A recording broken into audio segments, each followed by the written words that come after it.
ꯃꯇꯝꯗꯅꯤ ꯍꯧꯖꯤꯛ ꯂꯩꯔꯤꯁꯦ ꯑꯗꯨ ꯑꯣꯏꯔꯗꯤ ꯑꯩꯈꯣꯏ ꯃꯤꯌꯥꯝꯅ ꯀꯔꯤꯒꯤꯗꯃꯛꯇ ꯃꯁꯤ ꯃꯌꯥꯝꯁꯤ ꯃꯤꯌꯥꯝꯅ ꯊꯦꯡꯅꯕ ꯅꯠꯇ꯭ꯔꯗꯤ ꯀꯅꯥꯅ ꯊꯦꯡꯅꯕꯤꯅꯤ ꯊꯦꯡꯅꯔꯦ ꯂꯦꯞꯇꯅ ꯊꯦꯡꯅꯩ ꯑꯩꯈꯣꯏ ꯃꯤꯌꯥꯝꯅ ꯍꯟꯖꯟ ꯍꯟꯖꯟ ꯈꯨꯔꯨꯝꯖꯩ ꯑꯁꯨꯛ ꯐꯕ ꯃꯤꯌꯥꯝ ꯑꯁꯨꯛ ꯃꯔꯤ ꯂꯩꯕ ꯃꯤꯌꯥꯝ ꯑꯁꯨꯛ ꯌꯥꯝꯅ ꯑꯩꯈꯣꯏꯒꯤ ꯀꯔꯤ ꯍꯥꯏꯅꯤ ꯚꯥꯔꯠ ꯏꯟꯗꯤꯌꯥꯒꯤ ꯃꯅꯨꯡꯗ ꯑꯁꯨꯛ ꯚꯥꯏꯕ꯭ꯔꯦꯟ ꯑꯣꯏꯕ ꯑꯩꯈꯣꯏꯒꯤ ꯃꯤꯌꯥꯝꯁꯦ ꯂꯩꯇꯕꯅꯤ ꯑꯗꯨꯕꯨ ꯑꯩꯈꯣꯏ ꯃꯤꯌꯥꯝꯁꯦ ꯌꯥꯝꯗꯤ ꯀꯜꯂꯒ ꯑꯄꯪ ꯊꯧꯅꯥꯒꯤ ꯃꯑꯣꯡ ꯌꯥꯎꯔꯤꯕ ꯀꯣꯀꯣꯃꯤ ꯏꯔꯥꯡ ꯍꯧꯔꯦ ꯀꯣꯀꯣꯃꯤꯅ ꯂꯤꯠ ꯇꯧꯔꯒ ꯂꯥꯛꯑꯦ ꯑꯩꯈꯣꯏ ꯂꯣꯏꯅꯃꯛ ꯀꯣꯀꯣꯃꯤ ꯃꯈꯥ ꯂꯩꯕ ꯀꯔꯤ ꯀꯥꯏꯒꯦꯕ ꯑꯩꯈꯣꯏ ꯂꯣꯏꯅꯃꯛ ꯀꯣꯀꯣꯃꯤꯒꯤ ꯃꯈꯥꯗ ꯂꯩꯕ ꯀꯔꯤ ꯀꯥꯏꯒꯦꯕ ꯗꯤꯄꯥꯔꯠꯃꯦꯟ ꯑꯃꯗ ꯗꯥꯏꯔꯦꯛꯇꯔ 5 ꯂꯩꯕ꯭ꯔꯣ ꯗꯥꯏꯔꯦꯛꯇꯔꯗꯨꯅ ꯍꯥꯏꯔꯒ ꯂꯣꯏ ꯊꯕꯛ ꯇꯧꯕ ꯅꯠꯇ꯭ꯔꯣ ꯁꯥꯏꯗꯁꯨ ꯗꯥꯏꯔꯦꯛꯇꯔ ꯑꯃ ꯁꯥꯏꯗꯁꯨ ꯗꯥꯏꯔꯦꯛꯇꯔ ꯑꯃ ꯁꯥꯏꯗꯁꯨ ꯗꯥꯏꯔꯦꯛꯇꯔ ꯑꯃ ꯇꯧꯔꯗꯤ ꯁ꯭ꯇꯥꯐ ꯃꯌꯥꯝꯗꯨ ꯃꯊꯤꯁꯤ ꯀꯅꯤ ꯉꯥꯎꯗꯅ ꯀꯅꯥꯒꯤ ꯍꯨꯀꯨꯝꯃꯨꯛ ꯏꯟꯗꯣꯏꯅꯣ ꯀꯩꯗꯧꯗꯣꯏꯅꯣꯅ ꯑꯩꯈꯣꯏꯁꯨꯅꯦ ꯁꯔꯀꯥꯔꯒ ꯆꯞ ꯃꯥꯟꯅꯩꯌꯦ ꯄꯤꯗꯕꯗꯤ ꯂꯝꯕꯤ ꯐꯖꯅ ꯁꯦꯝꯃꯒ ꯋꯥꯇꯔ ꯁꯄ꯭ꯂꯥꯏ ꯂꯣꯏ ꯇꯧꯈꯥꯏꯕꯗꯣ ꯐꯣꯔꯦꯁꯇꯔꯅ ꯎ ꯐꯖꯅ ꯊꯥꯔꯦꯅ ꯏꯂꯦꯛꯇ꯭ꯔꯤꯁꯤꯇꯤꯒꯤ ꯇꯛꯇ ꯀꯛꯊꯠꯄꯗꯣ ꯑꯩꯈꯣꯏꯁꯨ ꯌꯥꯝ ꯕꯦꯔꯥꯅꯦꯕ ꯍꯟꯗꯛꯇꯒꯤꯗꯤ ꯑꯩꯒꯤ ꯋꯦ ꯑꯥꯎꯠꯇꯤ ꯀꯔꯤꯝ ꯅꯠꯇꯦ ꯑꯩꯈꯣꯏ ꯁ꯭ꯇ꯭ꯔꯒꯜ ꯇꯧꯗ꯭ꯔꯕ ꯁꯨꯡꯐꯪ ꯐꯪꯉꯣꯏ ꯑꯩꯈꯣꯏꯅ ꯄꯥꯝꯃꯤ ꯄꯣꯠꯁꯤ ꯐꯪꯉꯣꯏ ꯁ꯭ꯇ꯭ꯔꯒꯜ ꯇꯧꯁꯤ ꯅꯝꯕꯔ 1 ꯂꯨꯞ ꯑꯃꯒꯤ ꯃꯈꯥꯗ ꯑꯩꯈꯣꯏ ꯂꯣꯏꯅꯃꯛ ꯂꯩꯒꯗꯕ ꯂꯨꯞ ꯑꯃꯒꯤ ꯃꯈꯥꯗ ꯑꯩꯈꯣꯏ ꯂꯩꯕꯁꯤꯅ ꯀꯥꯟꯅꯕꯁꯤꯅ ꯌꯨꯅꯤꯇꯤ ꯑꯣꯐ ꯀꯃꯥꯟ ꯍꯥꯏꯅ ꯃꯣꯏꯅꯅꯦ ꯂꯥꯎꯒꯗꯕ ꯊꯦꯠꯀꯗꯕ ꯋꯥ ꯉꯥꯡꯒꯗꯕ ꯂꯣꯏ ꯄꯤꯔꯛꯀꯅꯤ ꯃꯐꯝ ꯈꯨꯗꯤꯡꯒꯤ ꯊꯦꯠꯄꯁꯨ ꯃꯥꯟꯅꯅꯤ ꯋꯥ ꯉꯥꯡꯕꯒꯤ ꯊꯤꯝꯁꯨ ꯃꯥꯟꯅꯅꯤ ꯑꯗꯨꯒꯅꯦ ꯂꯣꯏꯅ ꯄꯥꯐꯝꯁꯨ ꯐꯝꯃꯣꯏ ꯁꯤꯜꯂꯛꯀꯅꯤ ꯌꯥꯝ ꯐꯖꯅ ꯊꯧꯕꯥꯜ ꯂꯥꯏꯟꯅ ꯉꯁꯤ ꯑꯇꯩ ꯄꯣꯊꯥꯔꯦ ꯂꯦꯞꯇꯤ ꯂꯦꯞꯇꯦꯗꯅ ꯃꯣꯏꯔꯥꯡ ꯂꯥꯏꯟꯅ ꯍꯌꯦꯡ ꯑꯇꯩ ꯄꯣꯊꯥꯔꯦ ꯂꯦꯞꯇꯦꯗꯅ ꯔꯦꯂꯤꯒ ꯐꯖ ꯆꯠꯇꯣꯏ ꯀꯩꯗꯧ ꯆꯠꯇꯣꯏꯅꯣ ꯍꯌꯦꯡ ꯍꯥꯏꯔꯛꯀꯅꯤ ꯌꯥꯝ ꯆꯤꯔꯕ ꯇꯥꯟꯖꯥꯗ ꯔꯦꯂꯤ ꯑꯃ ꯁꯤꯜꯂꯛꯀꯅꯤ ꯔꯦꯂꯤꯗꯨꯒꯤ ꯃꯇꯨꯡ ꯏꯟꯅ ꯄꯣꯠ ꯋꯥꯔꯦꯞ ꯂꯧꯔꯛꯀꯅꯤ ꯑꯗꯨꯅ ꯑꯔꯣꯏꯕ ꯑꯣꯏꯅꯤ ꯀꯥꯏꯅ ꯂꯥꯛꯀꯗꯕꯗꯨ ꯔꯦꯂꯤꯒ ꯑꯗꯨꯝ ꯉꯥꯏꯗꯣꯏꯅ ꯑꯩꯈꯣꯏꯗꯤ ꯃꯃꯥꯡꯂꯣꯝꯗ ꯔꯦꯂꯤ ꯃꯅꯤꯡꯂꯣꯝꯗ ꯔꯦꯂꯤ ꯑꯗꯒꯤꯗꯤ ꯃꯣꯏꯔꯥꯡꯂꯣꯝꯗ ꯔꯦꯂꯤ ꯁꯤ what is happening ꯁꯤꯕꯨ ꯑꯩꯈꯣꯏ ꯒ꯭ꯌꯥꯟ ꯇꯥꯔꯤꯔꯣ ꯌꯥꯝ ꯅꯨꯡꯁꯤꯔꯗꯤ ꯇꯧꯔꯤꯕ ꯂꯣꯏꯅꯃꯛꯁꯦ ꯃꯅꯤꯄꯥꯛ ꯏꯃꯥ ꯂꯩꯄꯥꯛ ꯏꯃꯥ ꯅꯨꯡꯁꯤꯕꯤꯁꯤꯒꯤꯗꯃꯛꯇ ꯇꯧꯕꯅꯦ ꯈꯪꯉꯦ ꯃꯁꯨꯡ ꯂꯥꯡꯒꯤꯗꯃꯛꯇꯅꯦ ꯈꯪꯉꯦꯕ ꯑꯗꯨꯅ ꯑꯩꯅ ꯉꯁꯥꯏ ꯌꯥꯝ ꯊꯥꯒꯠꯆꯔꯤꯗꯣ ꯇꯧꯕꯇꯕꯨ ꯑꯩꯒꯤ ꯑꯦꯄꯦꯛꯁ ꯕꯣꯗꯤꯗꯨꯒꯤ ꯃꯈꯥꯗ ꯑꯩꯈꯣꯏ ꯂꯣꯏ ꯂꯩꯁꯤ ꯄꯥꯎ ꯐꯥꯎꯅꯁꯤ ꯃꯣꯏꯅ ꯍꯥꯏꯔꯒ ꯂꯣꯏ ꯇꯧꯁꯤ ꯂꯦꯞꯇꯅ ꯇꯧꯁꯤ ꯂꯦꯞꯇꯅ ꯇꯧꯕꯗ ꯃꯤ ꯂꯣꯏ ꯂꯦꯞꯇꯅ ꯇꯧꯕ ꯗꯔꯀꯥꯔ ꯂꯩꯇꯦ ꯅꯣꯡꯃꯅ ꯏꯝꯐꯥꯜ ꯏꯁ ꯅꯣꯡꯃꯅ ꯊꯧꯕꯥꯜ ꯗꯤꯁꯇ꯭ꯔꯤꯛ ꯅꯣꯡꯃꯅ ꯀꯩꯅꯣ ꯑꯩꯈꯣꯏꯒꯤ ꯕꯤꯁꯦꯝꯄꯨꯔ ꯗꯤꯁꯇ꯭ꯔꯤꯛ ꯑꯩꯅ ꯃꯌꯥꯝꯁꯨ ꯊꯕꯛ ꯏꯪꯈꯥꯡꯁꯨ ꯇꯧꯕ ꯌꯥꯕ ꯄꯣꯊꯥꯕ ꯌꯥꯕ ꯋꯥ ꯂꯥꯟꯗꯨꯁꯨ ꯁꯣꯔ ꯍꯣꯟꯗꯣꯛꯀꯗꯧꯅꯤ ꯀꯩꯅꯣ ꯄꯪꯊꯣꯛ ꯊꯣꯛꯄ ꯌꯥꯕ ꯅꯠꯇꯦꯕ ꯑꯗꯨꯅ ꯑꯍꯥꯟꯕ ꯑꯩꯅ ꯄꯥꯝꯖꯕ ꯍꯣꯔꯦꯟ ꯑꯣꯔꯒꯅꯥꯏꯖꯦꯁꯟꯅ ꯋꯥꯔꯦꯞ ꯂꯧꯔꯛꯇꯕꯁꯨ ꯌꯥꯏ ꯑꯗꯨꯕꯨ ꯑꯩꯈꯣꯏꯒꯤ ꯃꯥꯏꯟ ꯁꯦꯠꯇ ꯂꯩꯍꯧꯁꯤ ꯍꯥꯏꯖꯔꯤꯕ ꯑꯩꯁꯦ ꯀꯣꯀꯣꯕꯤꯒꯤ ꯃꯤ ꯅꯠꯇꯦ ꯁꯤꯆꯨꯋꯦꯁꯟꯁꯤꯗ ꯗꯤꯃꯥꯟ ꯇꯧꯕꯗꯨꯅꯤ ꯐꯤꯕꯝꯁꯤꯅ ꯑꯩꯈꯣꯏꯗ ꯗꯤꯃꯥꯟ ꯇꯧꯔꯛꯄꯗꯨꯅꯦꯕ ꯑꯩꯈꯣꯏꯅ ꯇꯧꯒꯗꯕꯁꯦ ꯑꯗꯨꯕꯨꯅꯦꯕ ꯑꯁꯤꯡꯕ ꯄ꯭ꯔꯖꯥ ꯍꯥꯏꯁꯦ ꯑꯗꯨꯅ ꯑꯍꯥꯟꯕꯗ ꯃꯇꯨꯡ ꯇꯥꯔꯛꯄꯗ ꯑꯩꯈꯣꯏ ꯏꯍꯧ ꯇꯧꯁꯤ ꯇꯧꯒꯗꯧꯔꯤꯕ ꯏꯍꯧ ꯃꯌꯥꯝꯗꯣ ꯃꯗꯨ ꯂꯨꯞ ꯑꯃꯒꯤ ꯃꯈꯥꯗ ꯂꯩꯁꯤ ꯃꯥꯒꯤ ꯀꯃꯥꯟ ꯃꯌꯥꯝꯗꯣ ꯑꯩꯈꯣꯏꯅ ꯏꯜꯂꯗꯤ ꯌꯨꯅꯤꯇꯤ ꯑꯣꯐ ꯀꯃꯥꯟ ꯑꯃꯈꯛꯇꯪ ꯂꯩꯔꯦ ꯁ꯭ꯄꯥꯟ ꯑꯣꯐ ꯀꯟꯇ꯭ꯔꯣꯜ ꯂꯣꯏ ꯉꯝꯅꯤ ꯑꯗꯨꯗ ꯂꯥꯡꯉꯦ ꯑꯗꯨꯗ ꯍꯦꯟꯇꯣꯛꯑꯦ ꯂꯣꯏ ꯆꯞꯁꯟꯕ ꯉꯝꯅꯤ ꯑꯩꯈꯣꯏꯗꯤ ꯀꯟꯇ꯭ꯔꯣꯜ ꯑꯝꯇ ꯉꯝꯗꯦꯕ ꯅꯨꯃꯤꯠ 5ꯅꯤ ꯕꯟ ꯀꯧꯕꯁꯤꯕꯨ ꯀꯅꯥ ꯀꯧꯒꯦ ꯅꯨꯃꯤꯠ 5ꯅꯤꯕꯨ ꯖꯦꯅꯦꯁꯥꯏꯠ ꯀꯧꯐꯝ ꯊꯣꯛꯄ꯭ꯔꯣ ꯃꯩꯔꯥ ꯄꯥꯏꯕꯤ ꯀꯅꯥꯅꯣ ꯀꯧꯔꯤꯁꯦ ꯃꯅꯤꯄꯨꯔꯒꯤ ꯑꯦꯄꯦꯛꯁ ꯑꯣꯏꯕ ꯃꯩꯔꯥ ꯄꯥꯏꯕꯤ ꯀꯅꯥ ꯇꯥꯒꯦ ꯑꯗꯨꯅ ꯈꯨꯗꯣꯡ ꯆꯥꯕ ꯂꯧꯕ ꯌꯥꯝ ꯂꯩꯔꯦꯕ ꯑꯩꯈꯣꯏꯅ ꯃꯑꯣꯡ ꯆꯥꯗ꯭ꯔꯕꯅꯤꯅ ꯃꯤꯅ ꯂꯦꯡ ꯏꯟꯖꯤꯟꯕꯁꯤ ꯌꯥꯝ ꯂꯩꯔꯦꯕꯀꯣ ꯑꯗꯨꯅ ꯃꯁꯤꯃ ꯂꯧꯖꯒꯦ ꯑꯅꯤꯁꯨꯕꯗ ꯑꯩ ꯋꯥꯔꯦꯞ ꯑꯩꯅ ꯃꯤꯌꯥꯝꯗ ꯊꯝꯖꯅꯤꯡꯕꯁꯦ ꯑꯩ ꯂꯣꯏꯁꯤꯟꯖꯔꯒꯦ ꯑꯩꯅ ꯊꯝꯖꯅꯤꯡꯕꯗ ꯂꯣꯏꯅꯃꯛꯁꯦ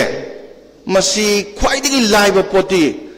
ꯑꯩꯈꯣꯏꯅꯕꯨꯗꯤ ꯑꯦꯕ꯭ꯔꯣꯒꯦꯠ ꯇꯧ ꯍꯥꯏꯀꯣ ꯁꯨꯁꯦ ꯇꯧꯗꯦ 2027ꯒꯤ 2025ꯒꯤ ꯐꯦꯕ꯭ꯔꯨꯋꯥꯔꯤ ꯁꯦꯞꯇꯦꯝꯕꯔ 3ꯗ ꯃꯣꯏ ꯋꯥꯔꯤ ꯁꯥꯟꯅꯩ ꯑꯗꯩ ꯌꯥꯅꯈꯤꯕ ꯄꯣꯠꯇꯣ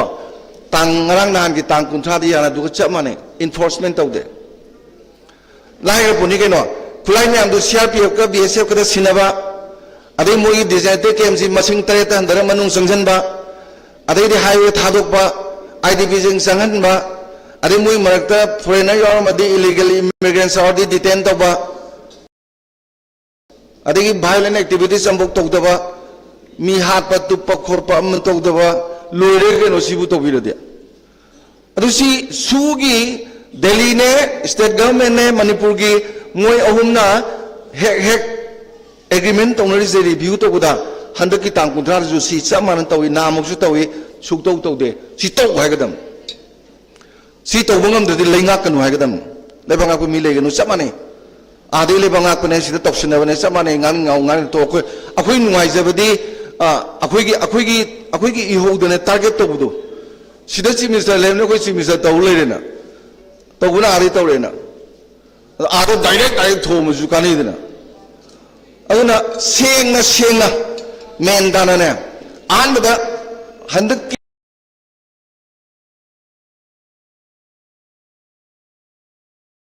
की था खरसिदा पाइबिरिबसदा कैमबोक तोरमद्रसुने एनफोर्समेंट तौइबा सुद नियम मैम से फजना इलनगीबदने हाईवे जो फ्री चप याय आईडीपी जू यारनी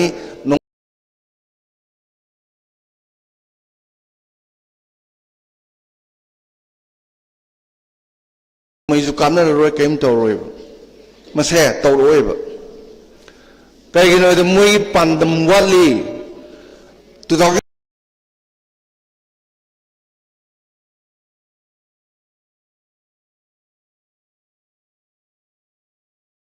29 ga tharai do dugini aduna tawnuna ba khoi tak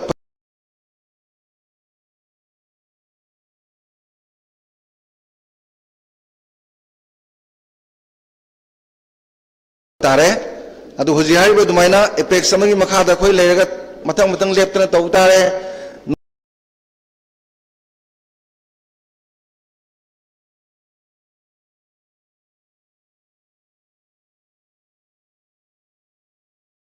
तो ग्रूम तौर हेत फंगदौसु नते अदुगा लूप मरु एबा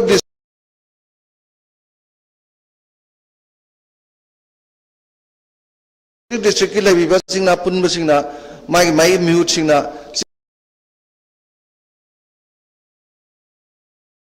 मिनिस्टर कई लोबी तौबा याय उन्नबको उन्नरगा तकनबा तोइन तकनबा सुम अदो अखोइजु इरांग सुम तौबा अदुमाइना मथौ ताबरेन खली अतई मैम थम्बीरनी अकोन मद लोनमसे लेंगाको मतिक चादबगिनी लेंगाको मतिक चादरिसे कनानो तीनबीरिबा मैम खनबैनी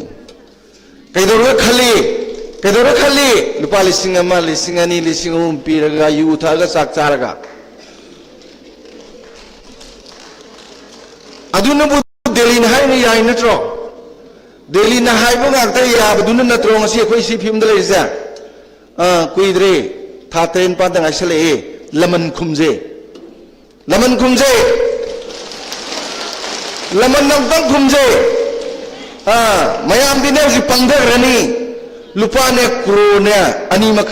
चनी याखै ने उसी ने पीदिंग आइ लेजे नुपीदा नुपी ने लाख अहुम खायदा नुपी लाख अहुम खायदा लुपा लिसिंग तरा सेलेब ग्रुप की खुथांग द पिरका दोरे अदुजुने डायरेक्ट बैंक ट्रांसफर याबा भोट हेने ngasiगुम द नंगे अकाउंट द ट्रिंग ने लाखसु याय अस मसिगी दमक तौसे खुलगी इलेक्शन नुपी म्या ngai ले लिसिंग तरा दुला दि नुवाई देना लिसिंग तरा दु लौरगा भोट अदुम थादो नोंमैजु दु मितगी पी लेतना तानी नमितगी नपी तेथोकदब मी थीजी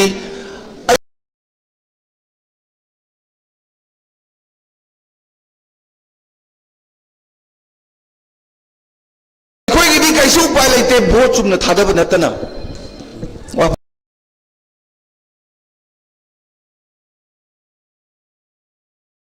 से थमजरगा पुनः थमजरे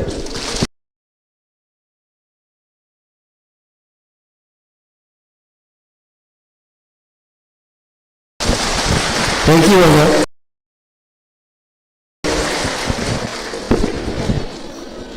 हौजिक मयाम ममांगदा ngangbigribedu मयाम हेन खंगबिरे ओजा धनबीर लाइस्ट्रम नि पब्लिक इंटेलेक्चुअल नि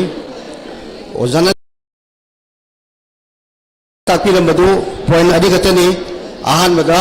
अखोई हजिक थोइबसी मरम से गवर्नमेंट ऑफ इंडिया ना प्रॉक्सी वार तौबनी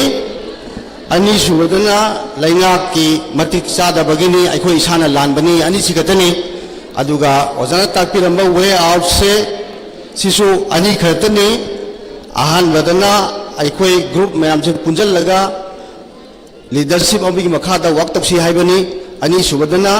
सूगी लाइनरी बसीगी रूल्स ग्राउंड रूल्स तो प्रॉपर एनफोर्स तबसी हाइबनी याम फजै थैंक यू ओजा अनि सुबदा आई अमुक क्वेश्चन जगे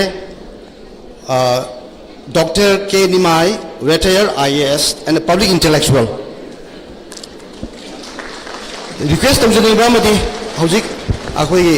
ऑर्गेनाइजर सिंदगी ताकपिरपगी मतुना अखोई दिसा हाइजगिबा मिनिट कुन से खितंग सांगमले अदुना मी से सुम याम खलकपनिना खितंग टेंशन बय आगदरा इन तंग जेंबी वाइना हाय अदुना मिनिट 10 दगिना मैक्सिमम द 15 मिनिट्स द लोबी वाइना रिक्वेस्ट तौजरी thank you ngasi convention asigi chair lobiriba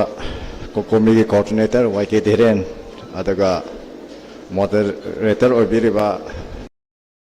oza AK Sethaji mangde lection biriba delegate mayam punamak aham batayakna khurumjari aidi yam tina thamjage kuki gi demand for a homeland see 1960s degi horak pane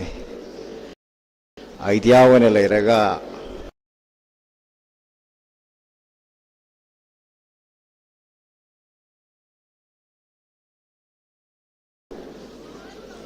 Kukiland Zelengam Zouland haina lagpa Zou Fate gana torga larik mayam si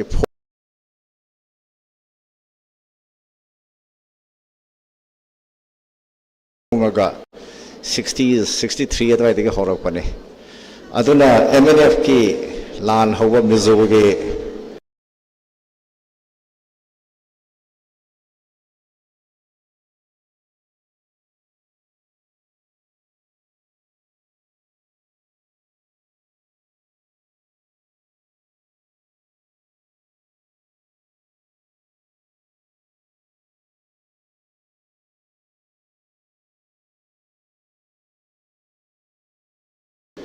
lan hoba kansida isi mani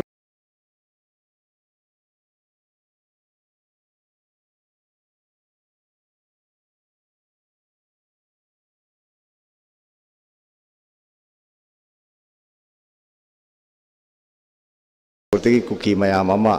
yawarga lan se sokna ki adabu agreement irakanda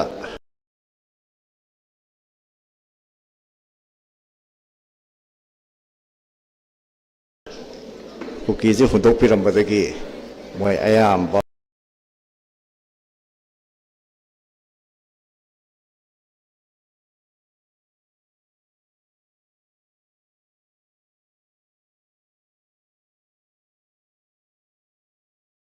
Manipur da halaga surrender tawna tawki ada moigi idea di kuire laiba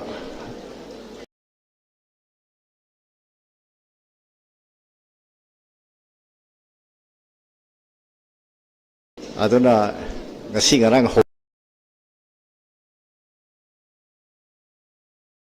honate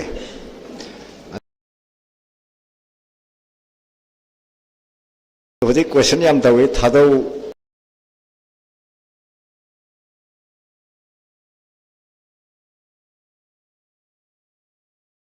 nakarino kuki nakarino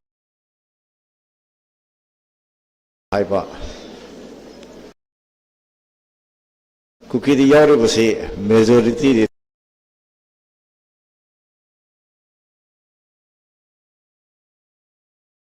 thadau ne adugu khenari bade 1980s ki adugu early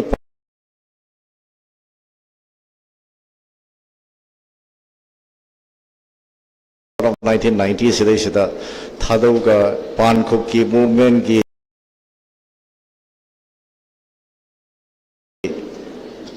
सी लाख मतमदा खना चेनब थोखी कार्बी आंगलोंगदा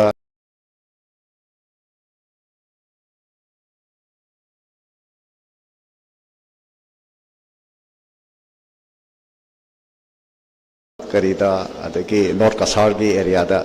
मिसी मिनाबो याउगी मणिपुर दसु थांगना थिनब खोनब खर याउगी खेनरीबुदी outlook तने थादौगी मसिंग यामजदबसिना the idea of Manipur लाइबा अखोइदि मणिपुर की मीनी हाइदना अद कुकीना अखोइदि सेपरेट नेशन नम तानगदबनी हाइबगे आइडिया दु खक्तनी खेनरीसे द मी ददि सब माने लेरिसे अखोइ सही अहुम यामना वाना थेंगनरे आई मामद थोखिबगी वादे आई अमत पंजररोय लेरिबा आईडीपी के लेरिबा लेगिदबगी इमुंग मनुंग न वाहौरिबा मिसिंग पर्सन 32 सिगी फैमिली न वारिबा मयाम मदु आई शेयर तौजरी अदु आई की प्रेजेंटेशन से मदु पंजररोय हौजिक तुंग करी लाकदगे अखोइना करी प्रिपेयर तब याबगे हाइबदुदा थमजगे अखोइने हौबदगी तवरेइसी अखोइदि रिएक्शन गाक्तनी मीना नोमै कापे अखोइ चेंचला कापनरुबा सी गाक्तनी मीना केनोमै इरए अखोइना ओनसलगा मु इबा अखोइ हाना स्ट्रेटेजिकली वर्क तौरकांदा अखोइगी लंबी दि सुमाइना चटकदबनी हाइबजे अखोइ सुचत चतरी हौजि बहुमता अखोइ पुंजन बसु ngамते डॉक्टर धनवीर नबुदे अखोइ पुंजन बाना हाय पुंजलु यारोय सी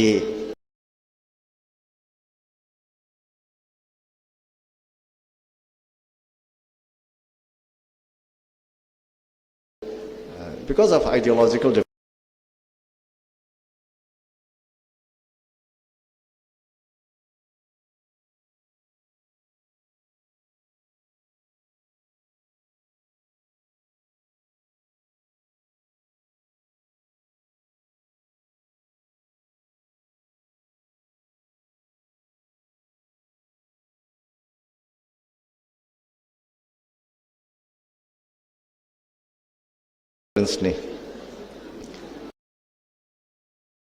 मुझे कितनी शांति ले रहे हैं कान से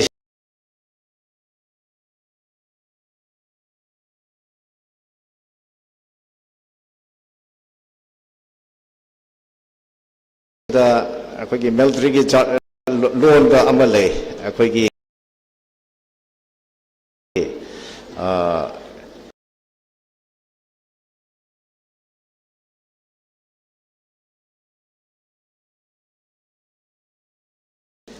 एक्सटर्नलाइजेशन बैटलफील्ड है ना एक्सटर्नलाइज बैटलफील्ड है ना लान तो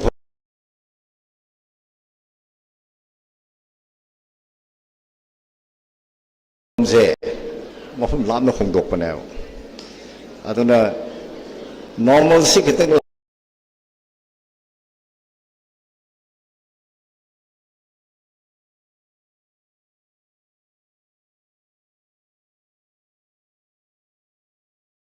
कदोरे हरे कांदा लाग लोमयम कापकने मोगे area they cup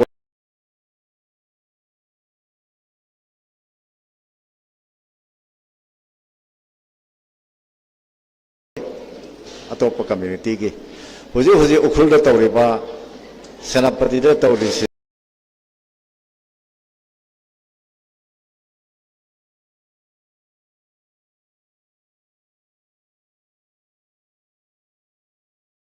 So, what do you need?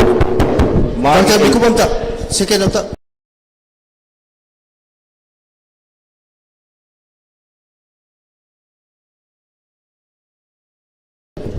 Kaya to ba? Mayam legend biri siya.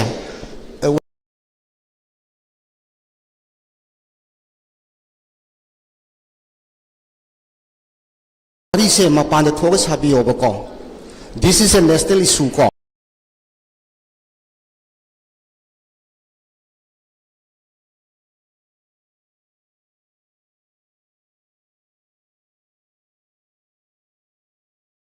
कोई तौजरी से जाति से सही अहुम मी से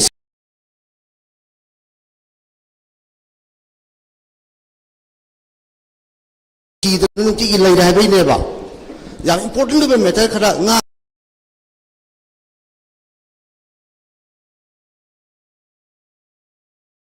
ꯍꯥꯏꯖꯔꯤꯕ ꯑꯗꯨ ꯃꯌꯥꯝꯒꯤ ꯌꯥꯝ ꯃꯔꯨꯑꯣꯏꯕ ꯋꯥꯗꯣ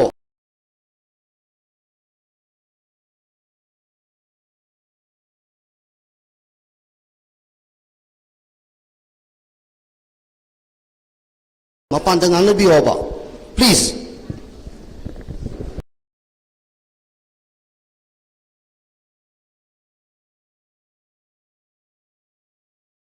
ꯆꯠꯊꯕꯤꯔꯣ ꯑꯗ ꯑꯦꯛꯁꯇꯔꯅꯥꯏꯖ ꯕꯦꯇꯜ ꯐꯤꯜ ꯂꯩꯗꯅ ꯍꯧꯖꯤꯛ ꯎꯈ꯭ꯔꯨꯜꯗ ꯊꯣꯛꯏꯕ ꯑꯗ ꯀꯨꯀꯤꯅ ꯇꯧꯔꯛꯏꯁꯤꯗꯤ ꯌꯥꯝ ꯐꯖꯕ ꯁ꯭ꯇ꯭ꯔꯦꯇꯦꯖꯤ ꯑꯃꯗ ꯂꯥꯛꯏꯅꯦꯕ ꯇꯥꯡꯈꯨꯜ ꯑꯥꯏꯁꯣꯂꯦꯠ ꯇꯧꯕ ꯑꯗꯨꯅ ꯃꯣꯏꯒꯤ ꯄ꯭ꯔꯦꯁ ꯔꯤꯂꯤꯖ ꯊꯣꯛꯄ ꯈꯣꯠꯄ ꯄꯨꯝꯅꯃꯛꯇ ꯃꯣꯏ ꯅꯥꯒꯥ ꯍꯥꯏꯕ ꯇꯔꯝꯁꯦ ꯁꯨꯕꯟ ꯄꯜꯂꯣꯏ ꯅꯥꯒꯥ ꯃꯔꯛꯇ ꯂꯦꯡꯃꯩ ꯅꯥꯒꯥ ꯏꯟꯄꯨꯏ ꯅꯥꯒꯥ ꯑꯗꯒꯤ ꯊꯪꯒꯥꯜ ꯅꯥꯒꯥꯅ ꯍꯥꯏꯔꯒ ꯃꯣꯏꯒꯤ ꯅꯦꯔꯦꯇꯤꯞꯁꯤ ꯑꯩꯈꯣꯏꯅ ꯑꯣꯄꯣꯖ ꯇꯧꯒꯗꯧꯅꯦꯕ ꯃꯗꯨ ꯑꯩꯈꯣꯏ ꯁꯨꯗꯧ ꯇꯧꯗꯦ ꯀꯩꯅꯣꯗ ꯑꯩꯈꯣꯏꯗꯤ ꯈꯟꯊꯗꯦꯕ ꯃꯤꯒꯤ ꯂꯣꯡ ꯇꯔꯝ ꯁ꯭ꯇ꯭ꯔꯦꯇꯦꯖꯤ ꯂꯥꯛꯏꯁꯦ ꯑꯗꯨꯅ ꯍꯧꯖꯤꯛ ꯎꯈ꯭ꯔꯨꯜꯗ ꯌꯥꯝ ꯀꯟꯅ ꯑꯦꯇꯦꯛ ꯇꯧꯔꯛꯏꯕ ꯁꯤꯒꯤꯗ ꯂꯩꯔꯤꯁꯤ ꯁꯅꯥ ꯀꯩꯊꯦꯜ ꯈꯛꯇꯅꯤ ꯑꯇꯩꯗꯤ ꯈꯝꯕꯅꯣꯝ ꯂꯩꯔꯦ ꯄꯥꯁꯣꯡ ꯂꯩꯔꯦ ꯌꯥꯝꯁꯤ ꯁꯤꯗꯩꯁꯤꯗ ꯃꯣꯏꯒꯤ ꯑꯦꯔꯤꯌꯥ ꯌꯥꯝ ꯆꯥꯎꯅ ꯑꯗꯨ ꯑꯩꯒꯤ ꯋꯥꯍꯩꯁꯤ ꯇꯥꯕꯤꯌꯨ ꯗ꯭ꯌꯨꯔꯤꯡ ꯗ ꯅꯦꯛꯁ 3 monthsꯇ ꯃꯅꯤꯄꯨꯔ ꯑꯍꯨꯝ ꯊꯣꯛꯅ ꯊꯨꯒꯥꯏꯕꯒꯤ ꯋꯥꯁꯦ ꯌꯥꯝ ꯇꯣꯏꯅ ꯂꯥꯛꯀꯅꯤ ꯑꯩꯈꯣꯏꯒꯤ ꯐꯣꯀꯁꯁꯦ ꯑꯗꯨꯗ ꯁꯣꯏꯗꯅ ꯂꯥꯛꯀꯅꯤ ꯅꯦꯛꯁ 3 months ꯁꯤꯗꯩꯁꯤꯗ ꯃꯁꯤꯃ ꯌꯦꯡꯕꯤꯌꯨ ꯃꯗꯨꯒꯤ ꯄ꯭ꯔꯤꯄꯦꯔꯦꯁꯟꯅꯤ ꯃꯤꯅ ꯇꯧꯔꯤꯁꯦ ꯑꯗꯨꯅ ꯑꯩꯈꯣꯏꯅ ꯁ꯭ꯇ꯭ꯔꯦꯇꯦꯖꯥꯏꯖ ꯇꯧꯕ ꯑꯃ ꯆꯪꯉꯦꯕ ꯁꯤꯑꯦꯁꯑꯣ ꯂꯩꯔꯤꯁꯦ ꯏꯖꯔꯥꯌꯦꯜꯅ ꯁꯤꯖꯤꯟꯅꯕ ꯇꯦꯛꯇꯤꯛꯁ ꯑꯃ ꯂꯩ ꯃꯣꯏꯅ ꯃꯤ ꯑꯃ ꯑꯦꯁꯥꯁꯤꯅꯦꯠ ꯇꯧꯕ ꯃꯇꯝꯁꯤꯗ ꯃꯣꯏꯒꯤ ꯇꯤꯝꯗꯨꯒꯤ ꯃꯤ ꯑꯃ ꯅꯠꯇ꯭ꯔꯒꯅ ꯑꯇꯣꯞꯄ ꯃꯤ ꯑꯦꯛꯁꯄꯔꯠ ꯑꯃ ꯂꯥꯛꯑꯀꯥꯟꯗ ꯁ꯭ꯋꯤꯄꯔ ꯂꯩꯇꯅ ꯏꯖꯔꯥꯌꯦꯜꯅ ꯍꯥꯠꯄꯅꯤ ꯈꯪꯗꯅꯕ ꯂꯤꯡꯛ ꯂꯩꯇꯅꯕ ꯍꯥꯏꯅ ꯂꯣꯏꯅ ꯁ꯭ꯋꯤꯞ ꯇꯧꯊꯣꯛꯄꯒꯤ ꯁꯤꯁꯇꯦꯝ ꯑꯃ ꯂꯩꯌꯦꯕ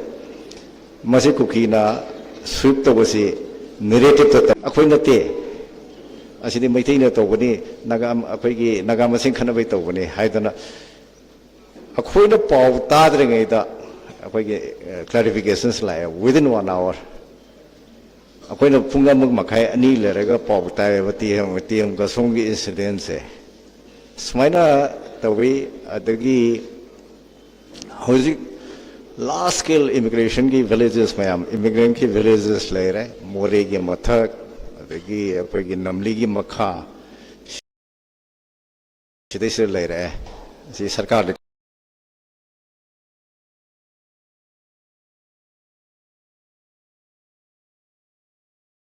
ꯈꯪꯒꯅꯤ ꯑꯩꯒꯤ ꯀꯂꯝꯗ ꯑꯩꯅ ꯉꯁꯤ ꯄꯟꯖꯕꯅꯤ ꯑꯩꯒꯤ ꯁꯟꯗꯦꯒꯤ ꯀꯂꯝꯁꯤꯗ ꯁꯤꯒꯤ ꯄ꯭ꯔꯦꯁꯔꯁꯤ ꯂꯥꯛꯄꯁꯤꯗ ꯑꯩꯈꯣꯏꯅ ꯀꯃꯥꯏꯅ ꯇꯧꯔꯒ ꯊꯦꯡꯅꯒꯗꯒꯦ ꯍꯥꯏꯕꯁꯤꯗ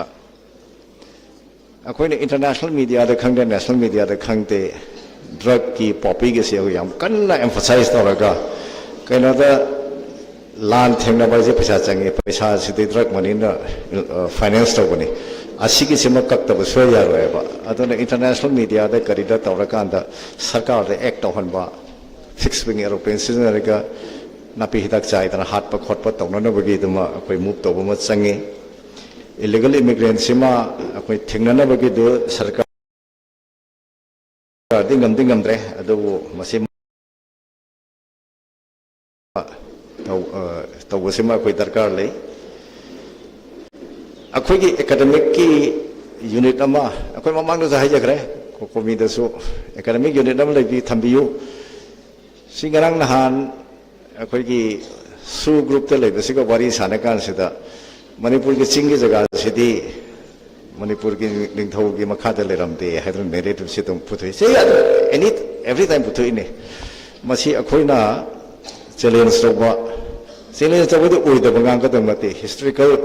ꯔꯦꯀꯣꯔꯠ ꯂꯩꯔꯤꯕ ꯐꯦꯛꯁ ꯂꯩꯔꯤꯕ ꯕ꯭ꯔꯤꯇꯤꯁꯀꯤ ꯑꯣꯐꯤꯁꯔꯅ ꯏꯔꯝꯕ DC ꯀꯩꯛꯅ ꯏꯔꯝꯃꯤꯕ ꯃꯅꯤꯄꯨꯔ ꯐꯣꯔꯦꯁꯇꯒꯤ ꯀꯔꯤꯒꯤ ꯃꯌꯥꯝꯁꯤꯗ ꯇꯧꯔꯀꯥꯟꯗ ꯑꯩꯈꯣꯏ ꯑꯣꯊꯦꯟꯇꯤꯛ ꯑꯣꯏꯕ ꯅꯦꯔꯦꯇꯤꯞꯁꯤ ꯑꯩꯈꯣꯏ ꯁꯦꯝꯕ ꯑꯃ ꯗꯔꯀꯥꯔ ꯂꯩꯕ ꯔꯥꯗꯔ ꯗꯦꯟ ꯔꯤꯌꯦꯛꯇꯤꯡ ꯃꯤꯅ ꯍꯥꯏꯔꯀꯥꯟꯗ ꯔꯤꯌꯦꯛ ꯇꯧꯕ ꯅꯠꯇꯕ ꯑꯩꯈꯣꯏꯒꯤ ꯑꯃ ꯊꯝꯕ ꯑꯃ ꯆꯪꯉꯤ ꯑꯗꯨꯒ ꯃꯤꯅ ꯄꯤꯔꯛꯏꯕ ꯅꯦꯔꯦꯇꯤꯞ ꯃꯌꯥꯝꯁꯤꯗꯩꯁꯤꯗ ꯂꯣꯖꯤꯀꯦꯜꯂꯤ ꯑꯦꯀꯥꯗꯃꯤꯀꯦꯜꯂꯤ ꯔꯦꯁꯅꯦꯜꯂꯤ ꯑꯩꯈꯣꯏ ꯀꯟꯇ꯭ꯔꯥꯗꯤꯛ ꯇꯧꯕ ꯑꯃ ꯗꯔꯀꯥꯔ ꯂꯩ ꯑꯗꯨꯅ ꯑꯦꯀꯥꯗꯃꯤꯛ ꯋꯤꯡ ꯑꯃ ꯄꯥꯡꯒꯟ ꯀꯟꯕ ꯅꯍꯥ ꯃꯌꯥꯝ ꯑꯃ ꯒꯤ ꯒ꯭ꯔꯨꯞ ꯑꯃ ꯑꯩꯈꯣꯏ ꯁꯦꯝꯕ ꯗꯔꯀꯥꯔ ꯂꯩ ꯀꯩꯅꯣ ꯑꯩꯈꯣꯏꯗꯤ ꯍꯧꯖꯤꯛ ꯃꯤꯠ ꯌꯥꯔꯛꯇ꯭ꯔꯕꯅꯤꯅ ꯂꯥꯏꯔꯤꯛ ꯄꯥꯕ ꯋꯥꯔꯛꯑꯦꯕ ꯑꯩꯈꯣꯏ 70+ ꯑꯗꯨꯅ ꯄꯨꯡ 8-9 ꯗꯔꯀꯥꯔ ꯂꯩ ꯑꯗꯨꯒ ꯑꯩꯈꯣꯏꯒꯤ ꯃꯩꯇꯩꯒꯤ ꯁꯤꯑꯦꯁꯑꯣ ꯄꯨꯟꯕ ꯍꯥꯏꯁꯤ ꯑꯩꯈꯣꯏ ꯍꯣꯠꯅꯔꯝꯃꯦ ꯉꯝꯗ꯭ꯔꯦ ꯌꯥꯁꯤ ꯌꯥꯔꯣꯏ ꯍꯧꯖꯤꯛꯇꯤ ꯃꯩꯇꯩ ꯉꯥꯛꯇ ꯅꯠꯇꯦꯕ ꯑꯩꯈꯣꯏꯒꯤ ꯏꯟꯗꯤꯖꯤꯅꯁ ꯄꯤꯄꯜ ꯃꯌꯥꯝꯒꯤ ꯁꯤꯑꯦꯁꯑꯣ ꯃꯌꯥꯝꯁꯤ ꯑꯩꯈꯣꯏ ꯀꯃꯟ ꯄ꯭ꯂꯦꯠꯐꯣꯝ ꯑꯃ ꯇꯧꯔꯀꯥꯟꯗ ꯇꯥꯊꯣꯛ ꯇꯥꯁꯤꯟ ꯇꯧꯅꯔꯀꯥꯟꯗꯩꯗ ꯑꯩꯈꯣꯏ ꯔꯤꯌꯦꯛ ꯇꯧꯕ ꯑꯃ ꯆꯪꯉꯦ ꯀꯩꯅꯣꯗ ꯍꯧꯖꯤꯛ ꯂꯤꯗ ꯇꯧꯔꯤꯕꯁꯤ ꯅꯪꯒꯤ PS ꯍꯥꯎꯀꯤꯞ ꯈꯪꯗꯦ ꯒꯨꯏꯇꯦ ꯈꯪꯗꯦ ꯂꯤꯒꯤ ꯀꯔꯤ ꯏꯟꯗꯤꯖꯤꯅꯁ ꯄꯤꯄꯜ ꯃꯌꯥꯝꯒꯤ ꯑꯩꯈꯣꯏ ꯄꯨꯟꯁꯤꯜꯂꯀꯥꯟꯗ ꯑꯩꯈꯣꯏ ꯌꯨꯅꯤꯐꯥꯏꯠ ꯀꯤ ꯐ꯭ꯔꯟꯠ ꯑꯃ ꯁꯦꯝꯃꯀꯥꯟꯗ ꯃꯗꯨ ꯐꯥꯏꯠ ꯇꯧꯅꯅꯕ ꯃꯗꯨꯒꯤ ꯂꯝꯕꯤꯗ ꯑꯩꯈꯣꯏ ꯆꯪꯁꯤꯟꯕ ꯗꯔꯀꯥꯔ ꯂꯩ ꯃꯗꯨ ꯅꯠꯇ꯭ꯔꯒꯗꯤ ꯑꯩꯈꯣꯏ ꯑꯃꯒ ꯁꯨꯝ ꯈꯠꯅꯔꯀꯥꯟꯗ ꯀꯩꯅꯣꯗ ꯍꯧꯖꯤꯛ ꯑꯣꯅꯔꯦꯕꯜ ꯆꯤꯐ ꯃꯤꯅꯤꯁꯇꯔ ꯈꯦꯝꯆꯥꯟꯗ ꯆꯠꯄꯗ ꯖꯤꯔꯤꯗ ꯆꯠꯂꯦ ꯃꯈꯥꯗ ꯅꯨꯃꯤꯠ 2-3 ꯂꯩꯔꯒꯅ ꯀꯩꯃꯥꯏꯗ ꯑꯩꯈꯣꯏꯒꯤ ꯄꯦꯇ꯭ꯔꯣꯜ ꯇꯦꯡꯀꯔꯗ ꯅꯣꯡꯃꯩ ꯀꯥꯞꯁꯤꯜꯂꯦ ꯁꯦꯅꯥꯄꯇꯤ ꯆꯠꯂꯨꯔꯦ ꯑꯩꯈꯣꯏꯒꯤ ꯇ꯭ꯔꯣꯡꯂꯥꯎꯕꯩꯗ ꯅꯣꯡꯃꯩ ꯀꯥꯞꯁꯤꯜꯂꯦ ꯎꯈ꯭ꯔꯨꯜꯗ ꯆꯠꯂꯨꯔꯦ ꯇꯤꯑꯦꯝ ꯀꯁꯣꯡꯒ ꯂꯤꯇꯥꯟꯒ ꯃꯔꯛꯇ ꯅꯣꯡꯃꯩ ꯀꯥꯞꯁꯤꯜꯂꯦ ꯁꯤꯅ ꯏꯟꯗꯤꯀꯦꯠ ꯇꯧꯔꯤꯗꯤ ꯅꯣꯔꯃꯦꯜꯁꯤꯁꯦ ꯁꯨꯛꯂꯥꯛ ꯂꯥꯛꯍꯟꯅꯤꯡꯗꯦ ꯍꯥꯏꯕꯅꯦꯕ ꯑꯗꯨꯅ ꯃꯗꯨꯒꯤ ꯑꯩꯈꯣꯏꯅ ꯀꯥꯎꯟꯇꯔꯁꯤ ꯇꯧꯅꯅꯕ ꯑꯩꯈꯣꯏ ꯅꯣꯠ ꯑꯣꯟꯂꯤ ꯗ ꯃꯩꯇꯩꯁ ꯇꯧꯔꯀꯥꯟꯁꯤꯗ ꯂꯣꯡ ꯇꯔꯝꯗ ꯁꯤꯒꯤ ꯁ꯭ꯀꯣꯔꯁꯤ ꯀꯃꯥꯏꯅ ꯇꯧꯔ ꯊꯦꯡꯅꯒꯗꯒꯦ ꯍꯥꯏꯕꯗꯨ ꯃꯗꯨꯒꯤꯗꯨꯗ ꯑꯩꯈꯣꯏꯒꯤ ꯀꯣꯀꯣꯃꯤꯅ ꯂꯤꯗ ꯔꯣꯜ ꯂꯧꯕꯤꯌꯣꯅ ꯍꯥꯏꯖꯔꯦ ꯑꯩ ꯁ꯭ꯋꯥꯏꯗ ꯁꯨꯝ ꯇꯦꯟꯁꯤꯟꯖꯒꯦ ꯃꯌꯥꯝ ꯑꯃꯨꯛ ꯀꯥꯟꯅ ꯈꯨꯔꯨꯝꯖꯔꯤ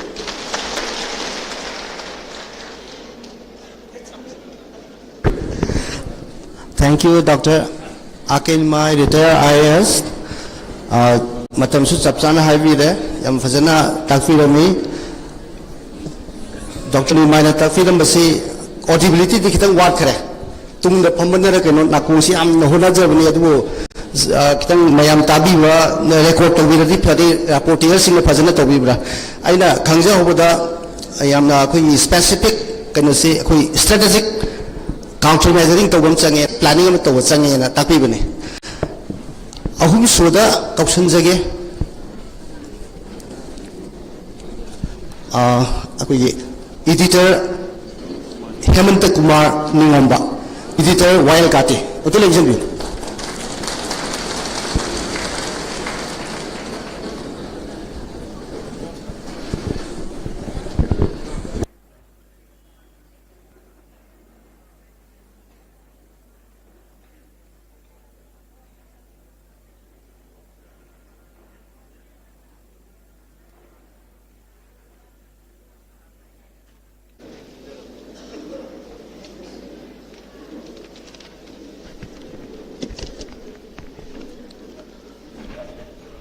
ꯃꯤꯌꯥꯝꯒꯤ ꯑꯣꯏꯕ ꯈꯟꯅ ꯅꯩꯅꯕ ꯀꯣꯀꯣꯃꯤꯅ ꯁꯤꯜꯂꯒ ꯊꯧꯔꯝꯁꯤꯒꯤ ꯑꯩꯈꯣꯏꯒꯤ ꯃꯌꯥꯏ ꯇꯥꯡꯕꯜꯗ ꯂꯦꯡꯍꯟꯕ ꯍꯥꯏꯒꯗ꯭ꯔꯥ ꯃꯣꯗꯦꯔꯦꯇꯔꯁꯨ ꯂꯩꯔꯦ ꯀꯣꯀꯣꯃꯤꯒꯤ ꯑꯩꯈꯣꯏꯒꯤ ꯀꯟꯚꯦꯅꯔꯁꯨ ꯂꯩꯔꯦ ꯑꯍꯥꯟꯕꯗ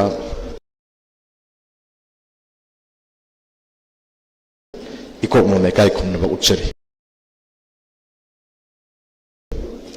ꯑꯩꯒꯤ ꯃꯥꯡꯗ ꯂꯦꯡꯁꯤꯟꯕꯤꯔꯤꯕ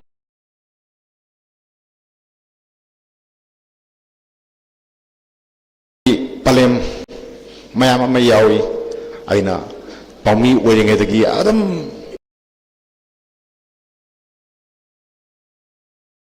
ꯏꯃꯥ ꯃꯌꯥꯝꯒꯤ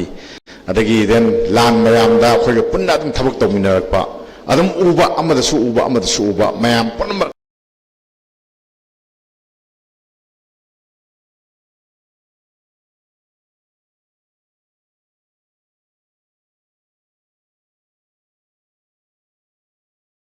ꯂꯣꯏ ꯌꯥꯎꯔꯦ ꯃꯔꯨꯞ ꯃꯄꯥꯡ ꯑꯍꯜ ꯂꯃꯟ ꯂꯥꯏ ꯒꯨꯔꯨꯁꯤꯡ ꯃꯍꯩꯔꯣꯏꯁꯤꯡ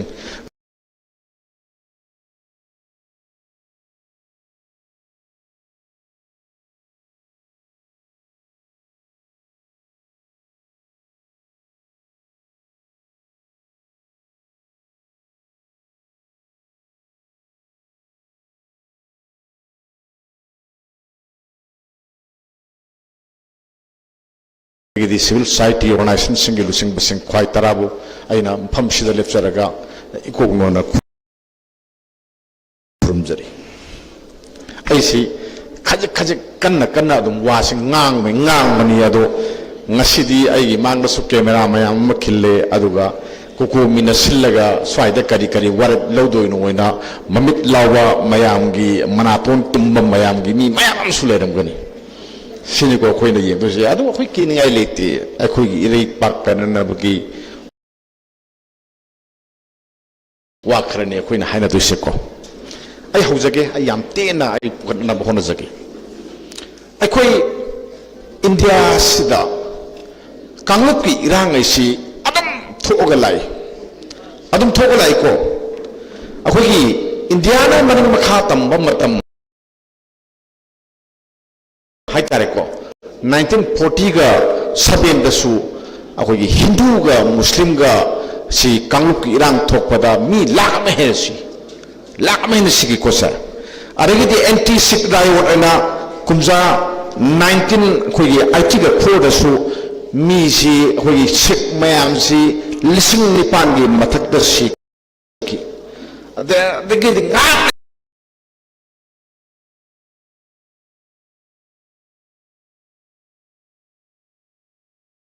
तना होजी सम ये सिको आइना पंदो सि खुदम अने खकनी खुदम अने सिना अखोगी होजे होजे मोरेदगी लांजेलगा लेरिबा देन सुसामपुरदगी लांजेलगा लेरिबा कांगपुरदगी लांजेलगा लेरिबा सिंगसिगी मारायमक्सि लेप्तोइनि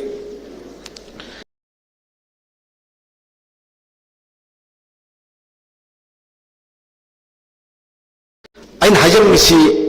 खुदम अनिसि कइनो हार कांदा खोगी कुमजा 20 खोगी 90 सिदा हाय तारे को 1990 की स्वाई सिदा काश्मीर पंडित कोबा कांगू अमा लेरमे मचे मुझे हिंदू लिको मसिंदी याम तब मसिंदी से काश्मीर सिदा हाई ताले कनाना एक्सट्रीमिस्ट मैम एक्सट्रीमिस्ट तो कनानो हर कांदा ngसागी कनोगी मुस्लिम की अदुगुंबा खुलाई पाइबा कांगू दोन हाली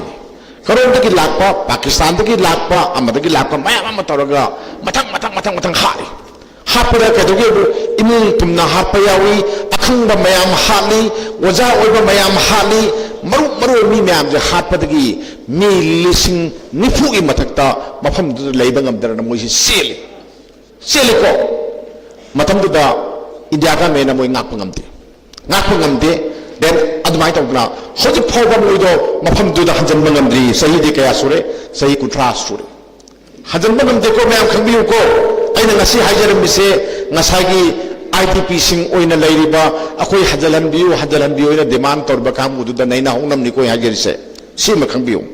sahi ni phugi maya da india ga mena hegari bi thadari ne force mayam ma adu sangba ngamde simle ko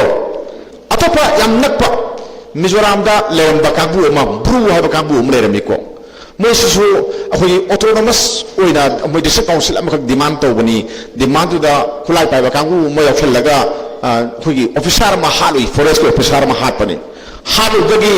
मयाम हौरगा Mizo मयाम जे हौरागा तानबनी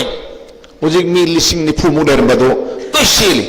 त्रिपुरादा क्रसेन अमदा क्रसेन सही कुठा मुक फारे मयुमदा हनबंगम दे होजिक इंडिया का मेन हन्नब याम कन होने हन्ब ngमदरना होजिक त्रिपुरादा लई होजिक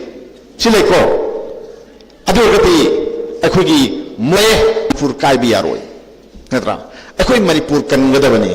कन्नबदे केदोई केतोती होजि कोवा अखोगी वारेप लेते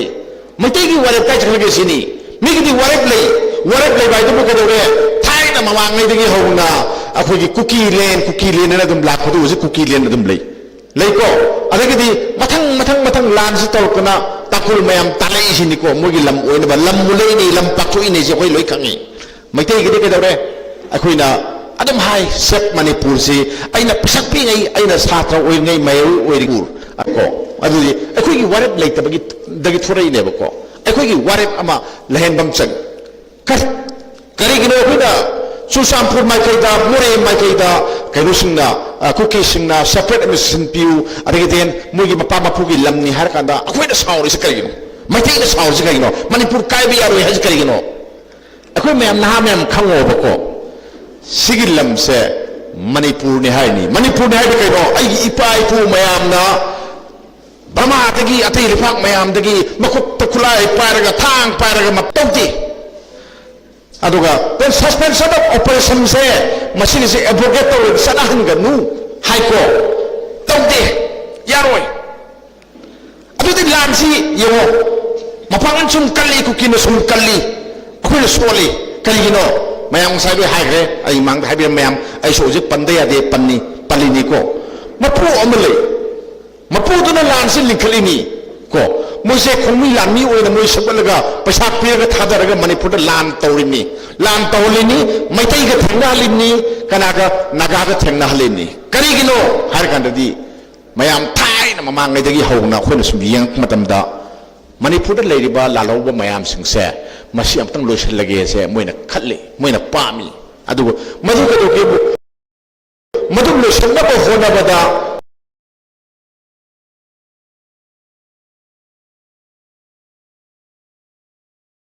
मुझे खुलाई ओइना सिनदब यादबदगी सिनरैने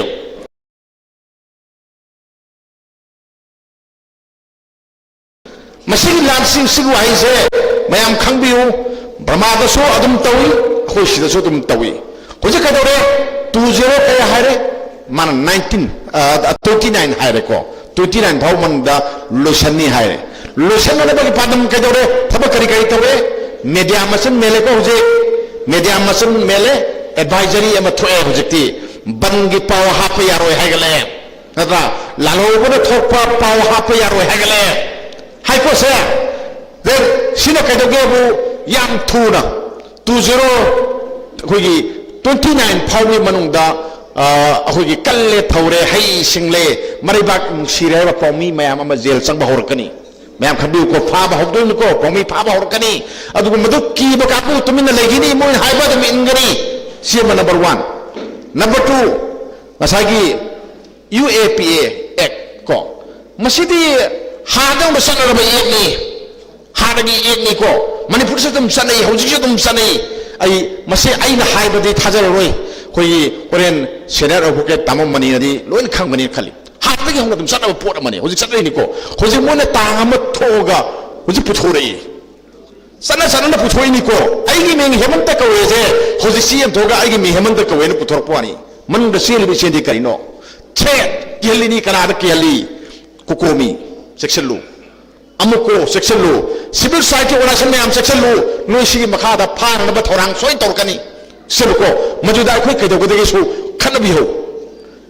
गमेने तवैदि करो अखोयबु थुकाइबा अखोयबु यखाइबा अदुगदेन मोइना पाबा लंबिदुदा लागनबा सिनिको सिलाकादा कदोरे पुनमकी लांगिबा मयाम से कनाना लांगबनो हारगदी इंडिया गवर्नमेंट लांगबनी अदुगदेन मणिपुर गवर्नमेंट सिदे कदोरे मोदी सुमना सुम थंबनी गवर्नमेंट अमोइना थंबनी थम्मिनिको मोगी थबक तौहन्नबगी नखोइना हारिसे सिनेबको अदुना नोइना स्वाइदा अखोइ चीफ मिनिस्टर फने यामना कंप्लेन तौरसु फने यामना वाकलसु मदु माना ngamba पोटते मरमदी मपु पाले मासु मपु पान खबनिको मैम खंबियुको मपुदुना हाइबदु लो तौदिनी अदुना सिला कानसिदा अखोइ केदरे मणिपुर से हौजिक लालहौबसिगी इरांग सि लुसलहन्नबगिदमक्ता अहुम थोप पामी अहुम थोपाइसिदा geographical area da ahum thopadi tawdabusu yai adubu thamoidi wakhallondi ahum tholle nagana nagagi lam khuki thengnani koi kamai thengnagade sinebo masi akoina ahum thomna thugari base kamai thau thengnagani habadu akoi khanasi simatamda hojikti awaba taba awama sha langba lan thengnabada naga thengnare then maitai awaba mayongnare naga awaba mayongnare gadi nasin nanaw nesu khoi tam phange अखोई खुंदुंग हरपनी अखोई बहुत higher लाइनेबको अखोई celeb पिजे चक्चा then lining की मरमदा अतई मरम मयाम अखोई ताकुल नक्नब मफम हायरे ताकुल means Naga नक्सनब मरी लेने हायरे अखोई इसलिए नाउने से हजित नागासो तुम हायरेदना हायरबनीना सोनबदी नतब कन्ना कन्ना सिस्टम सोलब सामुजी कल्लिको मयाम पुनम खंबियंगनि सामुजी कल्लिको तिंगंगम युकान पुन्ना पुन्ना थंगमिनगदबनी अखोई तोंगान थेंगनबा यारोय नगा मतर तोंगान थेंगनबा यारोय मैतै न करिगिनो ngasi sam solise amu yesiको अतोपा मनि कोइ लाइसे Meitei एखोइसि sam su is kai no aku si panggil yaw da ba aduna den nungsa ne di hai ba sari tat la ba ma panggil yaw da ba khong bangam da ba dum ba nungsa oi ra lai re kari no har ka da ai khoi se pun bangam de pun de warap lo ba hei ti ha ba dun ko ai khoi warap lo na ba gi da makta warap pun na lo min na ba ma sangi ma si kholai di mayam adum oi thabak tong thop ngam de aduna thabak ta othok na ba gi da makta ai ngasai halaman mayam su thabirami ai na ta hajeningi ko kokomina thobu oibiro atai civil society organization mayam su khobiro khomaga analyze tongna ba lan ama khoi lan ama mayok ledna lan si india ka men obi ai koki obi ai khoi lan ama mayok nari khoi nuai mung kang do punsiro lam da leire adudi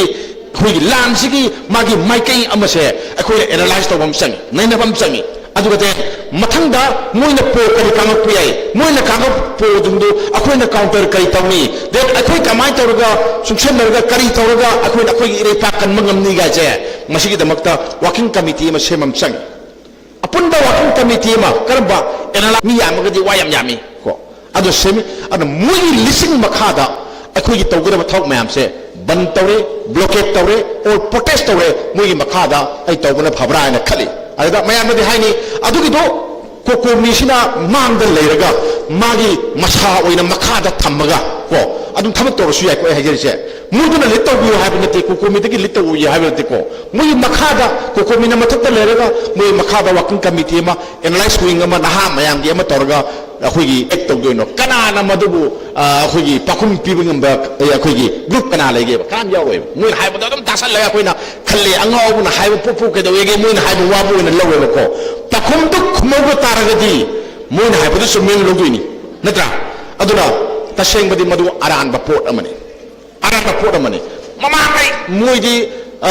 ko na sang pani manipur da leiri mayam loi khangore ko ana yelo mi mayam ama leirami aduga moina akhoi ning thogi makha da lei leiti moi karai makha leiram ge moi dongel ni adagi den adu ada mayam leisin du moi maming du da maming du moi sagai ne natra ai moi puri ne ba ko adu la ko pot amane si porsi lei aduna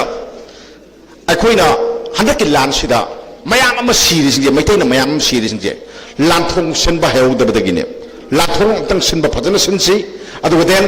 akhoi na thengna ga da lan kamai thengna ga da ge dom te laptop si numai ka pe herga akhoi na sajal ga numai ka pu ya pote hujum matam da natra akhoi protest ni herga protest mang khang da protest orga akhoi masel chaina ba akhoi masel wamin na bagi protest to kanate kamen to ya natra adu akhoi masel thuno hum da la ya ba ko mudadi sima khambiro aduga last ai aru ni ko government se mayam khambiro mina loi ga bani ko mina loi bani akhoi gi manipur gi miyam gi lengak ne na pa haibai wani mi gi lengak ni le ri ko moina thabak tong na ba tham bani to lo pe phangum jani da ai yum da thamgum jani tham matam kui de ko sa ja dana bjai mi de ni ko aduna kare to gi miyam bu nusi ba miyam gi thabak to ga ba akhoi gi oi ba se khalau si na ai sim tang hajar ga mayam le kan wa thang ni je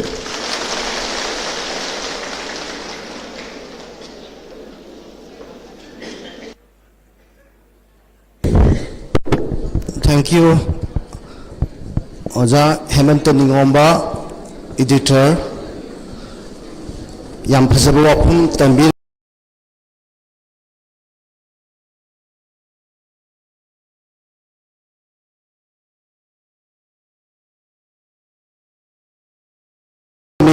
mayam nasu lon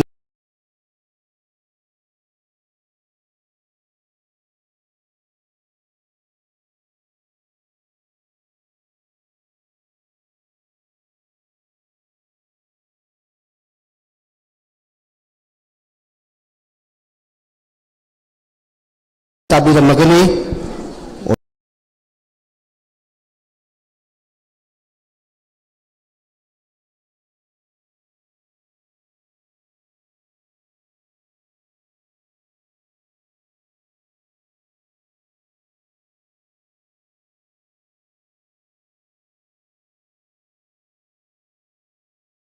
ana thamirami ba sida editor gi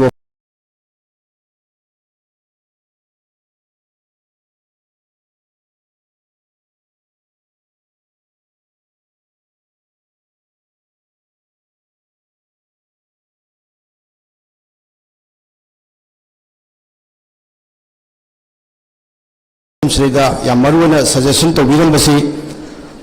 अहानबदा IDP सिंसी पाक हनबंगमोय यामना complex होइबा फिबम अमदा लैग्रे अदुना अखोना तौगदबसी एडिटरना ताकपिरमबदा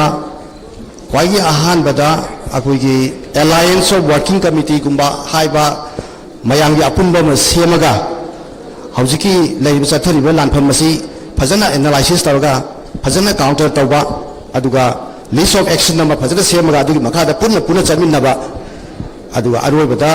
अफबा गवर्नमेंट मा लैब ngamnanabagidamagda अफबा लैबाक नुसिबा मियोइसिं खनसिना हाइबनी याम नुमाइजै मथंगदा अमुक कौथोकसगे MG Akhiu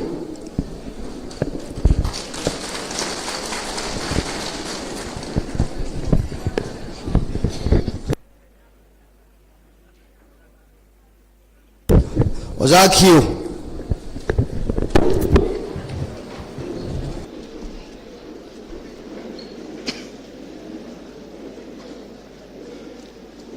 अहानबदा अखोई कोकोमी की कन्वेनर अमसुंग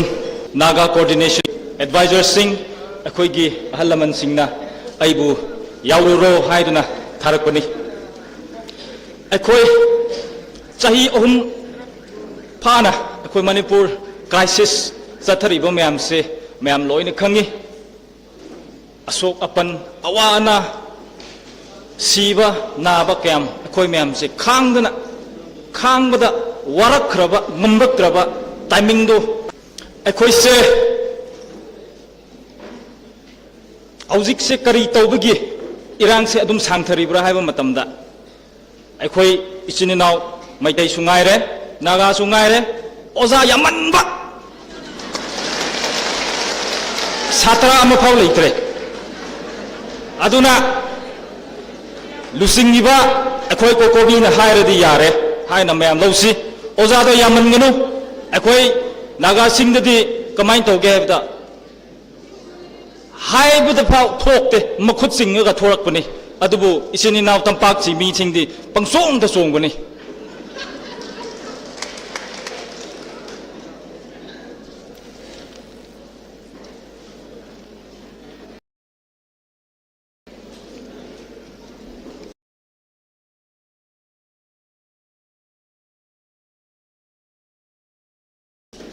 अखोई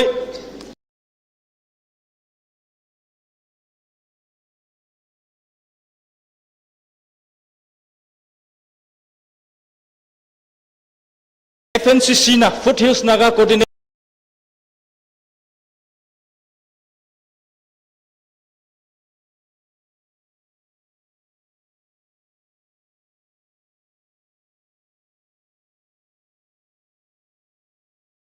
कमिटी ना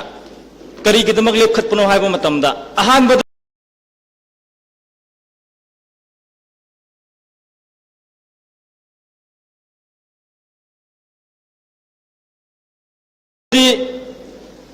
इलीगल इमाइग्रेंट कुकी सिंगा इचिनिनाव मैतै सिंग से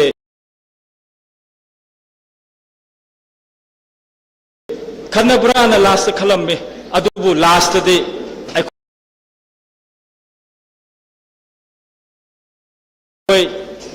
इंडिजिनियस ओइबा मी सिंगबु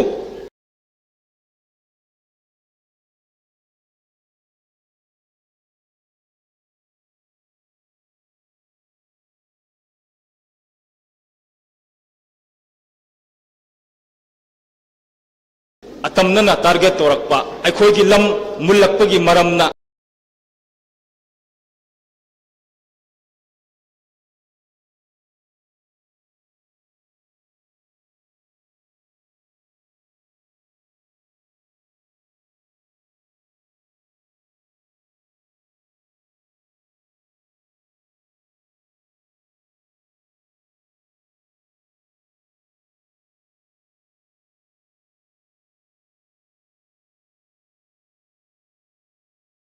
अखोई FNCC की फुटहिल्स नागा की एरिया दसु मोइना फुबा चैबा मी हात फाव यावनरबनी aduna akhoi se mikap thok tabi ade haidan akhoi se lepkhat pani akhoi Foothills Naga Coordination Committee da Nongmaijing Foothills yawi Tangkhul Naga Foothills yawi Kauburu Foothills yawi Inpui Foothills yawi Rongmai gi Foothills yawi asi mayam sina akhoi gi tampak ki machin sida fortress ama oina akoina leiriba jaga sing sini akoina government da akoina demand tawi adu demand di karino haiba matamda Foothills area sida akoigi indigenous ki jaga du da su kem haiba se thamba yaroi haiduna akoina government da demand tobuni aduga ani subada moina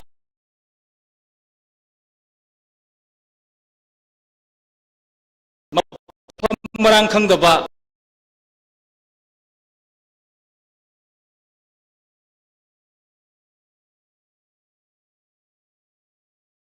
akoigi indigenous yelhomi gi permission yaudana lambi pangsem sembakpa sigumba mayam se moina tiger haiba German haira pangthon sonjeliba adu tiger do sa do mapanda tho de sikpa tabani moidi jungle da leiga do mapanda thadorakpa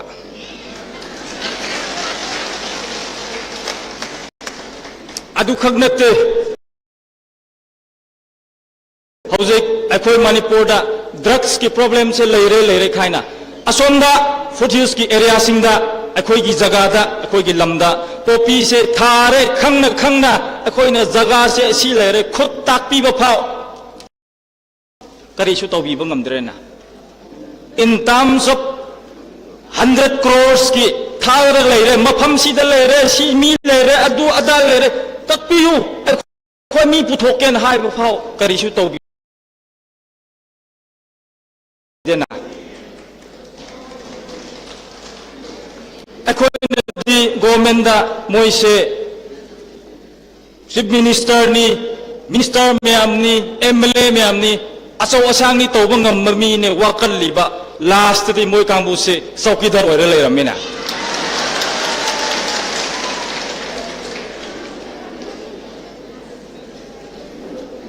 aduna akhoi se asigumba demand matang sida MOU amasu sign dawgre aduga MOA amasu sign dawgre adubo karisu thausa bide adugi maramna hojik se 23rd midnight of April digina akoi se hojik hairiba Foothills ki lambi mayam se akoi hojik indefinite ban sathaduna lei kari maram giro hai khiba point mayam do government na athubada thabak oina pathak kedabani habise akoi gi demand du gi matungina hojik su tatharag leiri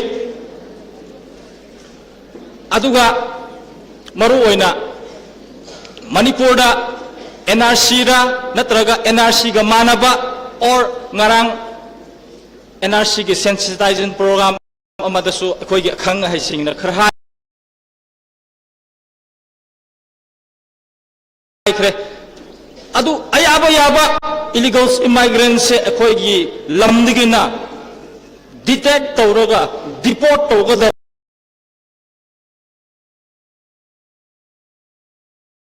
haibise akoi gi demand su yauribani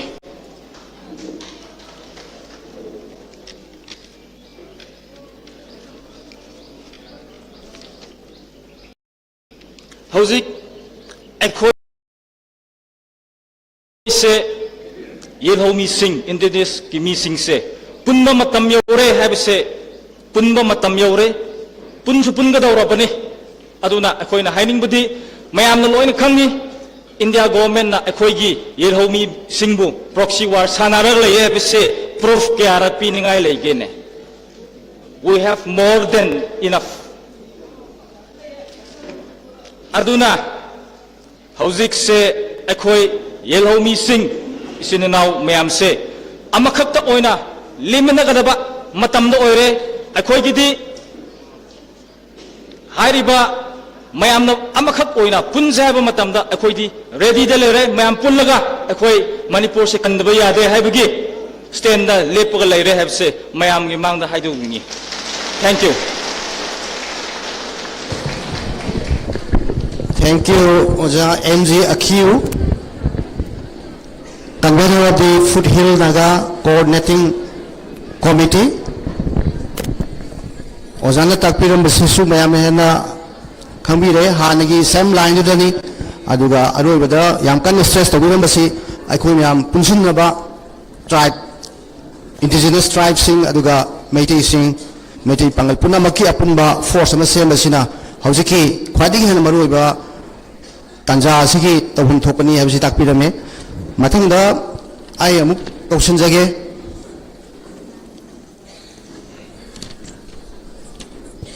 Srimati Aribam Nautuneswari Devi, retired district and session judge. Madam Nautuneswari.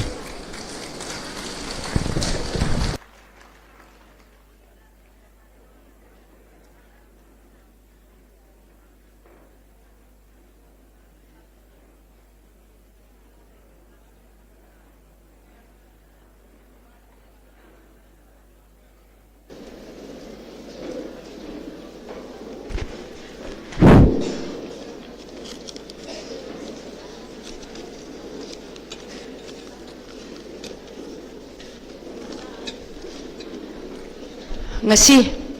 akhoi kokomina sindona akhoi na thar me 2023 da thokiba thodok tu bu ningsing bagi palan pangthok leba sida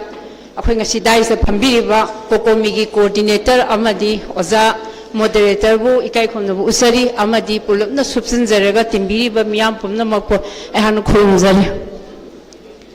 akhoi na kari haigani 2023 gi maduda thokpa sidai sida hairam miko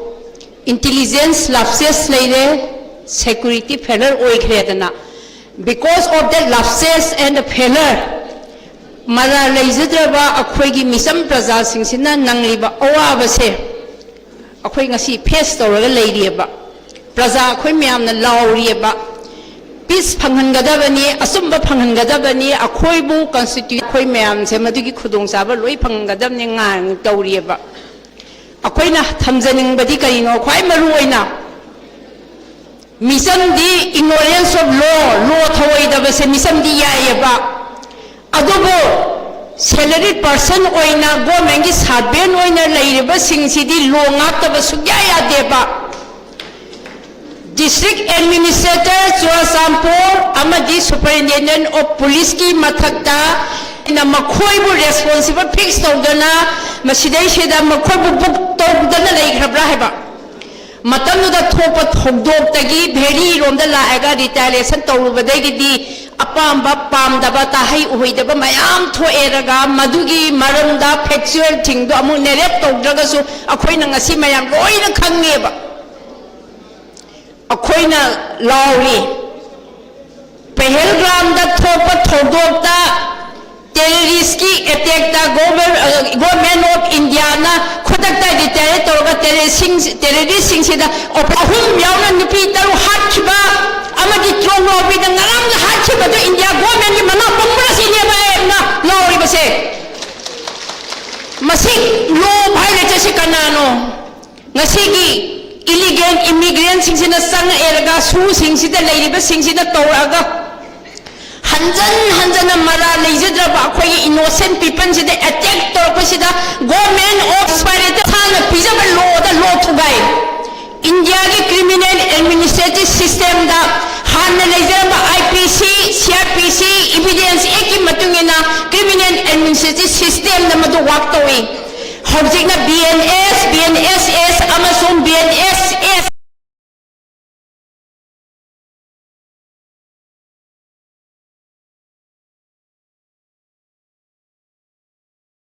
leibase masigi matung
सरकार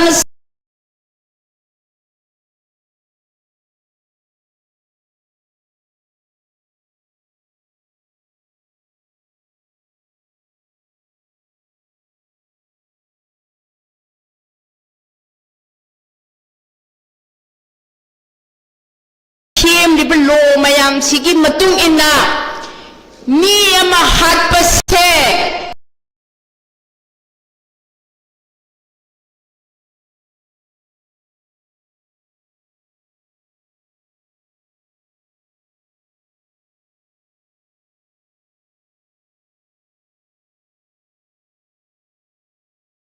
कनाना याय कनाम यादे accept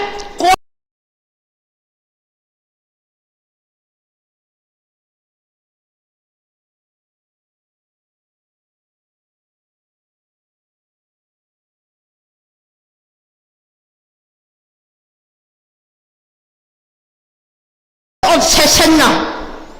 court of session na madu kai da hai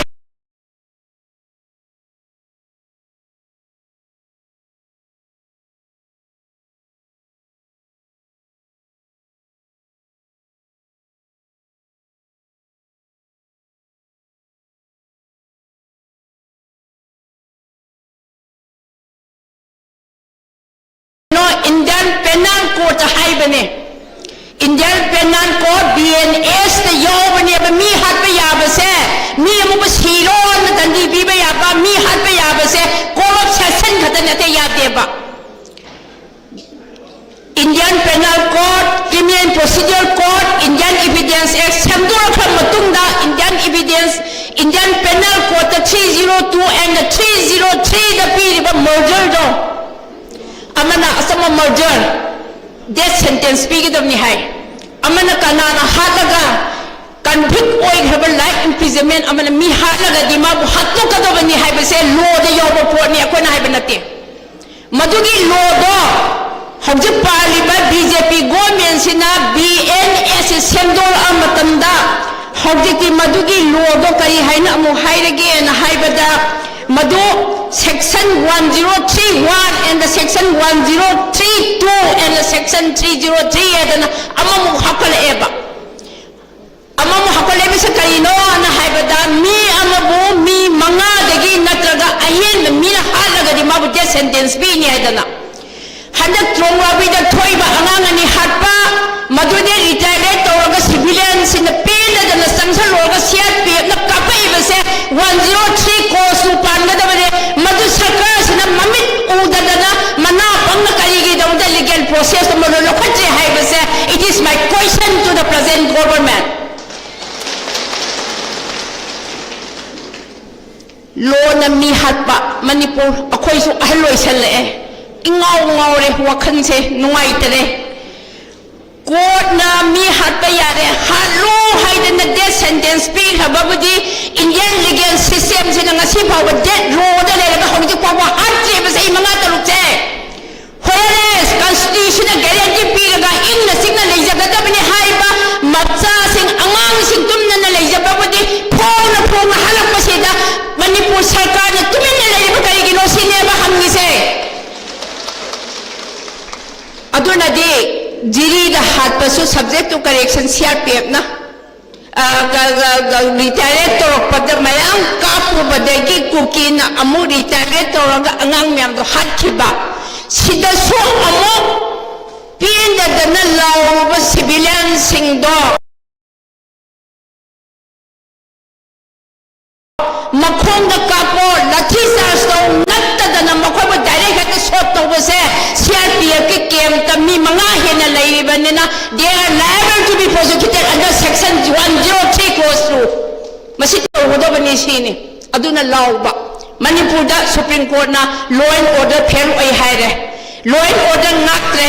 law and order se fail oi raga di kam system se salai raga law and order phagat kadegi na haiba se manipur da paliba home department na kai su na sungdre praja khara sija babo compensation khara ex gratia khara log thoi da tumin na dum toksa khini law ba tu ba dum toksa khini haida na moi ga wakhan na leire ba adu oi raga di kari tawni na haiba matamda akhoina ngasi kokomi amuko Fox leiba ate COSO organization mayam se issue base tawrega mayam se loina punsan biu strategic planning to biu masida natana akhoina singda leiba full akhoigi health ki step singda leiba hoje aigi mangmang ngang bi heba moina they are ready to support and to unite and haiba se yamna thagat ningi masida natana akhoigi naga isininaw indigenous pulki ate leiba mayam adudagi amaronda pangal isininaw muslim singji so akhoi mayam se punsan ba unite to bam sange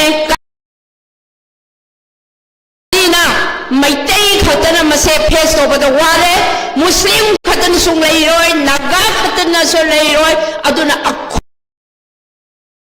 ge asoba punsan nabagi islam dukhatana immigrant sing se tan thokki bangamni su advocate to hon mangani amadi bharat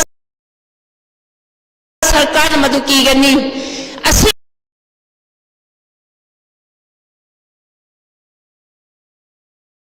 dinatadana ngam ha ki thori ba thodorta akhoina commission of inquiry haraga where is the commission of inquiry in regards to the incident of Choasanpo. Tatauki Manunda inquiry report pini hide. Sahi ahum pare. Madugi akwai justice pangibra. Mogi pek finding gari.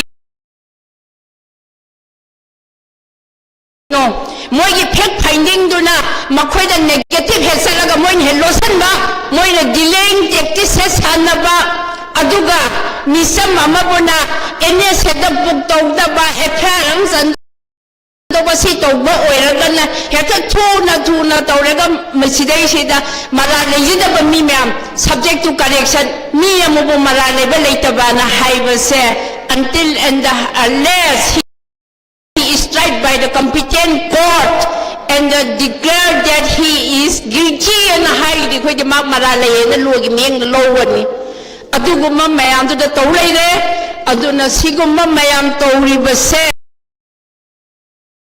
akoina ngakthoknabagi damakta akoina hanna haizeri madudi asigumraba media gi platform asidagi akoi isin inaw oibagi indigenous group mayam se aina mamung panbada sithabaya aduna pulapne ta subsanjaraga akoi mayam punsen menasi akoi strategic and madugi planning dodi media gi platform na nataba close door meeting the pang tho eraga adugumba strategy do tawreraga akoi manipur se kanma ngamna ba akoi khudumang na hotna minerasi haijawo akoi da thamjarega matang sida tension ge punna mo ko khorimjari thank you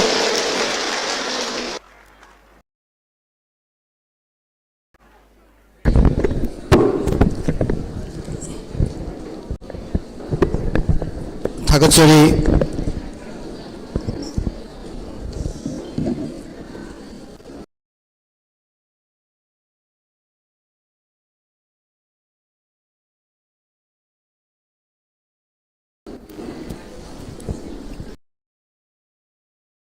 Aribam Nautunusari Devi retired judge Yamna Pajaba legal gi perspective tagi Aingi meyang dagi yam Pajaba suggestion pipirame Madam na pipirame ba suggestion sigasi utang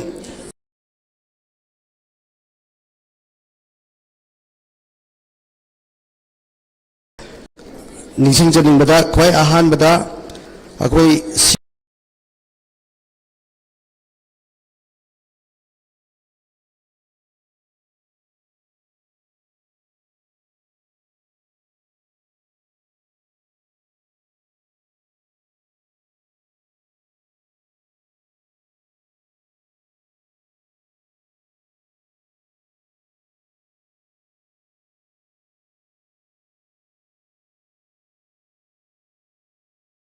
so mayam se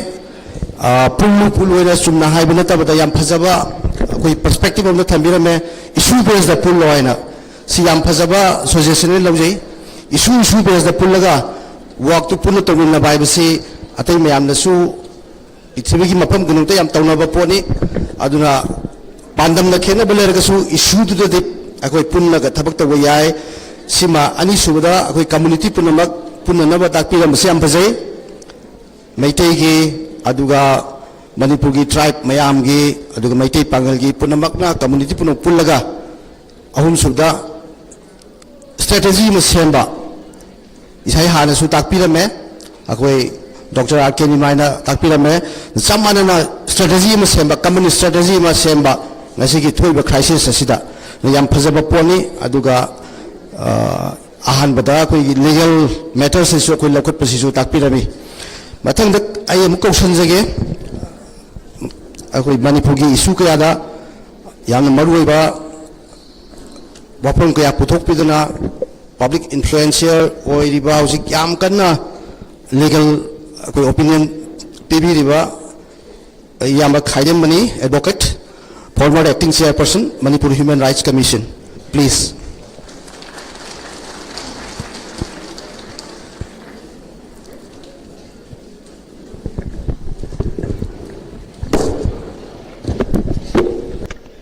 Madam Pulimapu Anbada Kurumjali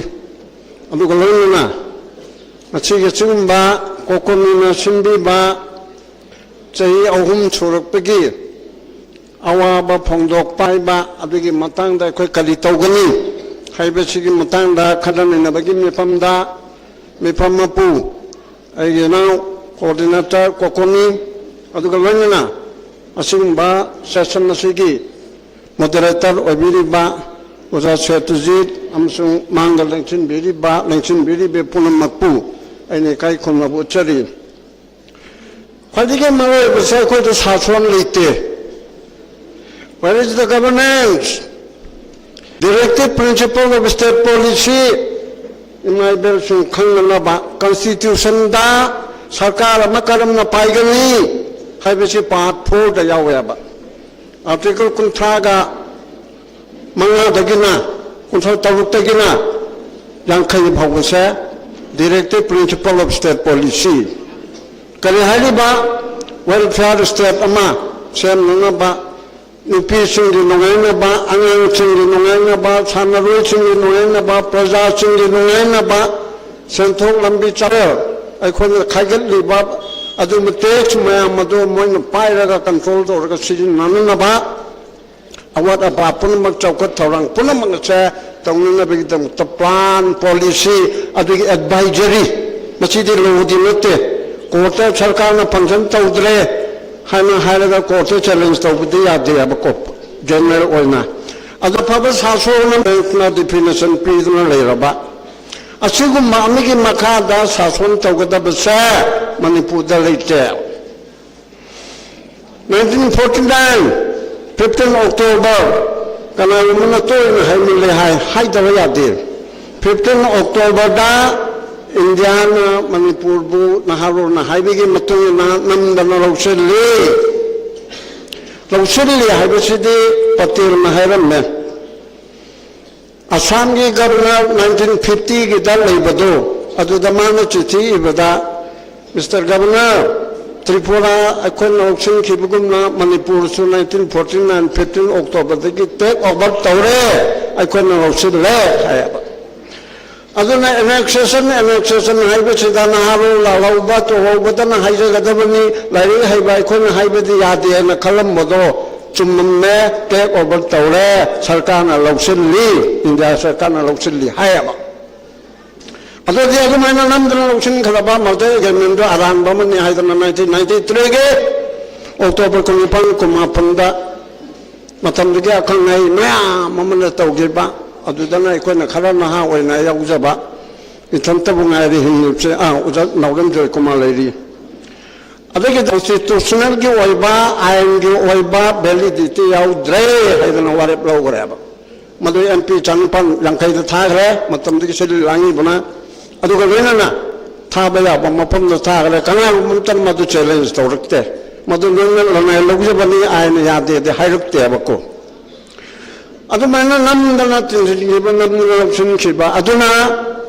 say Kurindo, Kalsamdil Lavada, 1972 खत प्रेम लेपाकमा ओइबानसी तिनरसी ताओ हाना आइगे मखल चावे आइगे दफमिनरसी हाइदं चंगुरकांदा यामिंग लगोरी जंगन चंगुरकांदा मखल लेपा मखल फमले मान मथक लेरे third class ते part C high the कोना अदुदसो मथम तौरगे चही कुलुम लेरकांदा नंग फमुंग फम Yale हन तौबना सुमाइना हंसना यंगपा अमन तौरपा अदुगा वेनना चही मापन लेरगा भारत चंगी पूजा अवांग मसिगे वोट पे आबा का अम तौदुना लेखले अदु मथंग चही अहुम सिलाय ngachini chingipse चही अहुम सिदा करि तौरा प्रधानमंत्री नरेंद्र मोदी जी विष्णु गुम्बाई राम फावरब मलुंग थरामरी फावरब विष्णु दो द्रौपदी मपी लौथोकपददि हरे कृष्ण अबे राम माइदी राम राम हरगा लेब राम बाबू बीजेपी आवले मिना जोधा दमान नमदना निजे प्रभु राम दो नि ओजदगा बदो अदु याहोली मिना अदु वोट कादे अयोध्या एमपी अदु मेगी दुदा पहलगाम दा मिली कुनी थोइदा उसाइगे चंगुपेल लोतोने सोलिन पनगले मिली कुनी थोइ खत्तु गमान हाइबलंदा दाई हुजिगी सुनने थमी 22 मिनट कुनी थोइदा पहलगाम के प्रोग्राम सब तौरे मैम तो फारे हुजि एने बिचार चतरी हयंग छि राय लौथो अमी अदुगुम्बा मी कुतरो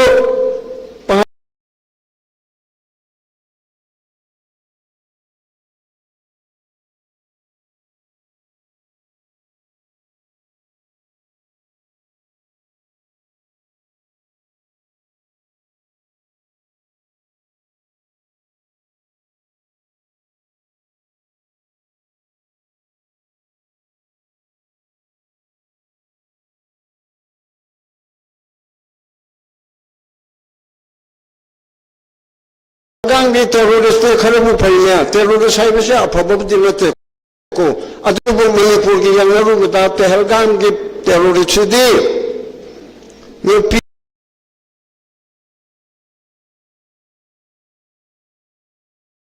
यांग द खुद था दिया नुपी यांग तांथोगा नोई मोदी द तमुचो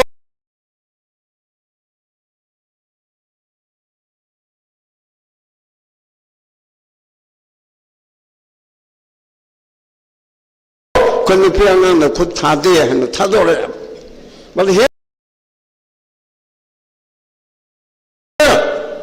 मणिपुर ददी आंगांग मचा था मंगा की चही मंगा की अदुदा नते जिरी दा चही अमी की चही निपान की मयाम मुमले तुम नहीं गंदा हाथ पुकट थोकी पे थोक मयाम दे हाइर रे याम ले गले बा असिदा मपी ताबद लायदन हाइपेतंग यांगा मणिपुर तौर सिन नुंगाइतेने हाइबो वाहे अम बो वाहाइ देबा इवन होम मिनिस्टर बाबा मणिपुर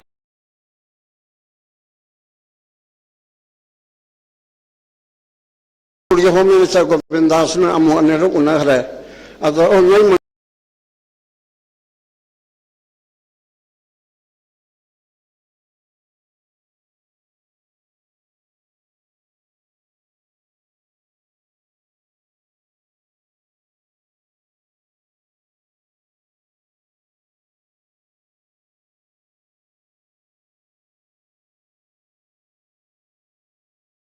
पूरे तो इन माइटिन है आई जो स्टेट में मिथोके तौरी में तो देबा मी न तो बदल न तो रे मी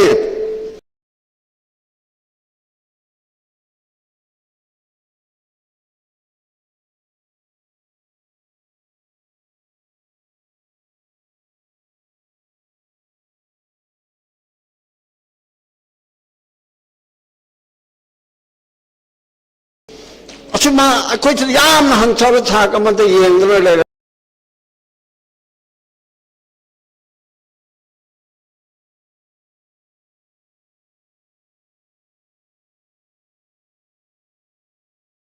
तो देखो ना राइडी है भी नहीं उकिन्नी आई सना निया तो दाना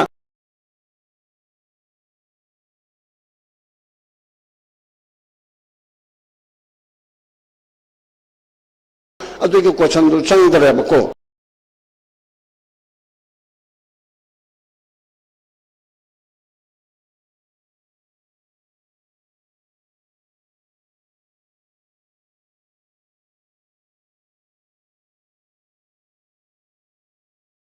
यामना हंथब मौंग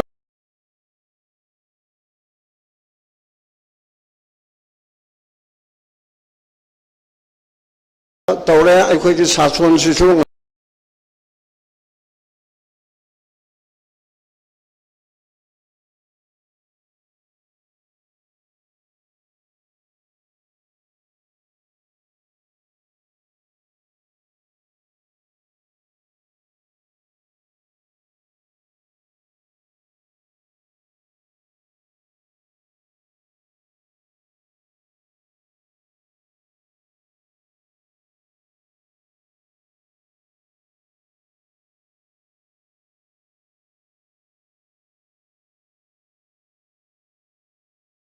कौन है रेंगमई है चौकीदा सब मानना सूम संगे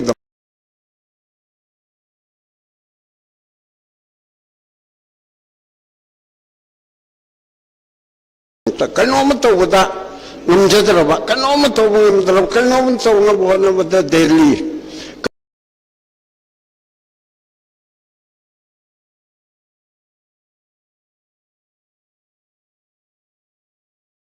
तौनब होनबद दिल्ली पुनमक फोन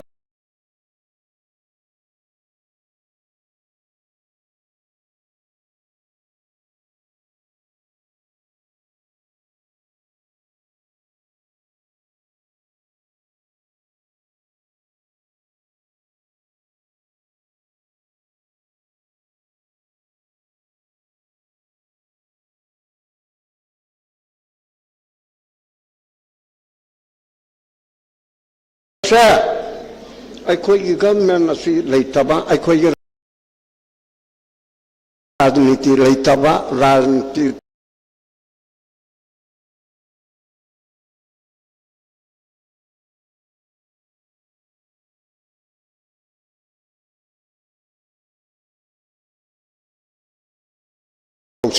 राजनीति साजिनबा ममद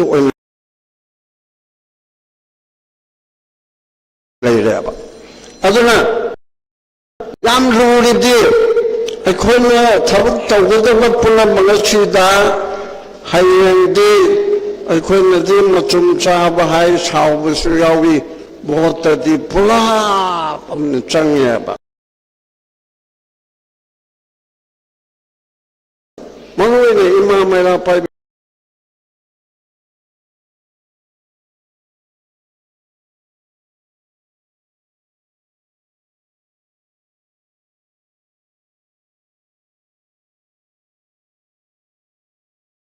I get the military beside my pipe.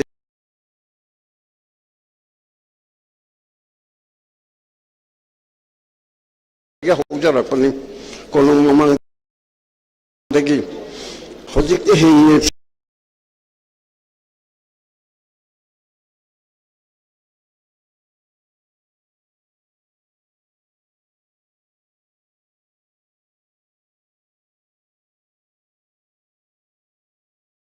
I hotanga the Mimara Maniga. A chicken in Jalapa.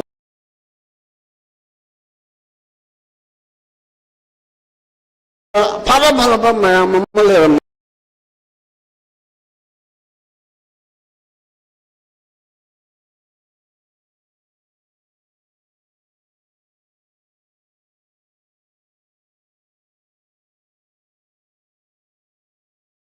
Mamon Chaubi, Combi, Tom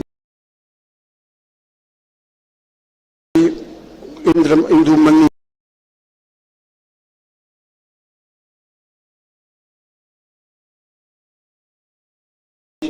Let me bump my answer that Oramba Tana, the Hojik Tea,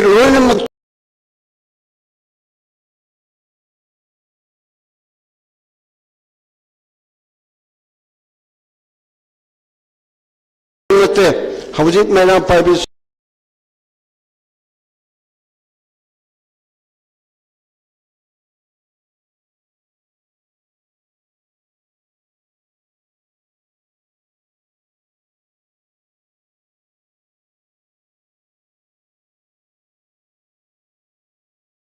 के मरक्ता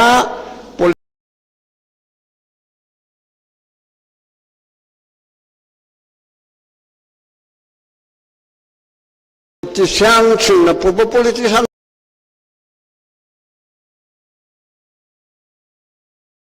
achumba purdi phaine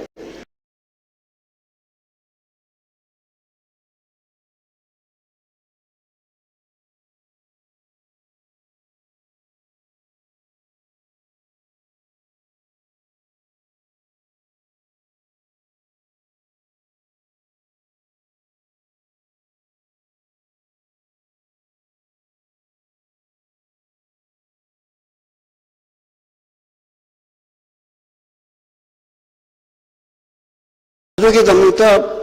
फिर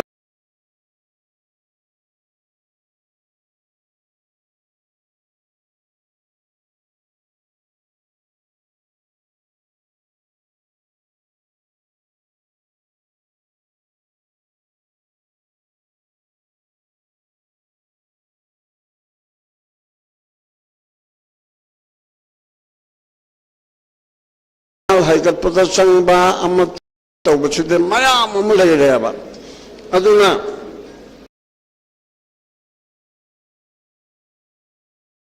अखोइगे चा इनाव हाकुन Shantana discussion मदा हायबा कका अखोइदि लोयना मेले पुनमक्सि तो लोयना मक तो ओइना अखोइदि तौनिंबनि अदुबु MLA अमममगे मयुमदा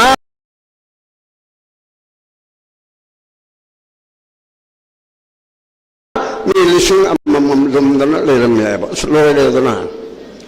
अदुना अखोइगे मुरक्ता लेरे अफब सासो मम लिंचे हारबा अफब मी थाबुकसे हारबा असे अखोइदे लेरे समझना हारबदा लेजिस्लेचर एजुकेटिव जुडिशरी एजुकेटिव हम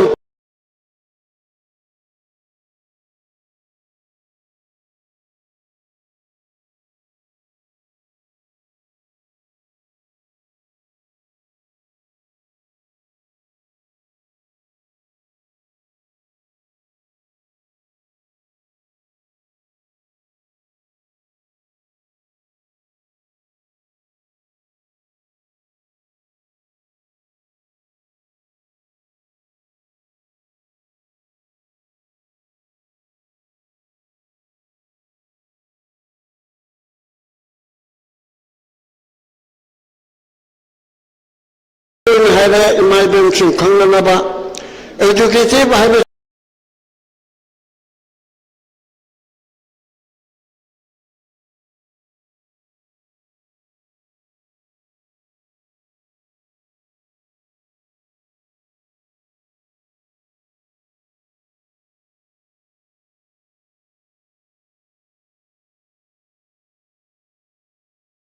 IAS, IPS, MCS, MPS अदुगा चौकीदार भावबा चपरासी भावबा मेट्रिकुलेट हायरेबा मोइसु लाइक लोन हाइबंगा तनेबका IAS, IPS, MCS, MPS हाइरकांदा सम ट्रेनिंग तोयाबा प्रोबेशन नेद्र हे हाइरगा IAS तो सेक्रेटरी ओया देबा STC SD ओदगी होलेबा IPS तो ओसी के लेवल दे हम मोइरांगे दो कोई उकिन टीम मम चलुई मोइरांगे ओसी दो IPS मन ओया ये हाइदी ट्रेनिंग तौफम ओन होयाबा अदोदि एजुकेटिव तो लेबा सिंगो क्वालिफाइड ओरबा भावगदा ट्रेन तौबी जुडिशरी से LLB नत्रदि यादे LLB तो ओरगा किलोबे यादे सेनाल मि मखाद चही खला प्रैक्टिस तौगनी अदुदगी अमु जज ओइबसिसु किल ओरमदगी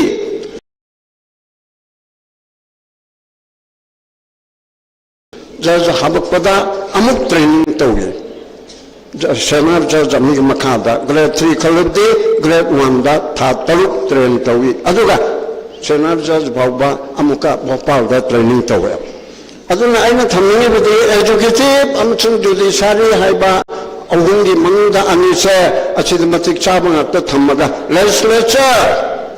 लेजिस्लेचर सिदि कदौरा पॉलिटिशियन साबा पॉलिटिशियन सिदि करिनो चाहे त्रांपांग सोरबा इंडिया की सिटीजन ओइबा मणिपुर दले बोरगन मणिपुर मचा ओइबा अदो रायंती यावबा यारे लोरे अदो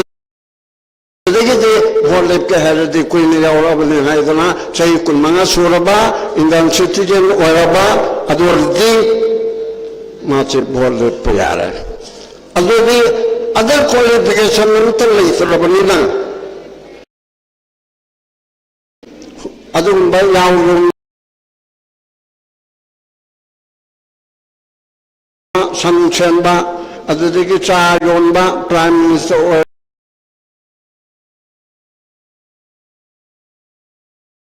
को अदुदगी दे प्रेजेंट प्राइम मिनिस्टर हाइबा नते अदुदगी लाइक लाइसो हाइताबा कुली ओरंबनसो अदम एमएलए ओरप यायाबा मसी हालिसे करिगिनो सिसो क्वेश्चन में हम तोरे अखोइगे असेंबली की कनो के कॉन्स्टिट्यूएंट असेंबली की डिबेट यावरे अहलमन हाइबने मसी रिप्रेजेंट तौगुसे एमएलए अमसुंग एमपी रिप्रेजेंट तौगुदबसे लाइक हाइबदिगे खनसी हाइन हायकपनि अमना अदे अमा अहलमक मतंदु अहलमक नो राइट टू इक्वालिटी अखोइ पुनमक मानगदबनि लाइक हाइतबा लौमे ngतंग नाइबनि लिसु यांखै लेबा खुंगांग अमदा एमए मकदा दिन लौरगा भोले पनगदरा यालो सब मानगदमनि मागी पुंग लौचिंग थौना दुदा लेरे हाइबदगी अदुदी सब मानबो ओगदबनि एनी कनागु मम भोले प याय हना हारिसे अदुगी दमतनेबा भोले प gi matangda legislature gi da parliament gi da qualification se नाउतबो ओगदबनि इंडियन सिटीजन ओगदबनि सोशलिस्ट अतै मतम मानदबने याम सांग हाइजररोय अदुगा मसाइगे हारिबदो अखोई छदंगम थनबिगी प्लॉट ओने तौदना कुकी टेररिस्ट कुकी पुनमंग नतेको आई ओलोय पुनम पंदे कुकी लमेन टू हेनबा आइगे लोंदाबा अदुगा कोकोमे लोंदाबा नार्को टेररिस्ट अदुगा कना कना गो मनसु टेररिस्ट साइड से मोय खरा मिलिटेंट सिंदो अदुगुंबा मयाम से मसी नम थनबगी दमुक्ता नमथबगी मुहूर्ता मोयबु yok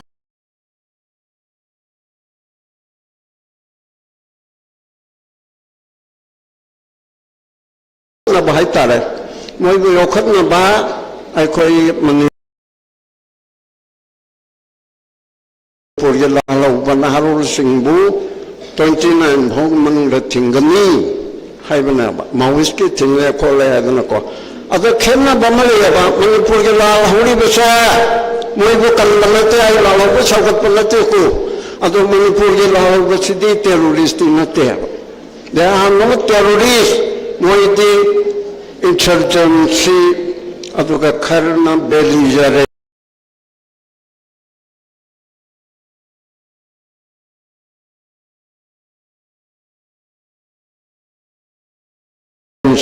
बेलिजरेंसी यौबसु यावरबनेबको अदु सरकारना रेप कदबजनते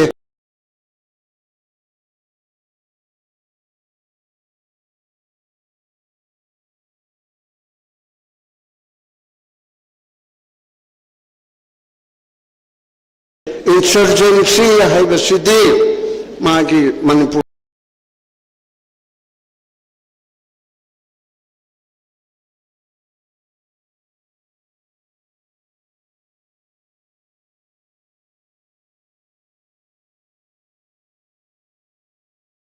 ओरिबा फिबन मुचुना मनिंग तंबा मरोम दोम लेप नना बा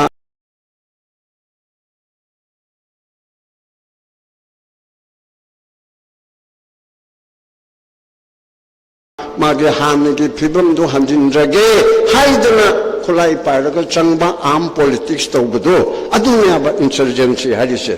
अदुगा टेररिस्ट हाइबसिदी नि तंबक खंगदे तंदबगी खंगदे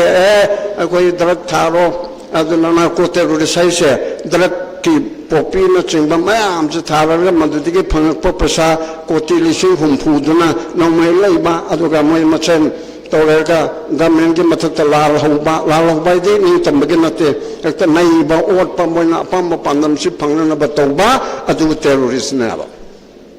to strike terror in the minds of the people asi hanki anuba bharatiya nyay sanhita BNS की सेक्शन 113 चामग तरम दे यावरमनेबा अदम लायमंतना हाइबदुमाइना UAP Act Unlawful Activities Prevention Act 1967 दा 43 ASA 2008 तक चन्नर अबनेबा अदु चन्नर बा 43 ASA हानदि लेरगा मपांगल हापचिनबा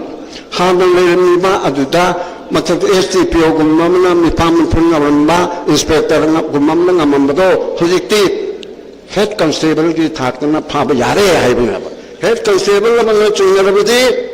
मा लालौगा मरि लंगी नत्र UAP की मरि लंगी न फाब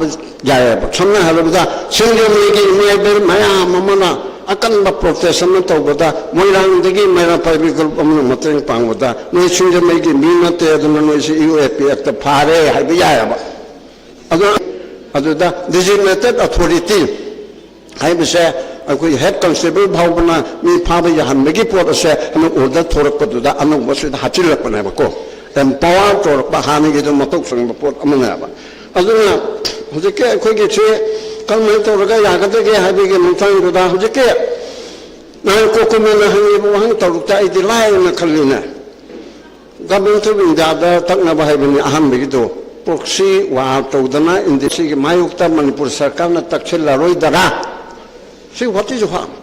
chief minister na my cabinet tawga my party tawga all political party ki ozaibo be karo nara karo ozoi karo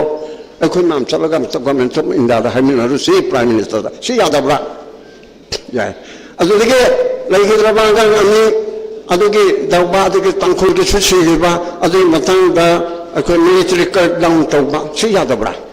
अने खंगदबगिला मिलिट्री क्रैकडाउन तौबा हाइबसे चीफ मिनिस्टर ना यूनिफाइड कमांड के चेयरमैन नि मान नते हाइजलसु यारो लो द पीबी मतुना यूनिफाइड कमांड हाइबसे करिगनो लैरिबा इंडिया की आर्मी CRPF BSF अदुगा जेक्लाई लैरिबा नाम सिगी कंट्रोल से इंडिया गवर्नमेंट तवेबा बट मणिपुर द थारकपददी स्टेट द थारकपददी यूनिफाइड कमांड इन चेमक माइ मागे तोंगान तोंगाना डिसिप्लिन लेजबनिना आर्मी ना माइने से कोऑर्डिनेटर से ममानदा खंददना मानो ओहले हाय मम्मी दो ओहले चीफ मिनिस्टर ना तुम ओयगदमनी अदु ममांगदि ओहेनगिद्राबा अदुना यूनिफाइड कमांड से तोखाइने लेरबोइने याबा unified command लेबचे chief minister Masad यावजबा मागे मखुत ये देनबा अदुने आइना नंग लोक्सलो अदु हुजिके अंगान हालिबा टाइम तरुक तरे की लोनबा आइंदा हालिबदो मधु तांग तरेट की नुंदांग वरंदा हाइबो ऑफिसर मैम से कौरगा माना हाइगदबनी हाइगे पुंग पान भागी नुंदा तांग पान के पुंग पान भाग नुंदा ने आप चुंद लोय ब फारू तो साला ते अदु ता खंदे हाइ कलिगे तो गुना अलिमुद्दीन रोज हाइबन पिमसामा BSF ने इज्जत मंगल लगा हाथो ए असिदा मतम दिगा IGP और DGP लेत्री IGP दना सा फाल उदनान अमोदि फाबे यारो सेंट्रल की फोर्सेस लिना ए आदर दिन में बिलाय लोथोक तारे लोथोक मते नते को बिलाय लोथोगा नंग सेंट्रल सर्विस निना नते लोथोक कारगा प्रिया अदु पुरेगा अजे की चिंग रो सेंट्रल होम मिनिस्ट्री द नचों चमन फारे हाइगो हाइरगा तबे थाने तो ए हाइ चिंग निनी के मन बुथोरक ते यारो हाइ हाइबदा ना नो आई तौरो न हाइगद्रा आइना खंगदबैगिरा खंगदे मसी तौबि याय अदुदगी दूधा तौरे नोमै लाके तौरे नत्रगा दूधा तौरे हाइदना वना नोमै कापदमी अहुम सेरे कुंसा का मरी अदुगी दो हम लोग बनो जो सामी सजेशन तुम बचलगा जो से इंक्वायरी तौरो हायना हाइबदा कमीशन में इंक्वायरी 1952 के मकादा हयांगोय थोंगला तौबा रिमिस्टर तौबा दिगी जुन 18 के तौबा कोई लोना लेप लाउजर अपनी खनी कमीशन इंक्वायरी मकादा इंक्वायरी तौरे लाइ रिजल्ट लोन फंगी कंपेंसेशन लोन फंगी रिमिस्टर दुदी दंदी बुपी ही बने लाइफ इम्प्रिजनमेंट मोय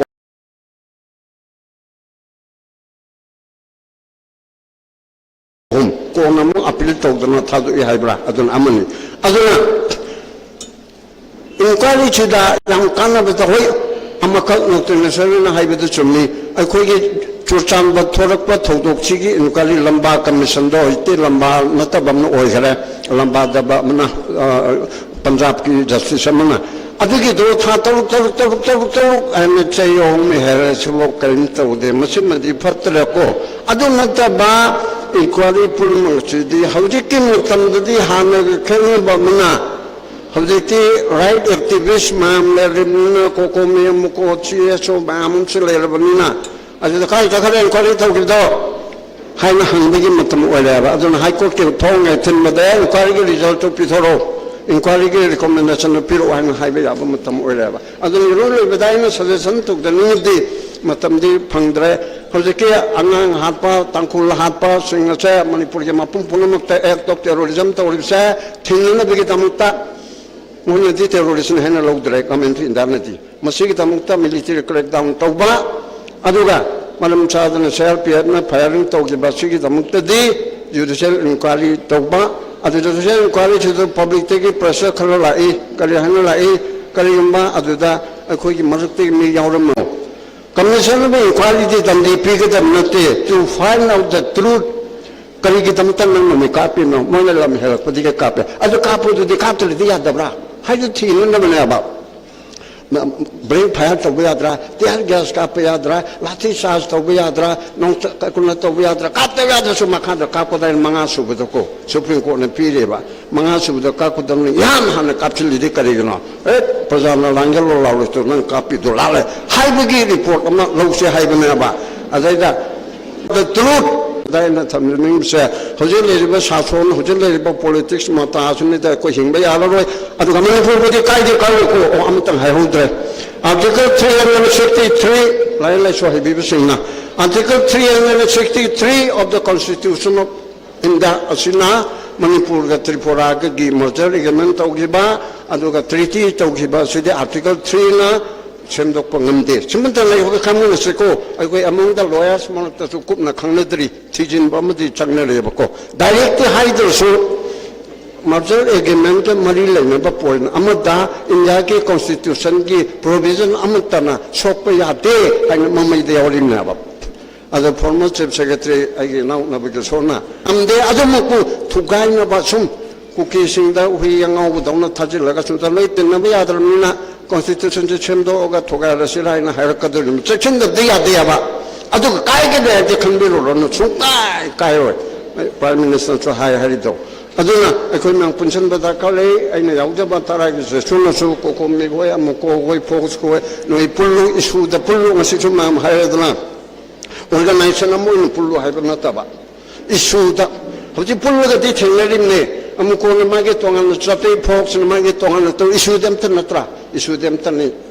अखोय मे 3 चमन न तौरबा अदुबु थाबुक तौरपदा मणिपुर बन नत्रगा अदुदु तौसेल दि पुल्लगा कोकोमिना हेडक्वार्टर ओरो अमन ओरो तौरगा पुल्लगा चमिन सी आइबो अपन दिस थमगा लोसिनदके thank you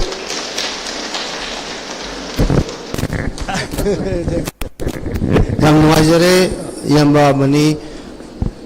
farmer acting chairperson Manipur human rights commission ना यामना मचंगोबा कयाबा मयामदा थंबिरमे मरुबसिंदा याम मरुना कोई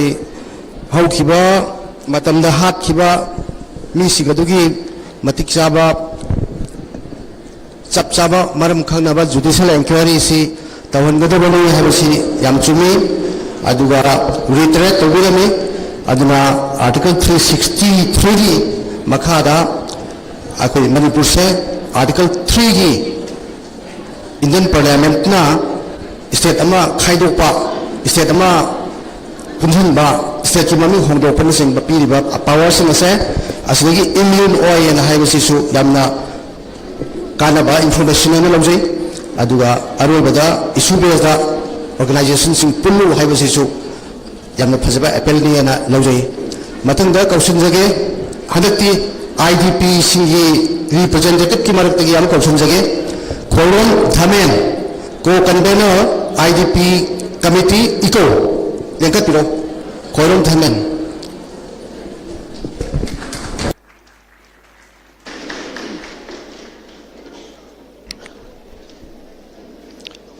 आन मक्तुदा नसी थर्ड मे ने लाकपदा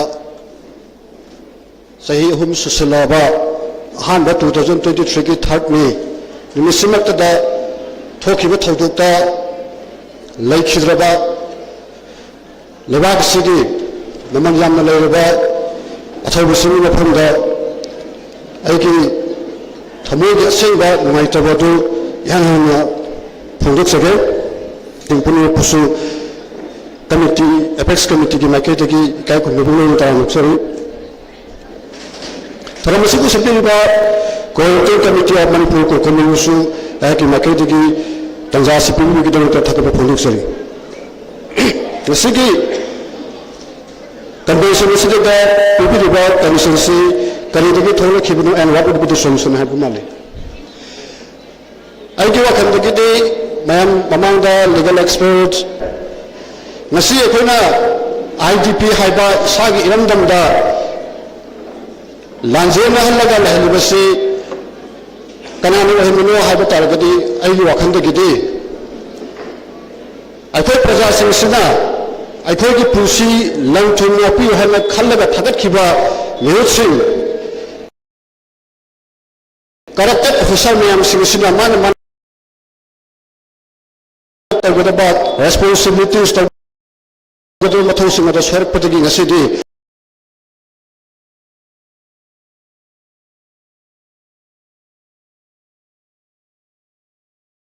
I could give Mamayam Labanaha, the Pusiman Crack, Mamayam Labataki, to the Asale Selectre, real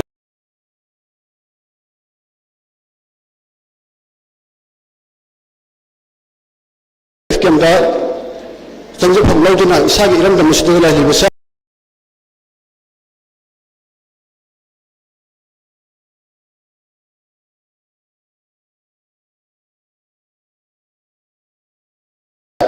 मसी अखोगी गवर्नेंस अखोना खनखिबा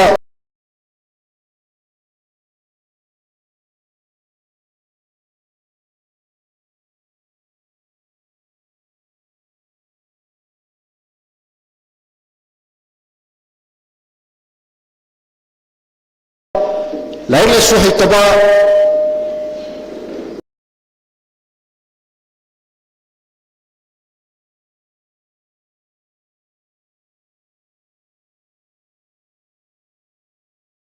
मागी मथौ करिनो खंदबा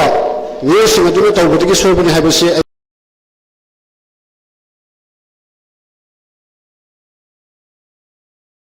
मखोयदा ब्लेम तौजनिंगे करिगिदमक्ता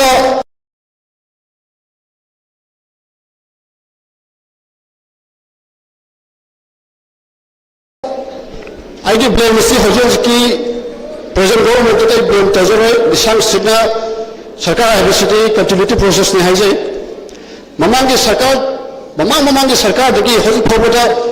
कंटिन्यूसली तो पाइबा एमएनए मंत्री नाम में याव लेबा हाइबा मंत्री एमएनए सिगुदु मखोई मतमदुदा करी होल लेखगे है बस मखोई न हुदब्रा मखोई न हुजकी लाइबा सरकार से तसनबगे करी मोने पॉलिटिकल स्वामी माइलेज लेने अमन आबदा लंथोल सेंटरगा प्रजा सेन फी कोरम होम से दरकार है वसी अखोई आईटीपी ओरिबा चोसनपुर मोरे कानपुरी इकोनॉमी चिथोसिना द पेरिफेरियादा मैतई की पंखै नाग लेरम से मसिदी लंगा वोन सोखिबदगी मसिदी अखोई सनन कुकी सिंगा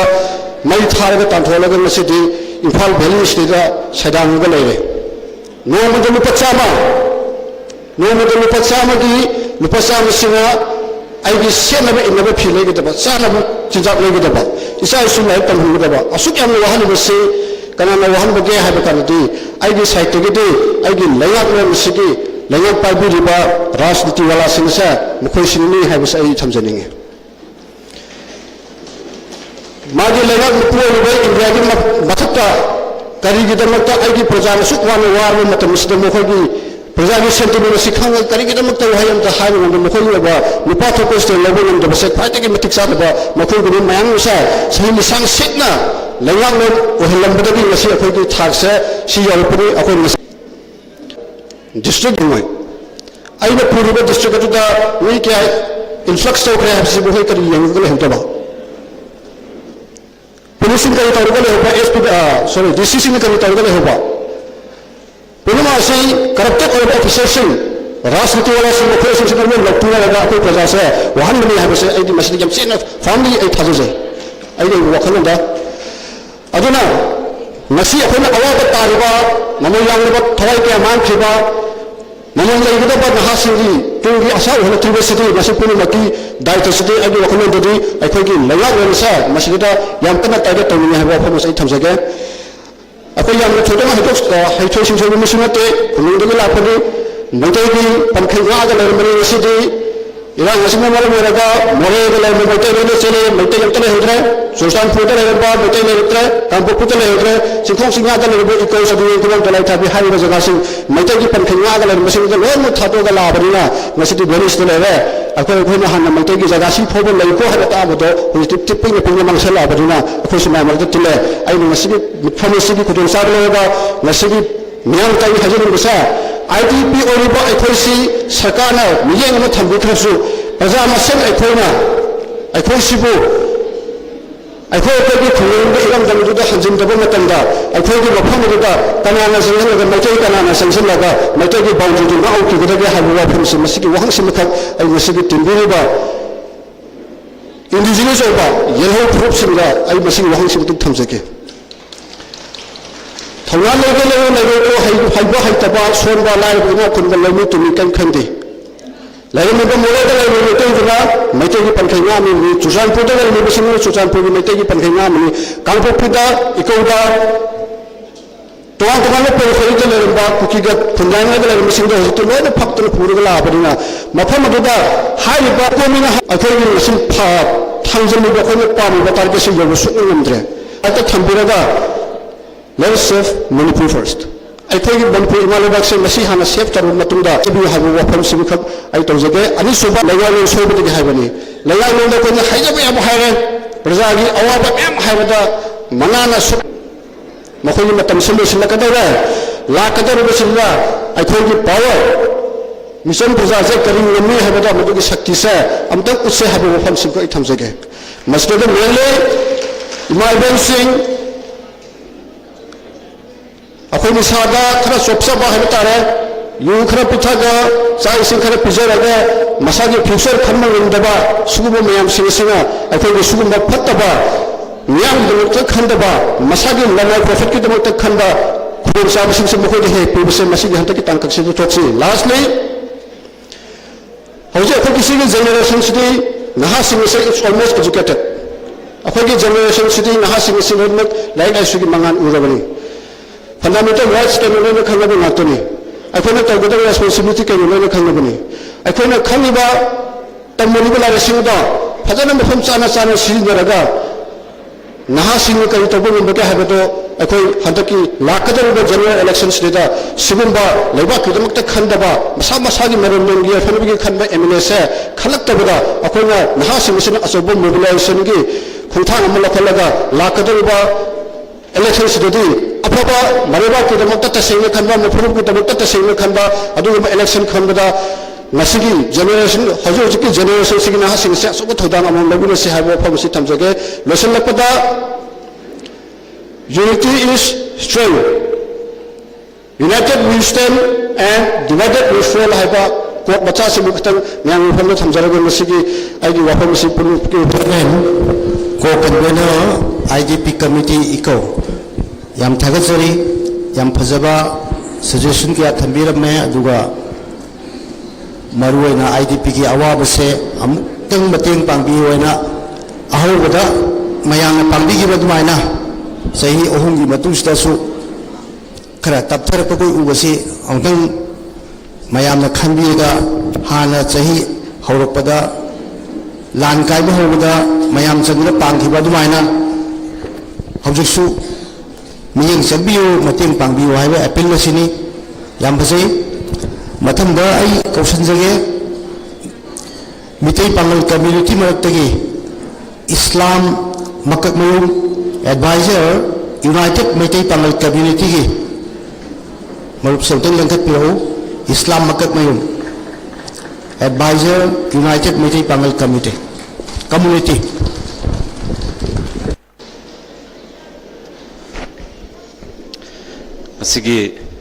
सिगुलबा convention moderator banner loina na mangda election biriba imai bel chilina marumpang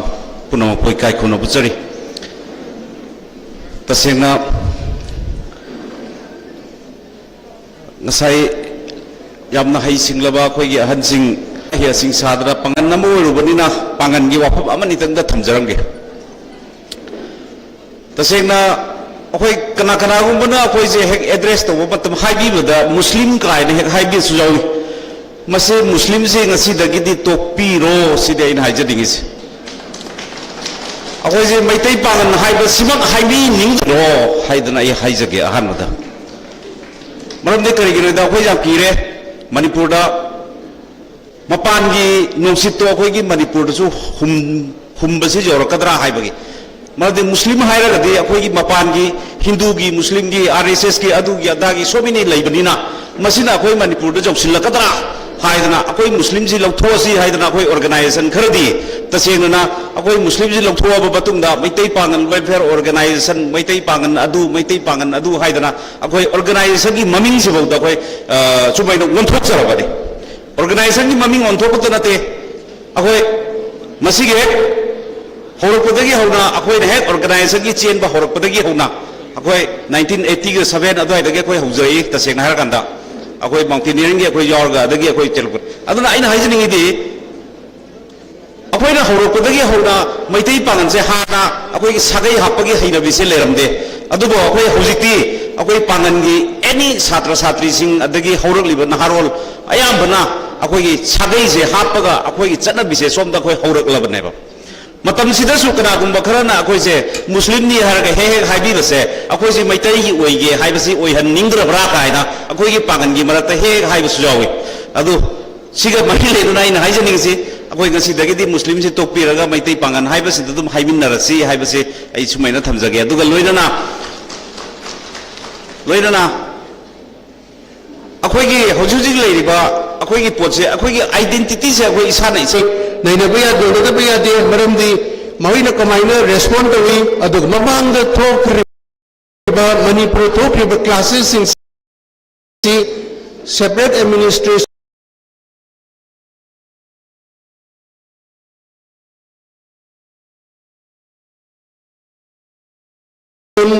separate land तानबदी यावगिदो माले असम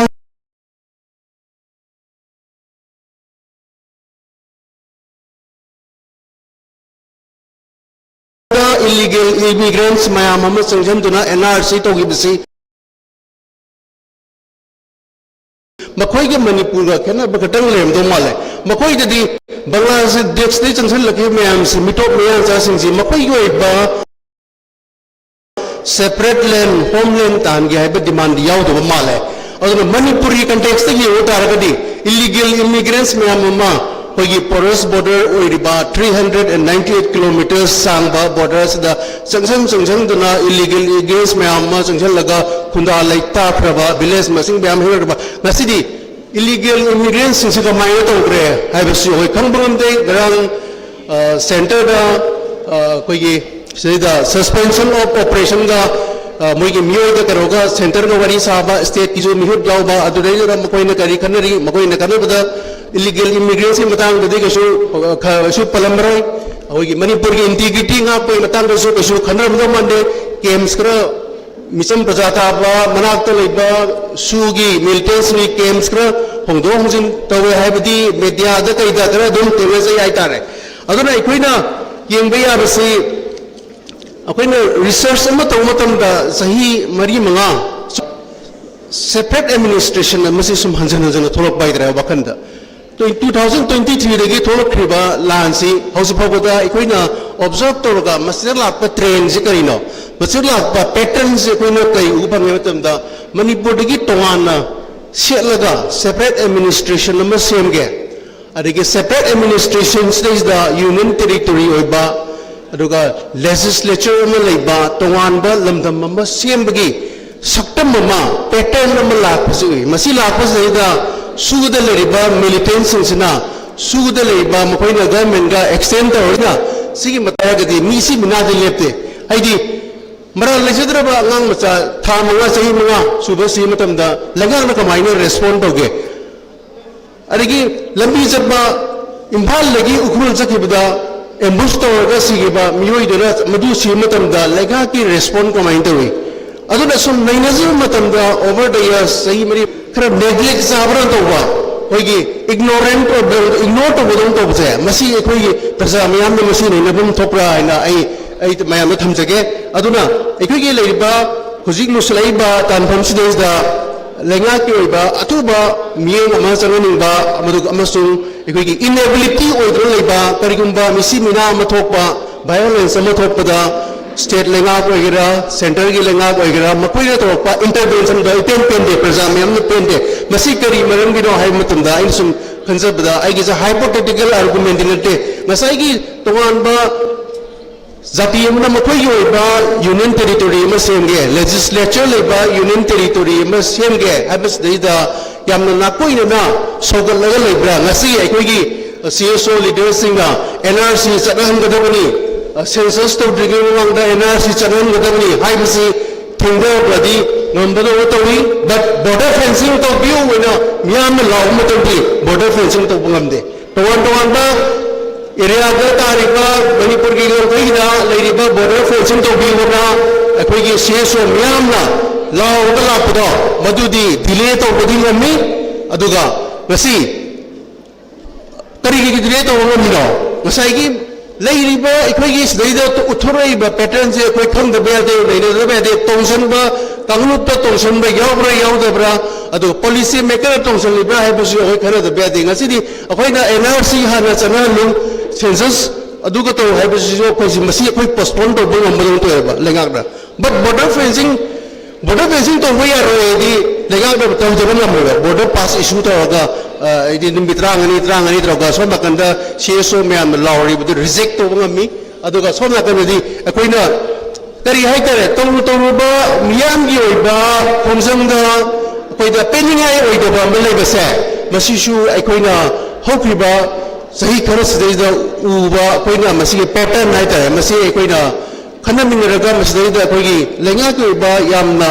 इफेक्टिव ओइबा इंटरवेंशन दमा दरकार ले अमसुंग मसदेदा अखोगी ट्रस्ट अमा मांगे बसे मसी कमाइना हंजलंगदगे बसे मसी अखोई मुन्ना खमिनबा लेनबा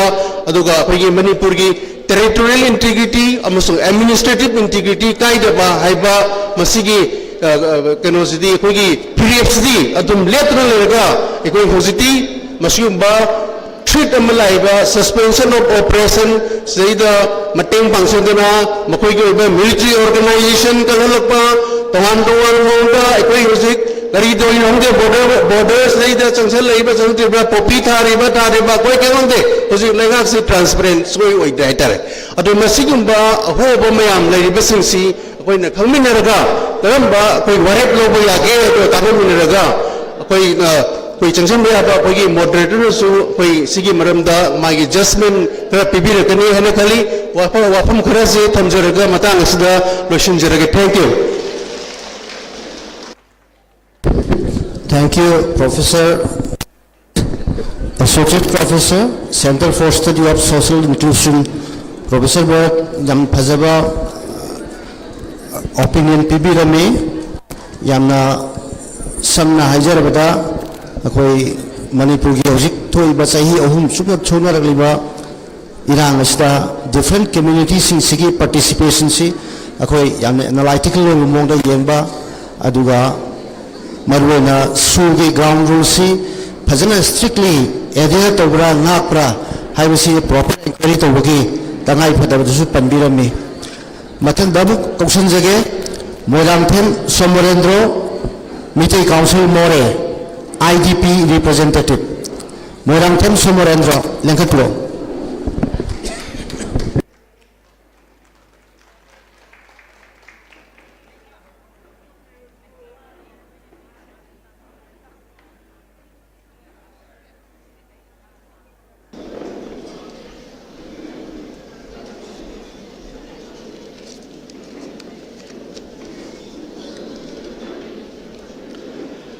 इकाई खुमलोब मतिक चारबा अखोगी ngasi फंक्शन असगी मॉडरेटर ओइबिबा ओजा अमदी कोकोमी की प्रेसिडेंट लोइनना याम खंग हैरबा अखोगी इमिनेंट पर्सनालिटी सिंग इचे इसल इमाइबेल इचेलेनाव ख्वाई पुनमकपु सुपसिनजरगा अहानबमक्तदा इखोगोने काई खुमना बोचरी अइना थोइदोकना यामना हायुद्रगसु गसाई ममांगदा इखोइदगी हेना खंग हेरब मयामना यामना मचा खाइना ताकपिरमे अदुना IDP की रिप्रेजेंटेटिव अमोइना मोरेदगी IDP रोमदा अयाम्बा आइना करिगुम्बा खरा मते खरा मयामदा हाइजगे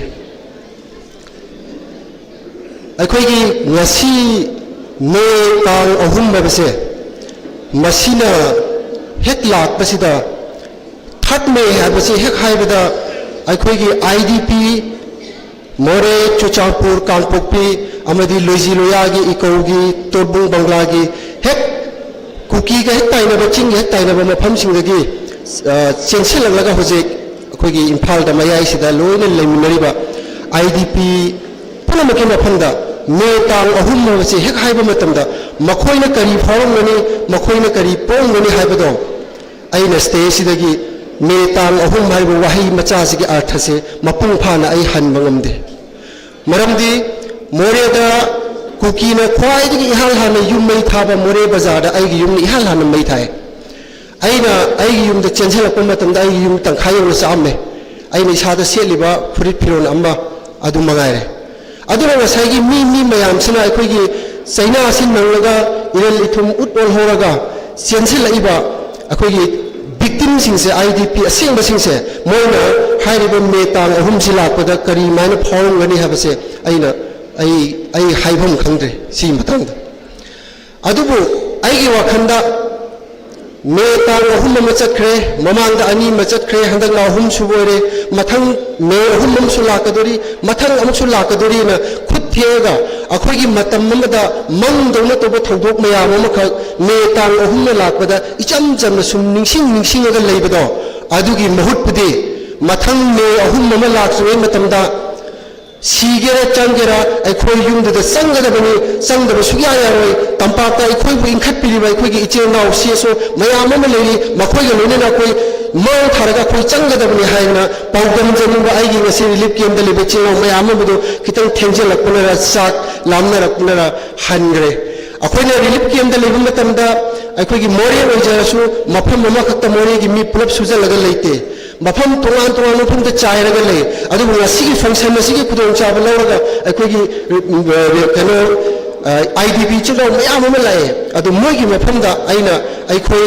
थौना लेगदबनी अखोई हंदबा यादे सिदगी हंद यारे है मतंदा मोरे की मीना मोरे हंदना चुचांपुर हंदना कांगपोपी हंदना कनाना हंदुनो अदुना सीगेरा चंगेरा अखोई हंदबा यादे हना मोय मयाम दा आई ngasi gi nimisi khudong चाब लौरगा पाउदम जनिबदो लाइबो खिबा हाइगदरा मोय खितंग थेंग मतम सि खितंग थेंगरे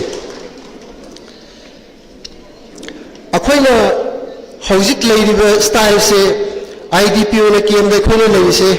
कैसुम संगदा बंदी न लेबगुंबने अखोइगी मियाद तारबा बंदी सिंगना अयुकी चाक अदुम चाबा अदुगा नुंदांगी चा अदुम चाबा कादा अदुम चंगबा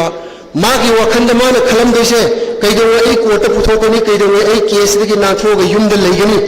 हाइबा बंदी न मागी वखंद चेनबदो अदुगा चाप वाने रिलीफ केम द कोइन लेसे अखोइ द फ्यूचर प्लान हाइबा लेते अखोइगी वारी हाइबा लेते अखोइगी वारी हाइबु कैदों ए लानसि लोरगा अखोइगी युमद सकनी सी खतने अखोइ थमोइदो अखोइ फाउरिसे अदुना केम त लेरिबा रिलीफ केम त लेरिबा हाइबसि मोरे खतगी वानते IDP ओइना लेरिबा केम त लेरिबा चेनाव सिंदा अखोइगी चाही 85 हुंफु गी मथक्ता लेराबा अदुना नोमगी आशा लेरक्तबनिना करमाइ तौरगा मा हिंगनी मागी मचा मसु करमाइ सेंगनी नारागा कराइदि पैसाना लायेंगनी ना खनबदा मचिंददी मोमन नोक्सिनरगा मथमोइददी मिकुप खुदिंगी पिरांग कंज्रिबा अहल्लमल मयामम से वखल लेना नारगा सीगिबा मयामम सु यावग्रे अदुबु मतंग हयेंग हंजनबा याय हाइना चाही अहुम नतगा मरी लेरगा हंजनबा मतंगदो अदुददी नुंसिरबा आइगी इयामबा इपाइचल सबमिनरोइदबा सुम मयामम लेरे मफम सिदा लेहरगदबा वखल लेना यैरबनि मसिगुम मयाम से अखोइगी वालिबा वारिबा अखोइगी थमोइदा फाउरिबा मयाम से मसे चिन्न तम्बदा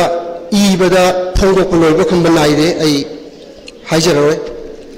ꯑꯩꯈꯣꯏꯅ ꯁꯤꯒꯨꯝꯕ ꯍꯧꯖꯤꯛ ꯑꯣꯏꯅ ꯈꯨꯗꯣꯡꯆꯥꯗꯕ ꯃꯇꯦꯛ ꯈꯔ ꯂꯩꯔꯤꯉꯩ ꯃꯇꯝꯁꯤꯗ ꯃꯅꯤꯄꯨꯔ ꯒꯣꯚꯔꯟꯃꯦꯟꯇ ꯑꯉꯥꯡ ꯂꯥꯏꯔꯤꯛ ꯇꯝꯕꯒꯤ ꯑꯅꯥꯕꯒꯤ ꯑꯗꯒꯤ ꯑꯩꯈꯣꯏꯒꯤ ꯑꯋꯥꯠꯄ ꯃꯆꯥ ꯃꯌꯥꯝ ꯑꯃ ꯏꯔꯒ ꯄꯣꯏꯟꯠ 6 ꯌꯥꯎꯕ ꯍꯥꯟꯅ ꯃꯃꯥꯡꯒꯤ ꯄꯤఆꯔꯒꯤ ꯁꯔꯀꯥꯔ ꯂꯩꯔꯤꯉꯩꯗꯁꯨ ꯆꯤꯐ ꯁꯦꯀ꯭ꯔꯦꯇꯔꯤꯗꯁꯨ ꯍꯧꯖꯤꯛꯀꯤ ꯂꯩꯉꯥꯛ ꯑꯅꯧꯕꯁꯤꯗꯁꯨ ꯑꯩꯈꯣꯏ ꯑꯗꯨꯝ ꯄꯤ ꯁꯤ ꯈꯛꯇꯪꯗꯤ ꯑꯩꯈꯣꯏ IDPꯁꯤꯒꯤ ꯃꯇꯦꯡ ꯇꯧꯕꯤꯌꯨ ꯍꯥꯏꯅ ꯑꯗꯨꯕꯨ ꯍꯧꯖꯤꯛ ꯐꯥꯎꯗ ꯃꯗꯨ ꯏꯝꯄ꯭ꯂꯤꯃꯦꯟꯠ ꯇꯧꯕꯒꯤ ꯋꯥꯔꯤ ꯑꯃꯐꯥꯎ ꯂꯩꯇꯦ ꯇꯧꯕꯤꯔꯛꯇꯣꯏ ꯇꯧꯕꯤꯔꯣꯏꯗꯁꯨ ꯈꯪꯗꯦ ꯑꯩꯈꯣꯏ भारत सरकार की दी अमखक खल्लीबा नोय चानिंग चाव सिनिंग सियु कपनिंग कपू रैली लाख अम चनिंग चलु मेमोरेंडम लिसिंग अम पिनिंग पियु धना लिसिंग अम तंग तो अखोइना मणिपुर लेनाइदगी पाम बमोंग अम खक्तंग लेरी मोंग से फंग्द्रिखै ऑब्जेक्टिव से फंग्द्रिखै अदुम ngasi gi चानिंग नरिबा मोंग सिदा अदुम चलहनगनी न भारत की अदुम लei हजे अदुना ngасai mamangda akhoi hal hamra oja dhanbir thambiram baduni akhona thamoi nu dos phaujaba yam pamjaba same adum haibadi bharat ki dimagi objective ma pham tana ba khona rakani na adu tadrike ma akhoi gi awana yengdew adu luri badi magi objective tu ti akhoi IDP mayam adu innocent people mayam pige da objective tinate madu di mai agam ma thak tamoi nu sen haina jaga da bani ai yam ka na di paninde adu magi objective tu lawgi namada kuki singbu sinaraga chamjaraga punsi mayam am order ga masida mafam marang khangan da leiba mayam se masi si khallu matamda sigera changera koi mang tharaga kaidongoi aikhoi yum hanjalandoino kaidongoi lansi lu hendoino na akoi mikok khuding haininge moigi mafamda hojik yo अखोगी उफुल रोता अखोगी नागा सिंगा अमु नागा चिलाव सिंगा अमु cookie सिंगा अमु खोहल्ले अदुना लंबी सपमी सिंसु मोय एम्बुस तोक्सलकना कयाम हाटख्रे लानसी अमु थोहलकना विवेक sorry अखोगी village volunteer force नि जो हाय अदुंब कयाम सु सीगरे अदु अखोना वीडियो फुटेज मयाम अमु उजेबा इरान कितंग थोरक मतमदा मोय चिंगदुदा मी चाम लेबा चनी लेबा यामबिद चंगा लेबा अदुगुम मफम सिंगदुदे इंडियन सिक्योरिटी फोर्स मयाम क्वेश्चन लगले अदुगा मोरेदा अखोई मी लिसिंग मरी मुक लेबा चुचानपुर लिसिंग 30 मुक लेबा कानपुर लिसिंग मुक लेबा पेरिफेरी एरिया गिदम याम लेरी मयाम से सिदी इरान थोरक मतमदा सिक्योरिटी फोर्स अमतना नोय लेगो साइबो युमदो सक्सेसरसु लेमोरिबो मयाम से अखोई लोइरम गातने हाइदना ngasi bawda Indian security force ama khomna akhoi bu kanbirakhide akhoi thorok matamda aduna akhoi se moina moigi kemda pusalaga puthogna bu honarakpada moigi aroi bi mathawna phudokhi adu kanbina bu honabada mathawna macha amadang phudomabde thamoi jam pelam gadabne aduna sinungda leba macha macha mayam dudi moigi agenda amagi matung inmani kandabe yaroina moi adum kanne akhoi gi wadi moina handagi lapingedagi moina pamiba मैतेगा कुकीगा खुद थानबा खनबा मधुमक तानब होनरिबा मोइगी पारादु तारकपनिना अखोइगी मिनुसिदि मोइदे कया फावदबा जाने हौजिक अइना मतेक अमखक्तंग नसाय अखोइगी ओजा हेमंतना हाइबिरमबदुदा अइ याम पामजबा अइ मतेक अमखक्तंग मतेम हाइजगे अइना नसाइगी अमुक सुमबागदे हाइजखरे अखोइगी IDP सिंनाव सिंग लेबिरमदि अइ मोइदे यामना तमजनिबा पावै याम नुवाइजनी अदु हौजिक मपादी चागिद्रे गवर्नमेंट ऑफ इंडिया ना अखोइगी चाही अहुम सुरैबा लान से मरी सु सोनगिदोरा मंगा सु सोनगिदोरा निपान सु सोनगिदोरा हाबसे मथोंगन खंदेबा अदु मंगम सत्ता इंडिया ला तोब लिचत खर खक्तो ओजा हेमंतना मसाई पनबिरम बदु आई खितंग आई हाइजगे अखोइगी त्रिपुरा दा लैरिबा अखोइगी मिजोराम दगी चेंथोरैबा रियांग ट्राइब सिंग से ब्लू ट्राइब सिंग से त्रिपुरा की अखोइगी दलाई डिस्ट्रिक्ट नॉर्थ त्रिपुरा गोमती मफम जिंगसिदा चाइरगा 1997 दगी लई अदु लेबा मतमदा मोइगी मी सिंसे 2002 दा होजि सेटल तोग्रे 2022 वाउ मोइ DPT दा पैसा कापग पिरमने अदुदा मी सिंदुगी स्क्वायर अखोइगी फुट निफु सांगबा कुंथ्रा पाकपा मचा मकक अममुकागा युम साबिरगा मोइ थमे मोइगी युम साबदो मी अमदा लुपा लाख अम मखाई युम साबगी पी अदुगी लुपा लाख अम मखाई मॉडल दुनी अखोइदा ngaraang nahan अखोइगी तोरबुंग बंगलादा लेबा मी मयामदा लाख अमगा कुंथागना कनोदे PMI गी युम साबदि कछनबा सिदगी लाख अमगा सिना अखोइना हापा हाइसे त्रिपुरागी कॉपी दो अखोइ सिदा तौरिने सेम कॉपी दो मोइना अतै कै महलते अदु चाही कुन गो फुंदोय कहीं मिजोराम कन्फ्लिक्ट लेगा Tripura लेहलगा ngarang nahan khakta lotion garibo ko adumaina akhoi busu chahi kaya amu sangam doino madu bharat sarkar ki khutta leba ani subada jammu and kashmir da 1990 da thoiba thodok to madudagi chenthor kummi me adu yam chenthore 2008 da UPA government lari metam da lupa ko lising ga chingi hena piraga samna bhona bada security PPD to na changu yade hausi pa Jammu kilometre चाम यांखी मुथोरागा जकती है पुरखुआ मफमसिदा fabricated house हाग लेरी अदुगी fabricated house model दुनी आदा सोरा मखागी करीबा याइथीबिदा अखोगी yum ma'am सा लेदो अखोई IDP सिंग लेनबा आ जम्मू की model दो सोम the Sabne अदुना ममांग the chief secretary ना हाइबीगी मयांग खंबिरंगनी मणिपुर युम लिसिंग ना सागनेना जम्मू दा आदा लिसिंग तरुक छाय mono me कितंग यामबगे अदुना ngасai India gi magi mangam sasi yenga da mamu de lichat ama leba aikoi gi hauji waba naba gi irang mission da mui de changdeba mui na sahi lisang sitna Tripura da tawiri ba chahi kumro humba muk changna asom da chahi kunthra thung muk changna hauji Bodoland kari BRT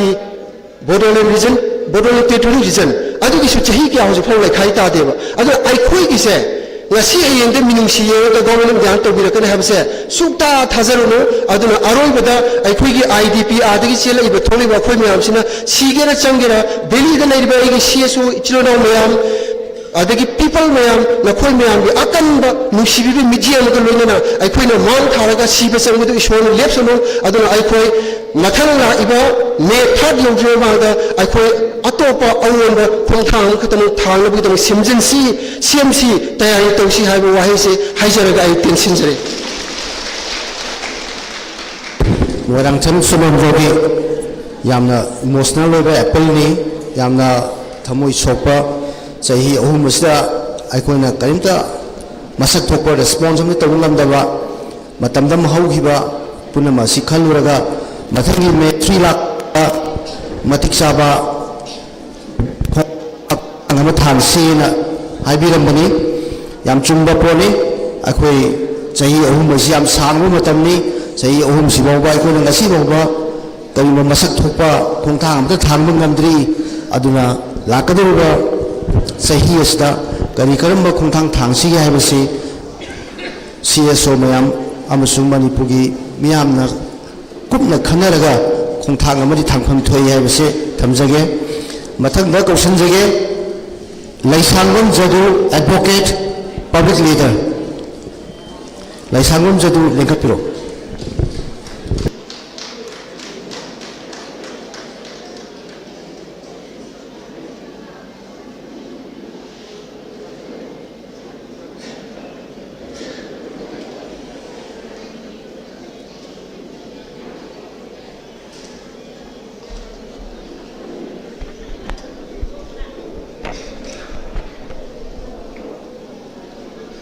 Masigi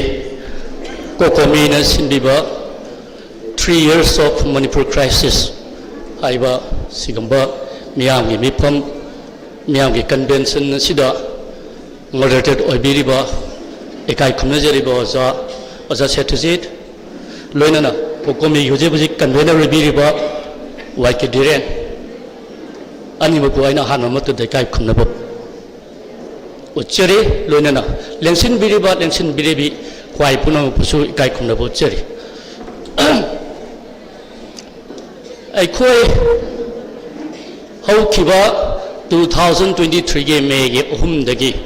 Nasi Pawasda Tuan Tunganba Ton in the Todokia Tokre Mishimina Mi Man Kiba Mong Rentadaba Yungai May Tadaba Simba si powder chathreiba violent conflict asida thoning the thodokia Manipur ke lai mai sida thok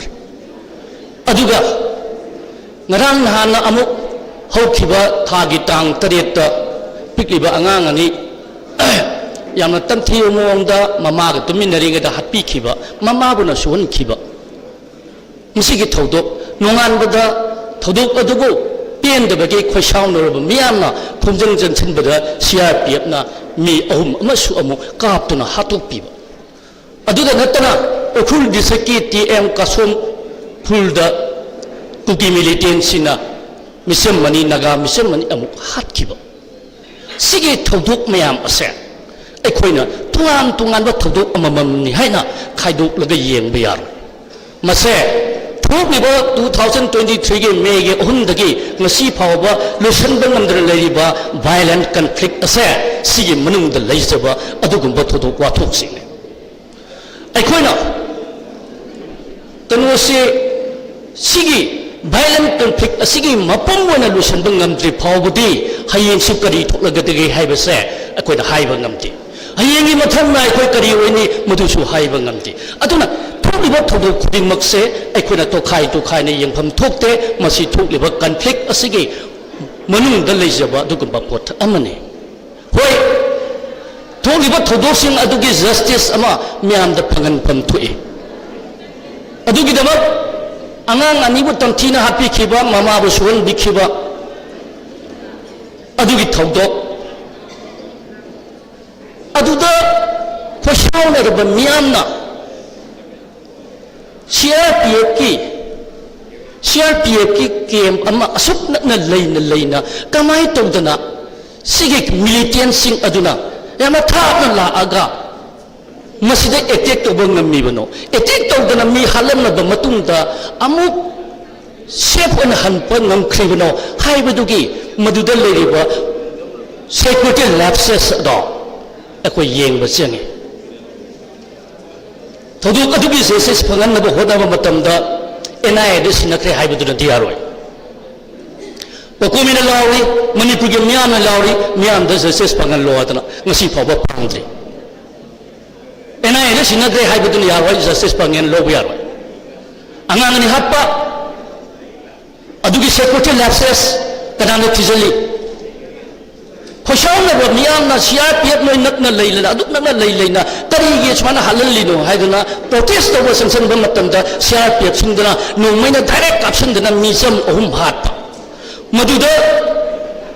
nakhoina khosham na ba protesters ting aduda karigidamata hathengana namai kapibano protesters in adu nga thokna bagidamata CRPF na khoina mob control kano nga khibra tear gas kapaga tangkhaina bo hona khibra mob bomb kapna mya do tangkhaina bo hona khibra nachaga nomi kapasu mathakta bank fair tawdna mya do kin khangna disperse tawna bo hona khibra adugi mob control protocol ado CRPF sing duna nga kibra nga tabra haibase kedo butai judicial inquiry mato ba mathau tadra pokomina demand tawi manipur ki miyam na demand tawi judicial inquiry to CRPF sing duge mathakta masi tawte lengam na kedawi ui tai adugu makhoi gi mapu center gi lusing besing adugi aya ba ngai dana yaka yeng dana makut pullag lepna le masi gi thodo ase thawong ase haibadi manipur gi lengak ase delhi gi mercy da ngak lengak amadong leiba se manipur gi miyamna manipur gi praja singna pemde akoi khane wathok ase losan ba akoi puna mana pame adubu akoi na wathok ase ngasi phabo losan bangamdri ngamsung ngamoy manipur lengak ase wathok ase losan bangamoy wathok ase gi supnagi Delhi gi lengana government of India na lusung nimma nimita lusung da wathok amane madamde makhoi sanaba sigumba wathok ne adu akoi gi lenga pasing da haning libati manipur gi honorable chief minister na mahati council of ministers na miyam ni mihut ori MLA sing na nakau poma natin leina simata gi haibi oba manipur gi miyam na aigi praja singna wathok ase atu matam da losan ba pame wathok ase losan ma kidaba kari makra center na soidna to bigadabani haidna nakau pona natin leina amukta di hayo ba enough is enough akoi pele akoi ware amta di hayo center gi mission basna tage ta sunu taroi tok snoba tarab fawde na pri kalam hal oba akoi lei prem paraga yakpoto observange nasi phawo tom de sini sigi lengak sida hawjik lei pose adubu ꯑꯃꯨꯛꯁꯨ ꯍꯥꯏꯔꯤꯑꯕ ꯑꯩꯅ ꯂꯩꯉꯥꯛꯄꯁꯤꯡꯗ ꯀꯔꯤꯒꯨꯝꯕ ꯃꯐꯝ ꯑꯃꯗꯤ ꯃꯇꯝꯒꯤ ꯃꯇꯨꯡ ꯏꯟꯅ ꯃꯊꯧ ꯇꯥꯔꯕꯗꯤ ꯃꯅꯤꯄꯨꯔꯒꯤ CSOꯁꯤꯡꯅ ꯀꯣꯀꯣꯃꯤꯅ ꯃꯅꯤꯄꯨꯔꯒꯤ ꯃꯤꯌꯥꯝꯒ ꯂꯣꯏꯅꯅ ꯃꯤꯌꯥꯝ ꯈꯪꯅ ꯃꯊꯧ ꯇꯥꯔꯕꯗꯤ ꯂꯩꯉꯥꯛꯀ ꯐꯝꯃꯤꯟꯅꯗꯅ ꯑꯐ ꯐꯠꯇ ꯇꯥꯟꯅꯕꯁꯨ ꯌꯥꯏ ꯇꯥꯟꯅꯁꯦꯕ ꯑꯩꯈꯣꯏ ꯃꯁꯦꯟ ꯑꯃꯅ ꯉꯥꯡꯕ ꯑꯃꯅ ꯑꯃ ꯉꯥꯡꯕ ꯇꯧꯅꯗꯕ ꯃꯍꯨꯠꯇ ꯑꯩꯈꯣꯏ ꯃꯁꯦꯟ ꯆꯨꯝꯁꯤꯟꯅꯁꯦꯕ ꯑꯐ ꯐꯠꯇ ꯇꯥꯟꯅꯁꯦꯕ ꯑꯗꯨꯒ ꯑꯩꯈꯣꯏ ꯄꯨꯝꯅꯃꯛꯀꯤ ꯃꯊꯛꯇ ꯁꯥꯟꯅꯔꯤꯕ ꯃꯈꯣꯏꯁꯤꯡ ꯑꯁꯦ ꯄꯨꯟꯅ ꯑꯝꯇ ꯇꯛꯈꯥꯏꯃꯤꯟꯅꯁꯦꯕ ꯑꯗꯨꯕꯨ ꯑꯩꯈꯣꯏ ꯐꯝꯃꯤꯟꯅꯕ ꯇꯥꯏ ꯋꯥꯔꯤ ꯋꯥꯇꯥꯏ ꯁꯥꯟꯅꯕ ꯇꯥꯏ ꯇꯥꯊꯣꯛ ꯇꯥꯁꯤꯟ ꯇꯧꯅꯕ ꯇꯥꯏ ꯑꯗꯨꯕꯨ ꯊꯃꯣꯏꯗꯤ ꯁꯦꯡꯅꯕ ꯇꯥꯏ ꯃꯇꯤꯡ ꯊꯣꯛꯅ ꯊꯧꯅꯥ ꯂꯩꯅ ꯊꯃꯣꯏ ꯁꯦꯡꯅ ꯑꯩꯈꯣꯏ ꯐꯝꯃꯤꯟꯅꯔꯒ ꯋꯥꯔꯤ ꯋꯥꯇꯥꯏ ꯁꯥꯔꯒ ꯁꯤꯒꯨꯝꯕ ꯋꯥꯊꯣꯛ ꯑꯁꯤ ꯂꯣꯏꯁꯤꯟꯅꯕ ꯋꯥꯊꯣꯛ ꯑꯁꯤꯕꯨ ꯁꯥꯟꯅꯔꯤꯕ ꯑꯗꯨꯒꯤ ꯃꯤꯑꯣꯏꯁꯤꯡ ꯑꯗꯣ ꯂꯨꯆꯤꯡꯕꯁꯤꯡ ꯑꯗꯣ ꯑꯃꯨꯛꯇ ꯇꯛꯈꯥꯏꯃꯤꯟꯅꯁꯦꯕ ꯍꯧꯖꯤꯛ CSO ꯃꯌꯥꯝꯁꯨ ꯉꯥꯏꯔꯦ ꯃꯤꯌꯥꯝꯁꯨ ꯉꯥꯏꯔꯦ ꯂꯩꯉꯥꯛꯁꯨ ꯉꯥꯏꯔꯦ ꯑꯋꯥꯕ ꯇꯥꯔꯤꯕ ꯄꯨꯟꯅ ꯑꯋꯥꯕ ꯈꯪꯃꯤꯟꯅꯔꯤꯕ ꯑꯩꯈꯣꯏ ꯃꯌꯥꯝ ꯃꯆꯣꯏ ꯂꯩꯕꯒꯤ ꯃꯇꯝꯗꯨ ꯍꯧꯖꯤꯛ ꯑꯣꯏꯔꯤꯕꯔꯥ ꯑꯩꯈꯣꯏ ꯆꯨꯡꯁꯤꯟꯅꯕꯒꯤ ꯃꯇꯝ ꯑꯗꯣ ꯍꯧꯖꯤꯛꯇꯤ ꯑꯣꯏꯔꯕꯅꯤ ꯂꯩꯕꯥꯛ ꯃꯤꯌꯥꯝ CSOꯁꯤꯡ ꯑꯗꯨꯇ ꯅꯠꯇꯅ ꯃꯅꯤꯄꯨꯔꯒꯤ ꯂꯩꯉꯥꯛ ꯑꯩꯈꯣꯏ ꯄꯨꯟꯅ ꯐꯝꯃꯤꯟꯅꯗꯨꯅ ꯑꯩꯈꯣꯏꯒꯤ ꯃꯊꯛꯇ ꯁꯥꯟꯅꯔꯤꯕ ꯑꯩꯈꯣꯏꯕꯨ ꯆꯤꯡꯊꯣꯛ ꯆꯤꯟꯁꯤꯟ ꯇꯧꯗꯨꯅ ꯁꯥꯟꯅꯔꯤꯕ ꯑꯩꯈꯣꯏꯕꯨ ꯈꯥꯏꯕꯣꯝ ꯇꯥꯍꯜꯂꯤꯕ ꯑꯗꯨꯒꯨꯝꯕ ꯃꯤꯑꯣꯏꯁꯤꯡ ꯑꯗꯨꯒꯤ ꯃꯊꯛꯇ ꯑꯀꯟꯕ ꯃꯑꯣꯡꯗ ꯑꯩꯈꯣꯏ ꯋꯥꯐꯝ ꯊꯝꯗꯨꯅ ꯑꯀꯟꯕ ꯈꯣꯡꯖꯪ ꯆꯪꯁꯤꯟꯃꯤꯟꯅꯗꯨꯅ ꯑꯩꯈꯣꯏ ꯑꯁꯤꯒꯨꯝꯂꯕ ꯇꯝꯊꯤꯔꯕ ꯂꯥꯏꯕꯛ ꯊꯤꯔꯕ ꯚꯥꯏꯑꯣꯂꯦꯟ ꯀꯟꯐ꯭ꯂꯤꯛ ꯑꯁꯦ ꯂꯣꯏꯁꯤꯟꯅꯕ ꯄꯨꯟꯅ ꯊꯧꯗꯥꯡ ꯂꯧꯃꯤꯟꯅꯁꯤ ꯍꯥꯏꯖꯔꯤ ꯊꯦꯡꯛ ꯌꯨ ꯊꯥꯒꯠꯆꯔꯤ ꯂꯩꯁꯥꯡꯕꯝ ꯖꯗꯨ ꯑꯦꯗꯚꯣꯀꯦꯠ ꯑꯗꯨꯒ ꯄꯕ꯭ꯂꯤꯛ ꯂꯤꯗꯔ ꯁ꯭ꯔꯤ ꯖꯗꯨꯒꯤ ꯋꯥꯈꯜꯂꯣꯟꯗ ꯍꯧꯖꯤꯛ ꯑꯩꯈꯣꯏ ꯃꯁꯦꯜ ꯒꯕꯔꯟꯃꯦꯟꯠ ꯃꯅꯤꯄꯨꯔ ꯒꯕꯔꯟꯃꯦꯟꯠ ꯑꯗꯨꯒ CSOꯁꯤꯡꯒꯤ ꯃꯔꯛꯇ ꯂꯩꯅꯔꯤꯕ ꯃꯔꯤ ꯑꯁꯤ ꯑꯃꯒ ꯒ꯭ꯌꯥꯟ ꯇꯥꯅꯗꯕ ꯑꯃꯒ ꯂꯥꯞꯅꯕ ꯄꯨꯝꯅꯃꯛ ꯑꯁꯤ ꯊꯥꯗꯣꯛꯅꯔꯒ ꯑꯩꯈꯣꯏ ꯃꯁꯦꯜ ꯄꯨꯟꯁꯤꯟꯅꯗꯨꯅ ꯑꯃꯠꯇ ꯑꯣꯏꯕ ꯄꯥꯡꯒꯜ ꯑꯃ ꯁꯥꯒꯠꯇꯨꯅ ꯊꯦꯡꯅꯔꯤꯕ ꯈꯨꯗꯣꯡꯊꯤꯕ ꯑꯁꯤꯗꯒꯤ ꯂꯥꯟꯊꯣꯛꯃꯤꯟꯅꯕꯒꯤ ꯃꯇꯝꯗꯨ ꯑꯣꯏꯔꯦ ꯍꯥꯏꯕꯁꯤ ꯊꯝꯕꯤꯔꯝꯃꯤ ꯌꯥꯝꯅ ꯅꯨꯡꯉꯥꯏꯖꯩ ꯃꯊꯪꯗ ꯀꯧꯁꯤꯟꯖꯒꯦ L. Ratan Kumar former convener COCOMI L. Ratan Kumar लिंखत्बिरक्सी former convener COCOMI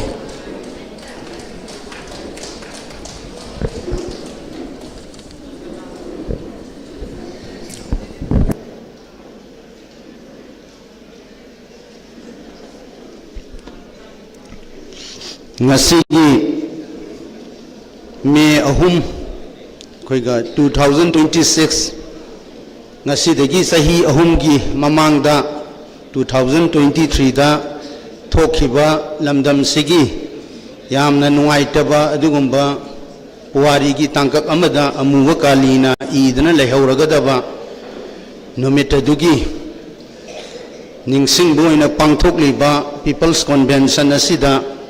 koi moderator gi thogang lawriba ayoza mingoina hangatcharabada AK Satyajit aduga coordinating committee on Manipur integrity gi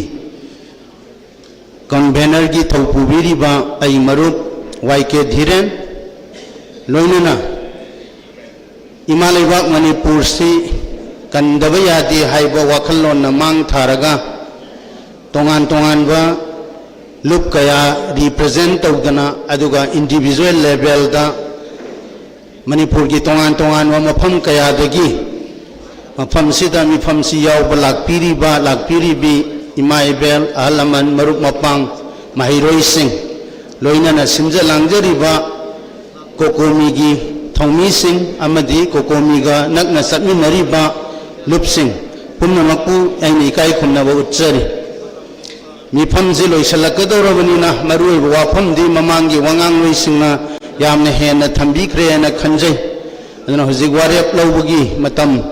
naksala banina aina kaisu hena hainingai leijade dubu aina minute khara wangang bagi tanjasi pibi bagi kudong chabadu lobjaraga wafam khara khak thamjaninge akhoi Manipur se khoi puna mangna khange matam amada yamna matik mayai leiba aduga mahugsa lairem binasu yamna phajana khudon biba laibada yamna nungaiba adugumba lam ama oibadagi सना लेबाक मणिपुर है हाइनबनी अदुबु ngasiदी अखोई यामना खुदोंग चादबा फिवम अमदा लेदना अवा सैथें कया मिकुप कांगदना फंगदना अखोई से पिरांग पिरोइना लेबा अदुगुंबा खुनाय अमा ओइरे पेंदबा साउनिंगबा कयाना अखोई से थुमहतलबा अदुना अखोई से करी nganggani करी तौगनी करमना अखोई पुंसी से लेनगनी हाइबसे खंगक्तदना अखोई जी अमगा अमगा वंजनबगी थाक फावो यौरए असिगुंबा तानफम असिदा अखोई अमुक्तंग खंदमिनरे हाइरगा अखोई मणिपुर की नुंसिकना निंसा सोर होनबा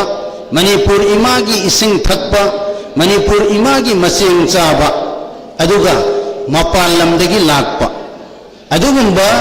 मियोइसिंग अदुना ngasi मणिपुर की हान लेजरंबा येलौमीसिंग असिदा चलहैदबा तौहैदबा लिसत साजत मयाम चथरतना येलौमीसिंगबु हालकपा येलौमीसिंगी युम थुगाइरकपा येलौमीसिंगी युम मई थारकपा येलौमीसिंगी खोरी नांफम ताजरिबा मफमदगी तांथोरक्तना अखोइगी येलौमी मसासिना मागी मरमदमसिदा रिफ्यूजी दंगना सैदांगदना लैराबा मतमसिदा अखोइना खंधमिनगदब वाखल से अखोइ मसेन से अमगा अमगा यामना नुंसी सानना अखोइ से कराय करम फिवम द लैरे अदो अखोइ से मांगम द चकनबा मालेम की मियाम ममांग द अखोइ सुंगक से हाइगतना इपा इपु सिंगना पिकलबसु पिकने ngakतना ममांगैदा लैरंबा फिवम दो मदुदा ngasiगी चौखलबा मतमजिगा सानना कमाइना हिंगना अखोइगी पुंसी महिंग अखोइगी इरमदम अखोइगी इफुरुपसे कनगदगे ngakदगे हाइबगी यामना लुरबा तानफमनी असिगुंबा तानफम असिदा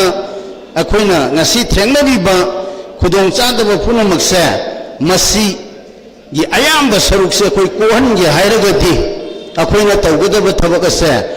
मणिपुर की इरमदम असिदा मथोंग मरम खंगदना मपाल लमदगी चंगजलइबा अखोइगी मिटोप मियान चासिंगसे अखोइना खंदोकलगा मखोइबु यारिबा मखै तानथोखिबा मरु फुकना मांगनबा मदु याद्रे अखोइ मियोइबा खुनाइदे हिंगुरबनी हाइबो ओइबा तारगसु अदुगुंबा मिटोप मियान चासिंगदो मसक खंगतोए हाइरगा मखोइदा लैंगाकी ओइबा खुदोंग चाबा कया अदुगा लैंगाक लोन पाइबगी पांगल असिन सिंह कया से अखोइ सिन्नदबा मदु ओइरबा मतमददा अखोइना ngasi थेंगनरिबा अवासै थेंजिंजे कनबा ngamgadoribani मिफक्ता मिटोप मियान चासिंगसिना अखोइगी लमसिदा चंगजलागा अखोइगी सेंग चारगा अखोइगी इसिंग थागा अखोइगी नुंसिना निंसा सोर होलगा येलौमी जिंगजिदा खुद थारकपा हाइबसे मसी ngakthokpase येलौमी अखोइ मयाम पुनमंगना तौमिनगदबा थबकनि अदुना मसिदा Manipur the खुंदारिबा Manipur बुनुंसीबा Manipur मियाम बुनुंसीबा Manipur Imangi नमक्ते हिंगनी आइना खनबा मिपुम खुदिंग मगना अमत्त ओइना अचेतपा फिरेप लौमिनदना थौदांग लौभम थोइ अदु नतदना अखोइ मसेन वनसंगदना अमना तौबदा अमना मतेंग पांगदबा अमना तौबदा अमना नोकनदना अखोइ अपुनबा Pongal सागतपा ngamdragadi yaroy aduna yamna sengna hairabada अखोइना ngasi मिटोप मियान चासिंगसे खंदोक्तना मखोइदा मटिक चाबा परा तंबीदना मखोइदा फंगम थोक्तबा हकसिंग फंगहनदना मखोइबु तोंगाना खाइदोक्तना थमगदबगी थबक असे अखोइगी CSO ओइरिबा कोकोमी अदु अखोइगी लेबिरिबा लुक मयामना तौगदबा थबक मक्ति नत्ते मसे अखोइगी लैंगाकना तौगदबा थबकनी अदु अखोइगी लैंगाकना तौरक्त्रबनिना लैंगाक असिगी मखादा लेरिबा मियाम अखोइना अखोइगी खोंजेना लाउबनी अखोइना नखोइ मसिगी थबकसे पांथोकफम थोकपसे नखोइना पांथोक्त्रबनिना पांथोउ हाइदना मखोइदा तक्सनबनी अदुना अखोइगी मियामगी इहौगी मागी लिमिटेशन लई मियामगी इहौना तौबा याबा लई तौबा यादबा लई अदुबु नुंसीजरबा अखोइगी इरैचासिंगी मरक्तगी यामना हेना इरैपाकु नुंसीजबना हेनमनगीदना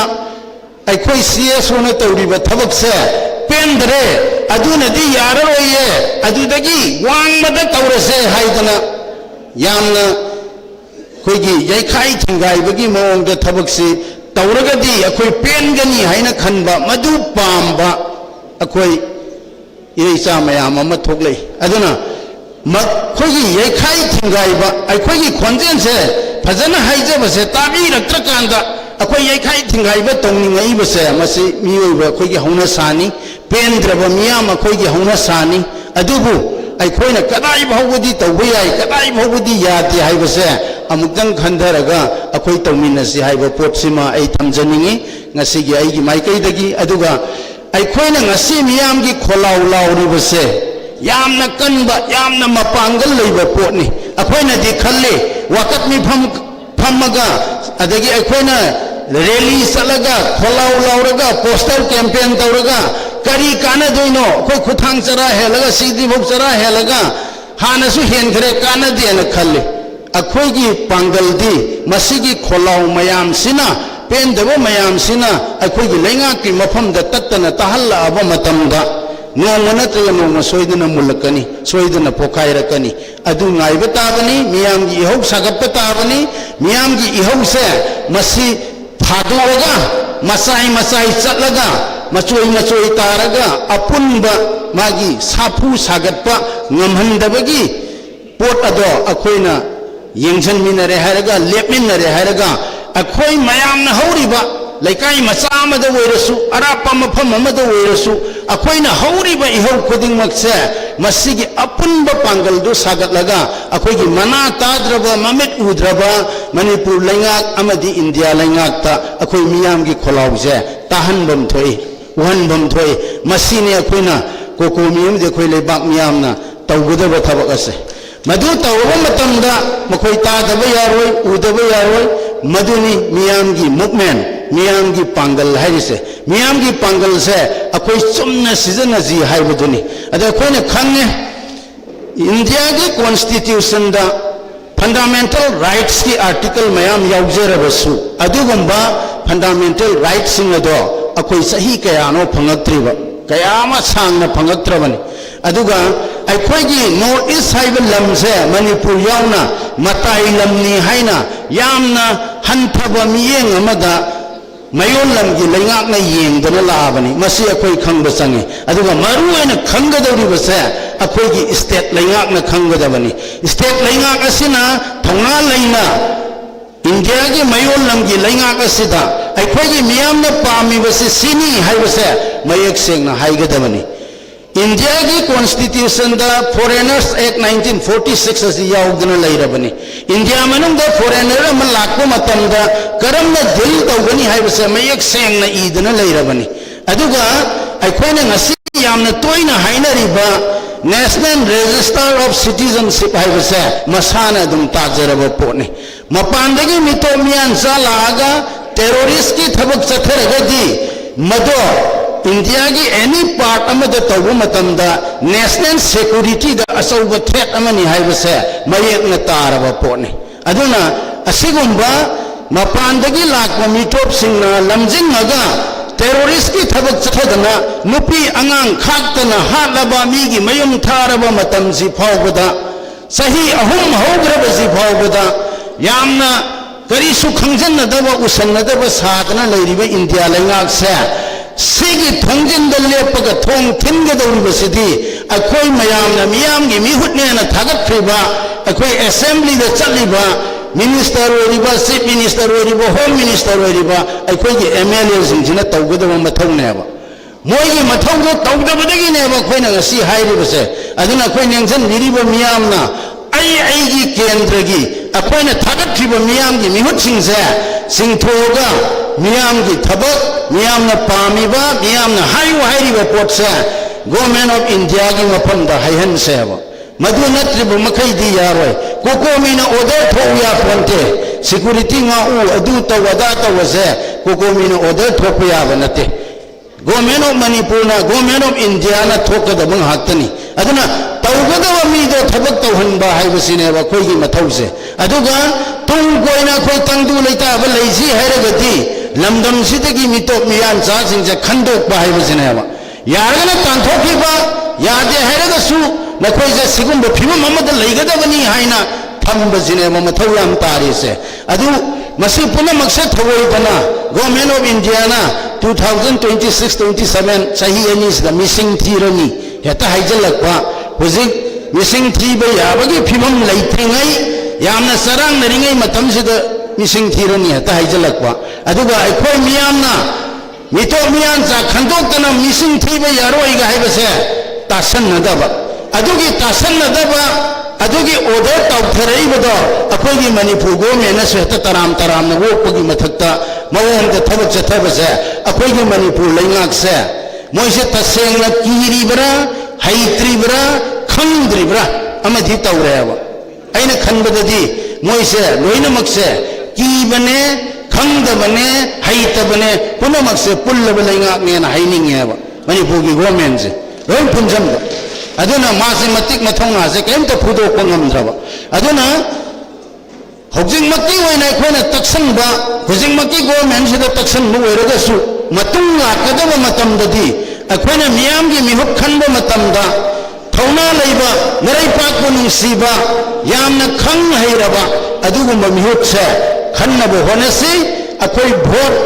योलक्पा लैरक्पा भोट तो पैसा पीबा पैसा लौबसे अखोइ वोटर खुदिंगमक तोक्सी अखोइगी मतिक चाबा मिरेप खनसी अदुगा गवर्नेंस हाइबदो करिनो हाइबदो लैहनसी यामना इकाइजै मीटिंग दा हाइनिंगदे अखोइसे इरमदम मणिपुरदा नेशनल हाईवे अनि अहुम लैबसिदा चप्पा ngamद्रे लंबीदा चप्पा भौ ngamद्रेबा अदि तारगदी हिंबगी हक्ति कायदगी लैगदौरिबा इसम चंबा लंबी सिदा चप्पा भौ अखोइ ngamद्रबनेबा अखोइगी इरमदमनि हायरगा ऐसे ऐगी इरमदमगी काचलमदा चप्पदगी दी ऐना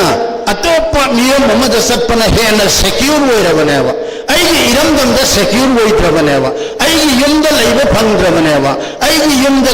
तुम्बा फंद्रबनेबा सी पुनमकी दायित्व से सी पुनमकी अकाउंटेबल ओइरिसे गवर्नमेंट ऑफ मणिपुर अमदी गवर्नमेंट ऑफ इंडिया द नत्राबा अदु ताति अखोइना मियामगी खोलाउ लाउरगा परा तंबीगदुइसे गवर्नमेंट ऑफ मणिपुर अमदी गवर्नमेंट ऑफ इंडिया दनेबा गवर्नमेंट ऑफ इंडिया ना हाना तमथीबा आइन अपस्वाना सिंह कया से थमदना खोइसे मियोट मिनै मयाम तवी हुजिक सुमफम कया द थमनी अदुगा ngasi maksu anauba adugumbा सिक्योरिटी लो इन्फोर्सिंग एजेंसी सिंगसिदा पावर हेना हपचलगा अखोइगी मीबु नै खाइरी मोइना ngakpidabadagi अखोइगे नहासिंगना खुन्याक बसलुबदो अखोइ मयुम द थीरे ngasi फारियबा फूरियबा अदुगा इमा इबेल मयामना मखोइदा वहंग हंगुबदो अखोइदा वंजलगा तियार ग्यास कापियबा नंगमई कापसलियबा फूरियबा मखोइदा वहंग हंग चतबदो अखोइदा वंजलगा फूरियबा अदुगा इंडिया की नेशनल सिक्योरिटी से थुगाइरबा टेररिस्ट की थबकसु तौरबा अदुगुंबा सिनकुकी नार्को टेररिस्ट सिंगुंदना मखोइना कंखतना लैरियबा मखोइना मपानदगी सिक्योरिटी मयाम पुसलागा चिनकुकी नार्को टेररिस्ट सिंगु नाक्तना सेंदना थम लैरेबा अखोइदना फूबा सिबु तहोइरिबा थबकलाबा अदुना अखोइगी गवर्नमेंट से अखोइ सिंथोगा मथौ तौहन्नबा होनसी अदुगा मथंग लाकदब गवर्नमेंट पाइगदब मीसिंगदो सेंगना अचुंबा अफबा खलौजी अदु नत्रगदी अखोइ मियामसु मरा लैते हाइरकोइ हाइनिंगाइ लैतेबा अखोइगी ईरानसु लाकनेबा अखोइगी लुसिंगबदो अखोइना फजन खंद्रगदी अखोइगिसु ईरान लैरोइद्रो अदुना अखोइगी लुसिंगबा हौगिबना हौगरे कोनदि अखोइगी लुसिंगबसिंगसे असेंगबा अफबा खंजी अदुगा इंडिया गवर्नमेंट तौरिबा थबकसे खंजी मोइना हाना एक पाइरगा इंडियन आर्मी ना खोइद लैरंबदो ngasi खुलाई अमा हेंकतख्रे सिमकुकी नार्को टेररिस्ट हाइबा पोट अमसु मोइना पाइग्रे मोइगी खुलाई ओइना सिजनग्रे अखोइगी खुलाई सिबु पाइरिबा मीसे मसिदा खोइ टारगेट तौजी अदुगा खुलाई सिसु थुजेक्सी हाइ वाफम से थमजरगा मतंग सिदा टेंशन जरे हम फजना थंबी हो L Ratan Kumar former convener कोकोमेनी ngambi gibidu yam फजना अखोइ मिटोक खंदोगा तांदोखिद्रगदी ꯑꯩꯈꯣꯏ ꯉꯁꯤꯒꯤ ꯃꯅꯤꯄꯨꯔꯁꯤ ꯁꯣꯏꯗꯅ ꯑꯋꯥꯕ ꯊꯦꯡꯅꯔꯒꯅꯤ ꯍꯥꯏꯕꯁꯤ ꯐꯖꯅ ꯊꯝꯕꯤꯔꯝꯃꯤ ꯑꯗꯨꯒ ꯃꯤꯇꯣꯞ ꯈꯟꯗꯣꯛꯂꯒ ꯇꯥꯟꯊꯣꯛꯄ ꯃꯇꯝꯗ ꯌꯦꯜꯂꯣꯕꯤ ꯈꯨꯗꯤꯡꯃꯛ ꯄꯨꯟꯒꯗꯕꯅꯤ ꯍꯥꯏꯕꯁꯤꯃꯁꯨ ꯌꯥꯝ ꯃꯌꯦꯛ ꯁꯦꯡꯅ ꯇꯥꯛꯄꯤꯔꯝꯃꯤ ꯑꯗꯨꯅ ꯍꯧꯖꯤꯛ ꯌꯥꯝꯅ ꯃꯔꯨ ꯑꯣꯏꯔꯤꯕꯗꯤ ꯆꯠꯊꯔꯤꯕ ꯆꯍꯤ ꯑꯍꯨꯝꯒꯤ ꯂꯥꯟꯐꯝ ꯑꯁꯤꯗ ꯂꯩꯀꯥꯏ ꯂꯩꯀꯥꯏꯒꯤ ꯑꯣꯏꯕ ꯈꯨꯜ ꯈꯨꯜꯒꯤ ꯑꯣꯏꯕ ꯂꯝ ꯂꯝꯒꯤ ꯑꯣꯏꯕ ꯃꯑꯣꯡꯗ ꯏꯍꯧ ꯁꯥꯒꯠꯅꯕꯒꯤ ꯊꯕꯛ ꯑꯁꯤ ꯇꯣꯛꯄꯤꯔꯒ ꯑꯄꯨꯟꯕ ꯃꯑꯣꯡꯗ ꯏꯍꯧ ꯁꯥꯒꯠꯂꯒꯗꯤ ꯁꯣꯏꯗꯅꯃꯛꯀꯤ ꯑꯩꯈꯣꯏ ꯃꯥꯏ ꯄꯥꯛꯄ ꯉꯝꯒꯅꯤ ꯍꯥꯏꯕꯁꯦ ꯑꯁꯤꯅꯤ ꯊꯝꯕꯤꯔꯝꯕ ꯃꯊꯪꯗ ꯀꯧꯁꯤꯟꯖꯒꯦ ꯃꯅꯤꯄꯨꯔꯤ ꯀꯕꯨꯏꯁꯤꯡꯒꯤ ꯃꯆꯤꯟ ꯆꯠꯄ ꯂꯨꯆꯤꯡꯕ ꯍꯤꯔꯥ ꯀꯕꯨꯏ ꯑꯣꯖꯥ ꯍꯤꯔꯥ ꯀꯕꯨꯏ ꯑꯝꯇꯪ ꯂꯦꯡꯈꯠꯄꯤꯔꯣ ꯗꯣꯛꯇꯔ ꯍꯤꯔꯥ ꯀꯕꯨꯏ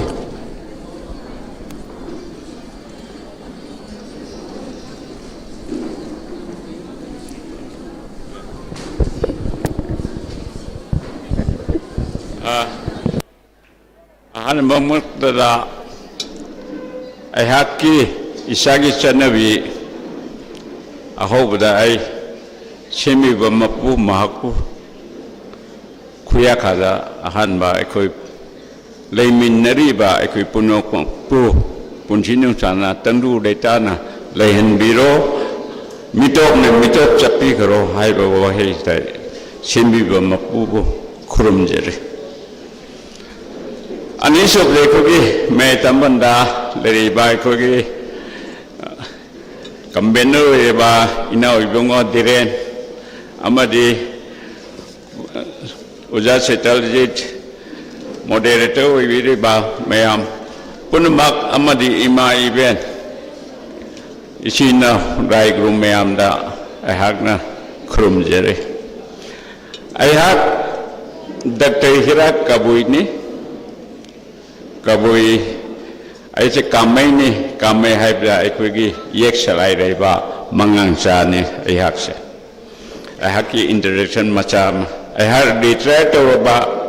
ꯁꯥꯔꯚꯤꯁꯇ ꯔꯤꯇꯥꯌꯔ ꯇꯧꯔꯕ ꯁꯤꯅꯤꯌꯔ ꯁꯤꯇꯤꯖꯦꯟ ꯑꯃꯅꯤ ꯑꯗꯨ ꯀꯕꯨꯏ ꯌꯨꯅꯤꯌꯟꯒꯤ ꯑꯣꯏꯅ ꯊꯧꯄꯨꯕ ꯂꯨꯆꯤꯡꯕ ꯑꯃꯅꯤ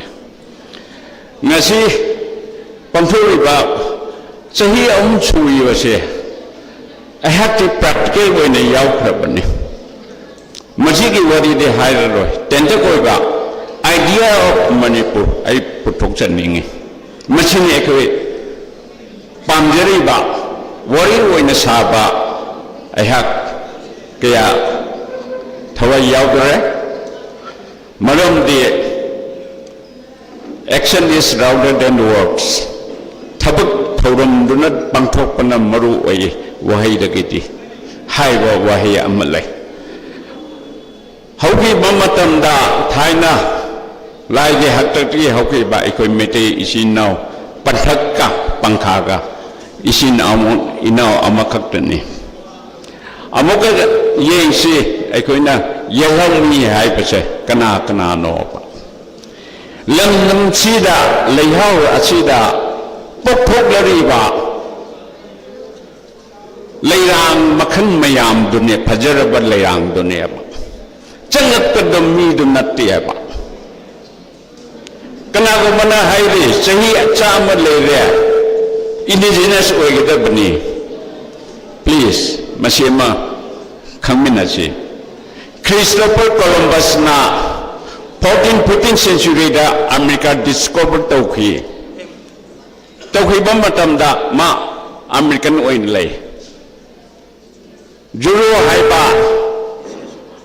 ꯑꯄꯥꯆꯤ ꯍꯥꯏꯕ ꯑꯐ꯭ꯔꯤꯀꯟꯒꯤ ꯇ꯭ꯔꯥꯏꯕ ꯃꯌꯥꯝ ꯂꯩ ꯃꯁꯤꯅꯤ ꯋꯥꯔꯜ ꯏꯟꯇꯔꯅꯦꯁꯅꯦꯜ ꯏꯟꯗꯤꯖꯤꯅꯁ ꯗꯦ ꯄꯥꯡꯊꯣꯛꯇ꯭ꯔꯤꯉꯩꯗ ꯀꯣꯂꯝꯕꯁ ꯗꯦ ꯍꯥꯏꯅ 15th centuryꯗ ꯄꯥꯡꯊꯣꯛꯈꯤ ꯌꯨꯅꯦꯟꯗ ꯑꯦꯁꯦꯝꯕ꯭ꯂꯤ ꯐꯝꯕꯗ ꯃꯁꯤ ꯅꯨꯡꯉꯥꯏꯇ꯭ꯔꯦ ꯍꯥꯏꯅ ꯑꯐ꯭ꯔꯤꯀꯟ ꯑꯃꯅ ꯍꯥꯏꯔꯨꯕꯗ ꯆꯨꯝꯃꯤ ꯏꯟꯗꯤꯖꯤꯅꯁ ꯗꯦ ꯍꯥꯏꯅ ꯄꯥꯡꯊꯣꯛꯗꯕꯅꯤ ꯑꯩꯈꯣꯏ ꯌꯦꯜꯍꯧꯃꯤ ꯉꯥꯛꯇꯅꯤ ꯏꯟꯗꯤꯖꯤꯅꯁ ꯍꯥꯏꯔꯤꯕꯁꯦ ꯃꯁꯤꯁꯦ ꯉꯁꯤ ꯆꯍꯤ 3 ꯁꯨꯔꯤꯕ ꯂꯩꯅꯥꯁꯦ ꯑꯩꯉꯣꯟꯗꯁꯨ ꯄꯥꯜꯂꯤ ꯍꯥꯏꯕ ꯀꯕꯨꯏ ꯃꯆꯥ ꯑꯃ ꯑꯣꯏꯔꯁꯨ ꯃꯩꯇꯩ ꯉꯥꯛꯇꯗ ꯑꯩꯅꯗꯤ ꯁꯦꯡꯅ ꯍꯥꯏꯒꯦ ꯄꯣꯄꯤ ꯄ꯭ꯂꯥꯟꯇꯦꯁꯟ ꯇꯧꯕ ꯀꯥꯡꯕꯨ ꯄ꯭ꯔꯣꯛꯁꯤ ꯋꯥ ꯀꯅꯥꯅꯣ ꯍꯥꯏꯕ कुकी ने है बा 17th century जे चंदकपने है बा हुजिक दे कनाडा एक्सपेंशन तौखरे 2005 का एग्रीमेंट तौखिबा मैं एक्सटेंशन तौखिबा करी वसक लौखि अखोई सो असोइबे लई करम बगे एग्रीमेंट यावो बगे सो तौरेबा कुकी ग्रुप तुगा जो ग्रुप तुगा खुद थाना की बलेब्रा इंडियन गवर्नमेंट का फॉरेनर का छू तो भैया ब्रा मसी क्वेश्चन अमने मधुदा कोई लेंगाक ने है करी की तो थोड़ी बनो इमा इबियन इचाइशन मैं आमसे हुजी हुआ रहा मोहि तुलो पुनिया इतना नुमाइने एयर कंडीशन ले बुतो हुजी नसाई नंगली बे इचाचिना है IDP दल ले बा वही आई थमोई दी पाल ले मियम ओई बगी मिनुंसी ले बगी ले इधर बदी बंगांग ही ने अदुना इधे खोन से चावगे पुचिन जे सेंगे तबुन थोप तवनी असीनी अखोइने कोको मीगे सो चही के अमुम चमिन किए असीगे जन्नते अतै अतै लुक की रोइन चमिन नहीं 2019 दा जलिंगम हाइवल लरी अखोइने मई थाखी हाउमी का पुल्लगा जलिंगम द नेशन कुकी नेशन हाइवनी कुकी लम मसी के दमक छू तौनब के दमक मखोई डिमार्केशन फेमलपनी मसी अखोई खंगदे अखोई कुइरा रोवे लेंगाना सु खंगदे ngara nahan thama mamangda energy chanaga debani aina khabar phongki मैम पाबिरम गनी करी के दमक तुनो होजे आया हाइजे गए पीएस हाउके भाई से मशीन से मसक ऐताक के मैं आमसे खंबियो मशीन इंजीनियरिंग तो भी बसे पोपी थान बा पैसा पीरगा कुकी मसासिन छेम लगा लान तौन बा नसी लेबगा नुमे माने लेगा कापू खोलो असे अमने पेसाव के हाइबसे पौदम छोयान हाउके एखोने पेसाव के हाइबसे मसी मिंग तबियो मसकंगो मसी से मरु फुगने लथुक्तरदे मरादो फुटोगा हुंडोका मसा तकपगी दरकार लेते आइदे समा हाइना वरेप तनिंगे असीना तेज गुइते हाइबी फोटो दे येंगियो मसे खंबियो मसी अनि सिना सु तौबदा याबा इंजीनियरिंग तौबदा स्टेयरिंग कमिटी अमनी एखोइना अदुना आइना हाइजेनिंग बदे तेंगना हाइरगे हाइजेनिंग बदे कना बोला कुकुई सिना please for God's sake ishogi minga ima ichabu hat kharba dubu isinina bhaiba yablo tawai de yenga badi aduna isina waibade aikhoini lehau amakhata da hawakpa aikhoini aduna makhoina mapping kaya tawa tiger road मुठक्कदबनी Germany tiger road Churachandpur थारीब लमखांग हाइबदो मुठक्कदबनी कांपोपीदो कांगुई हाइन थारीबदो कइगिनो लम लौसिलबनी असिगी वखलुन इमाई बेलसे इजिना मयामसे वखन ताद्रा मसिगी दमक्तने ngasi ekhoi manipur semge hairade I have point kare thamjai slogan jo lawminase ai tension jage matam khudimakta tharme ge mamangda lai ge haktakta nang ekhoi meitai panthakka pankha ga ai ri pankha de leire pani panthakte loine kumbak pani चिंग हाइनिंगद्रे नुंसीद्रे hybrid Kuki सिंग यावरबनिना अदुना पंथक पंखा हाइबसे एकोई वाहिद थमसी यलौमी हाइबमीदी एकोई हमिन लक्पा मींगतनी अदुना एकोई पुंबता पुंलगदी नसाजु वाहि याम हाइक्रे पुंलबदी इसिन इनाव ई मरी मानबा पुंबबुतारदी सीरसु इनाव लैदना आई सीरसु याम लैदना इमा लैदना कनाबु कीगने कीफम तोक्ते तौचे हारिबने आइदि कबू मचा मोइनदि आइदि मयाम तोइदि थर्ड में ये अदुदा करिगिनो सोलिडरिटी लिली हाइरगा चोरनपुर लान होरी बसे सेनापति हौदे नुनेदा हौदे उफुन हौदे करीनोबा मगोय अरोनबा हान सेमगे हाइना अखंग हाइसिना हान हाइगेबुतो असिनी मगोयदि मरम लेते लेदबगे मरम सागलपनी अखोय खंदबगे पारुदबगे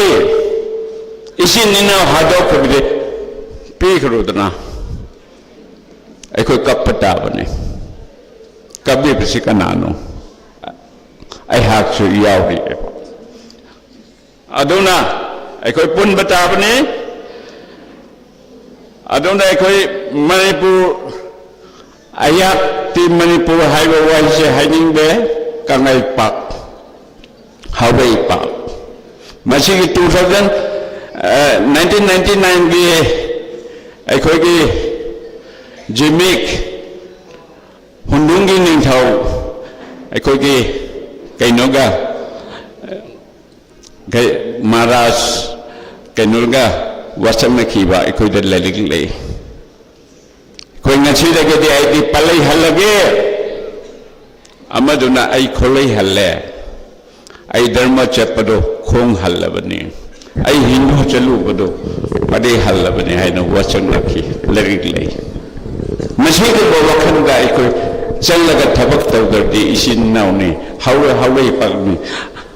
मुइबानाचु मेटे दे अखोय इसिन नावने हाइखिबा मयाम लेखिबनरा अतेमसु हाइखिबा नत्रा ओजा सजेशन अमतंग तौबिरम फरे असिना आई अदुने जोबे ऑब्जेक्टिव लेया थुगाइबा अदुना आई अरोइबदा समदनिंगबदि ngasa hajiki bido masak khangbire मुखोसिंगदो मरु हुना लौथोक्तरदि मरा चाथोखिगनी लौथोकतागनी मांहनबताबने अदुना स्लोगन अमखक्तदि अहुम स्लोगन अहुम आई इजे अदु अमखक्तदि कोई लाउमिनसे मयामना आइना हौगदोरिसे यहोमी आइखोय पुलसी हाइबियो इमा खोय मयामसिना यलोमी अखोय अमतनी हाइबियो अनि सुबदा अहुम सुबदा यलोमी अखोयना याइफगनी हाइबा वाहि असि अहुम खक्त slogan अमतौसे I हाइजरगे यलोमी अखोय यलोमी अखोय यलोमी अखोय अमता अमता Yellow koi, yellow koi na, yai palagani, yellow koi na. Thank you. Yam nungai jere, isor sucan bibo isnu, lebak se, amu hanna, ining thau lei bagi matam dugi thai na, ahan ma ining thau lei bagi. Mong dai koi hanjin na pam thoi hanjin na bi na so isora aina thogan tawri. Thank you very much. Dr. Hiraka Weibo ngangphai lektir thagachari slogan ahum puthok pidana mayam ya punwa saktam mama purakna hona biramba yam numaije hauzik loisel lakustai da akoi appeal lamtang tawjage ꯃꯌꯥꯝ ꯐꯝꯕꯤꯕꯁꯤ ꯏꯁꯥꯏ ꯑꯩꯈꯣꯏ ꯄꯨꯡ 13 ꯃꯈꯥꯏꯗ ꯍꯧꯕꯗ ꯑꯩꯈꯣꯏꯒꯤ ꯉꯁꯤꯒꯤ ꯍꯣꯜꯁꯤ ꯄꯤꯛ ꯊꯜꯂꯝꯕꯗꯨ ꯍꯧꯖꯤꯛꯇꯤ ꯈꯔ ꯄꯥꯊꯈ꯭ꯔꯦ ꯑꯗꯨ ꯑꯩꯅ ꯅꯤꯡꯁꯤꯡꯖꯅꯤꯡꯕꯁꯤ ꯍꯧꯖꯤꯛ ꯋꯥꯉꯥꯡꯂꯣꯏꯁꯤ ꯑꯌꯥꯝꯕ ꯂꯣꯏꯅ ꯂꯣꯏꯔꯦ ꯋꯥꯉꯥꯡꯂꯣꯏ 4 ꯋꯥꯠꯂꯤ 4ꯁꯦ ꯌꯥꯝ ꯇꯦꯟꯕ ꯃꯇꯝꯗ ꯔꯤꯀ꯭ꯋꯦꯁ ꯇꯧꯖꯒꯦ ꯋꯥꯔꯧꯕꯤꯕ ꯌꯥꯗꯦ ꯃꯤꯅꯤꯠ ꯏꯁꯥꯏꯒꯣꯏ 10ꯗꯒꯤ 15 ꯐꯥꯎꯕ ꯇꯧꯕꯅꯤ ꯑꯗꯣ ꯍꯧꯖꯤꯛ ꯃꯌꯥꯝ ꯌꯥꯝ ꯔꯦꯁꯂꯦꯁ ꯑꯣꯏꯕ ꯃꯌꯥꯝ ꯋꯥꯔꯕꯅꯤꯅ ꯑꯩꯈꯣꯏꯒꯤ ꯁꯤ ꯃꯇꯨꯡꯗ ꯔꯤꯖꯣꯂꯨꯁꯟꯒꯤ ꯄꯥꯔꯠ ꯑꯃ ꯂꯩꯔꯤ ꯃꯤꯅꯤꯠ 5-10ꯒꯤ ꯃꯅꯨꯡꯗ ꯑꯗꯨꯅ ꯊꯦꯡꯉꯕꯗ ꯑꯩꯈꯣꯏ ꯄꯨꯡ 4 ꯇꯥꯗꯅꯕ ꯑꯗꯨꯃꯥꯏꯅ ꯇꯧꯕꯤꯌꯨ ꯑꯗꯨꯅ ꯋꯥꯉꯥꯡꯂꯣꯏ 4ꯁꯤ ꯈꯔ ꯇꯦꯟꯇꯛ ꯍꯥꯟꯅꯗꯒꯤ ꯈꯤꯇꯪ ꯇꯦꯟꯁꯟꯕꯤꯕ ꯋꯥꯔꯧꯕꯤꯕ ꯌꯥꯗꯦꯀꯣ ꯃꯁꯤ ꯂꯣꯏꯔꯛꯄꯒꯤꯅꯤꯅ ꯑꯗꯨꯃꯥꯏꯅ ꯇꯧꯖꯒꯦ ꯑꯗꯨꯒ ꯐꯝꯕꯤꯔꯤꯕ ꯑꯩꯈꯣꯏꯒꯤ ꯏꯔꯩꯆꯥꯁꯤꯡꯁꯨ ꯇꯉꯥꯏ ꯐꯗꯅ ngasi chathajariba convention si loiba phawba akoi sira phammiba akoi si phamminaraga loisan minasi haiba si appeal tawjage mathangda kausan jage TH Somarendro former convener Kokomi TH Somarendro kitang tentak pawaro lam tung pibiu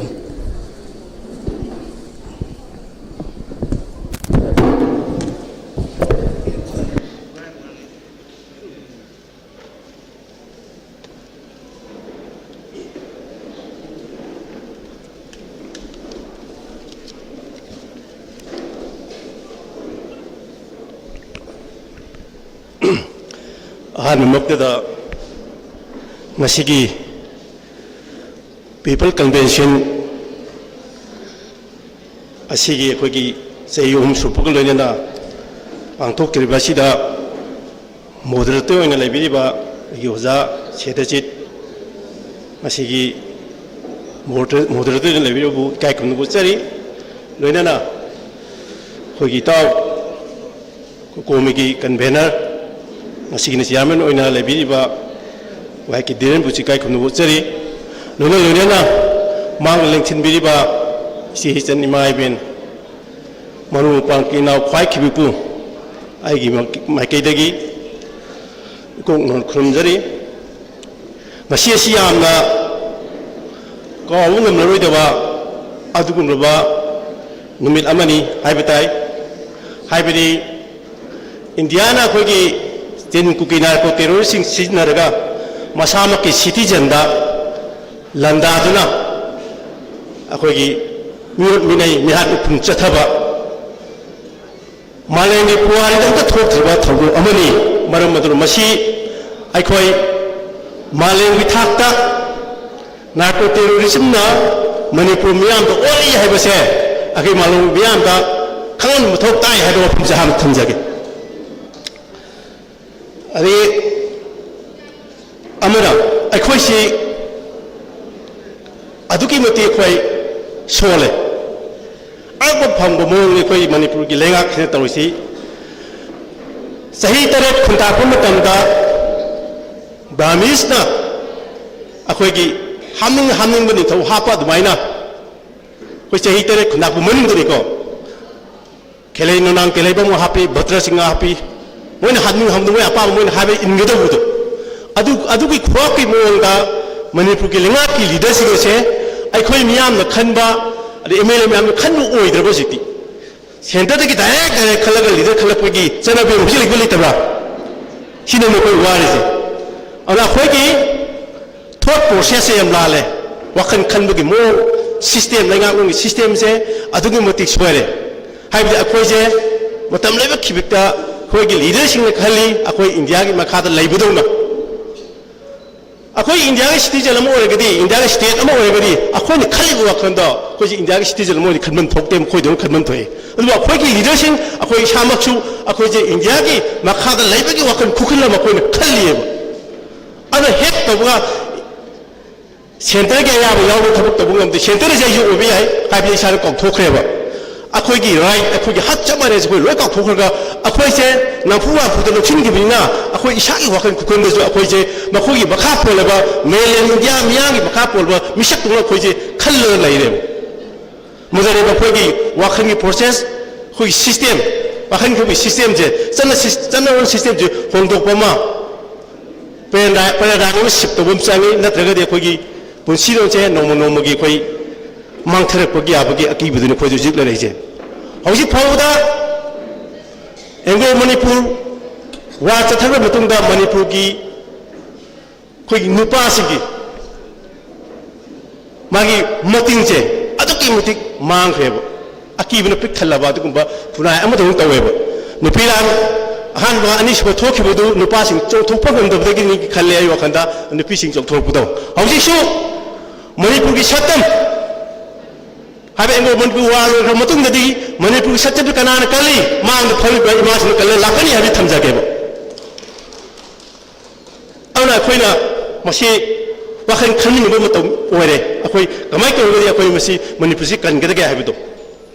खोगी Swiss की साइकिट्रिक का युंगदा मलेमी माना सुमना हायरमेबा खोइना उरिछि बयाम खंबिरनि उरिना मागी मकोन साब अदके बति मिले म साब ngमदबा मकोन से माना साबने हाइबा माना साइबा मकोन से मसी इंदोनेबा हाइ हायेन उरितुना ममा पारी तंबदते मागी थिजल हुनिबदे फंगमनिको उरितुना माना मागी बसा सुरोंदुदा न सुबाइ तौ ताकु नते मसाना दम मसा यावजरअबा अदु साबा हेबैजे उरि सिंगल लो योगजयबा मिरांग मी थुबची लोइनबा मिरांग साबा हेदु माइना मोय हैजयबा अदमाय तौना मणिपुर से कम खुनाइनो हाइबदा इसादा इनबोन क्वालिटी खरा योगजरअबा हाइबदि अखोगी स्पोर्ट का आर्ट एंड कल्चर दा कोई फिदा मदि माले मफम दा कनबगत नतना इंडिया की ममाय इंडिया को कोई मसक ताकदा अचौ थौदा अम लौरिबा खोइसे ngasi loikibi yabai khurun lere ado khoi biam sikse minasi haru apam lamkus thamjage aduna koina masugum mayam khoi ki tawal number mayam se khoi ki mang ki buki chora phamai hajar ke akal lakaba bang kalaba phuruk ya malaysia ke mage greece ki spartan singna kamai tawura mang ki ge habudo greece ki spartan lasi lang aibada ngaponi adubu makhoi je Romanian Singh कोई की हार में century अनिश वो century तो pull-up लोग छन की वो मची कमाई थोड़े हम तंदा लीडर सिंह बतिक चाप तबा पॉपुलेशन हंदरपा अरे ख्वाली की बदलू है ना कोई की करप्शन हबी जाबी में आमा करप्शन नेपोटिज्म ने सिंह में आमा थोड़े पतेगी मखोई जे मी नहीं रह जाना लाखिन हिनो की मरम बरगा कोई की कहीं सिंह जी स्पार्टांगी साथी में स्पार्टांगी ग्रुप से मांगी अदुगा माना माना अखोइना हाइनै रोम असी नो सेम खिबो नते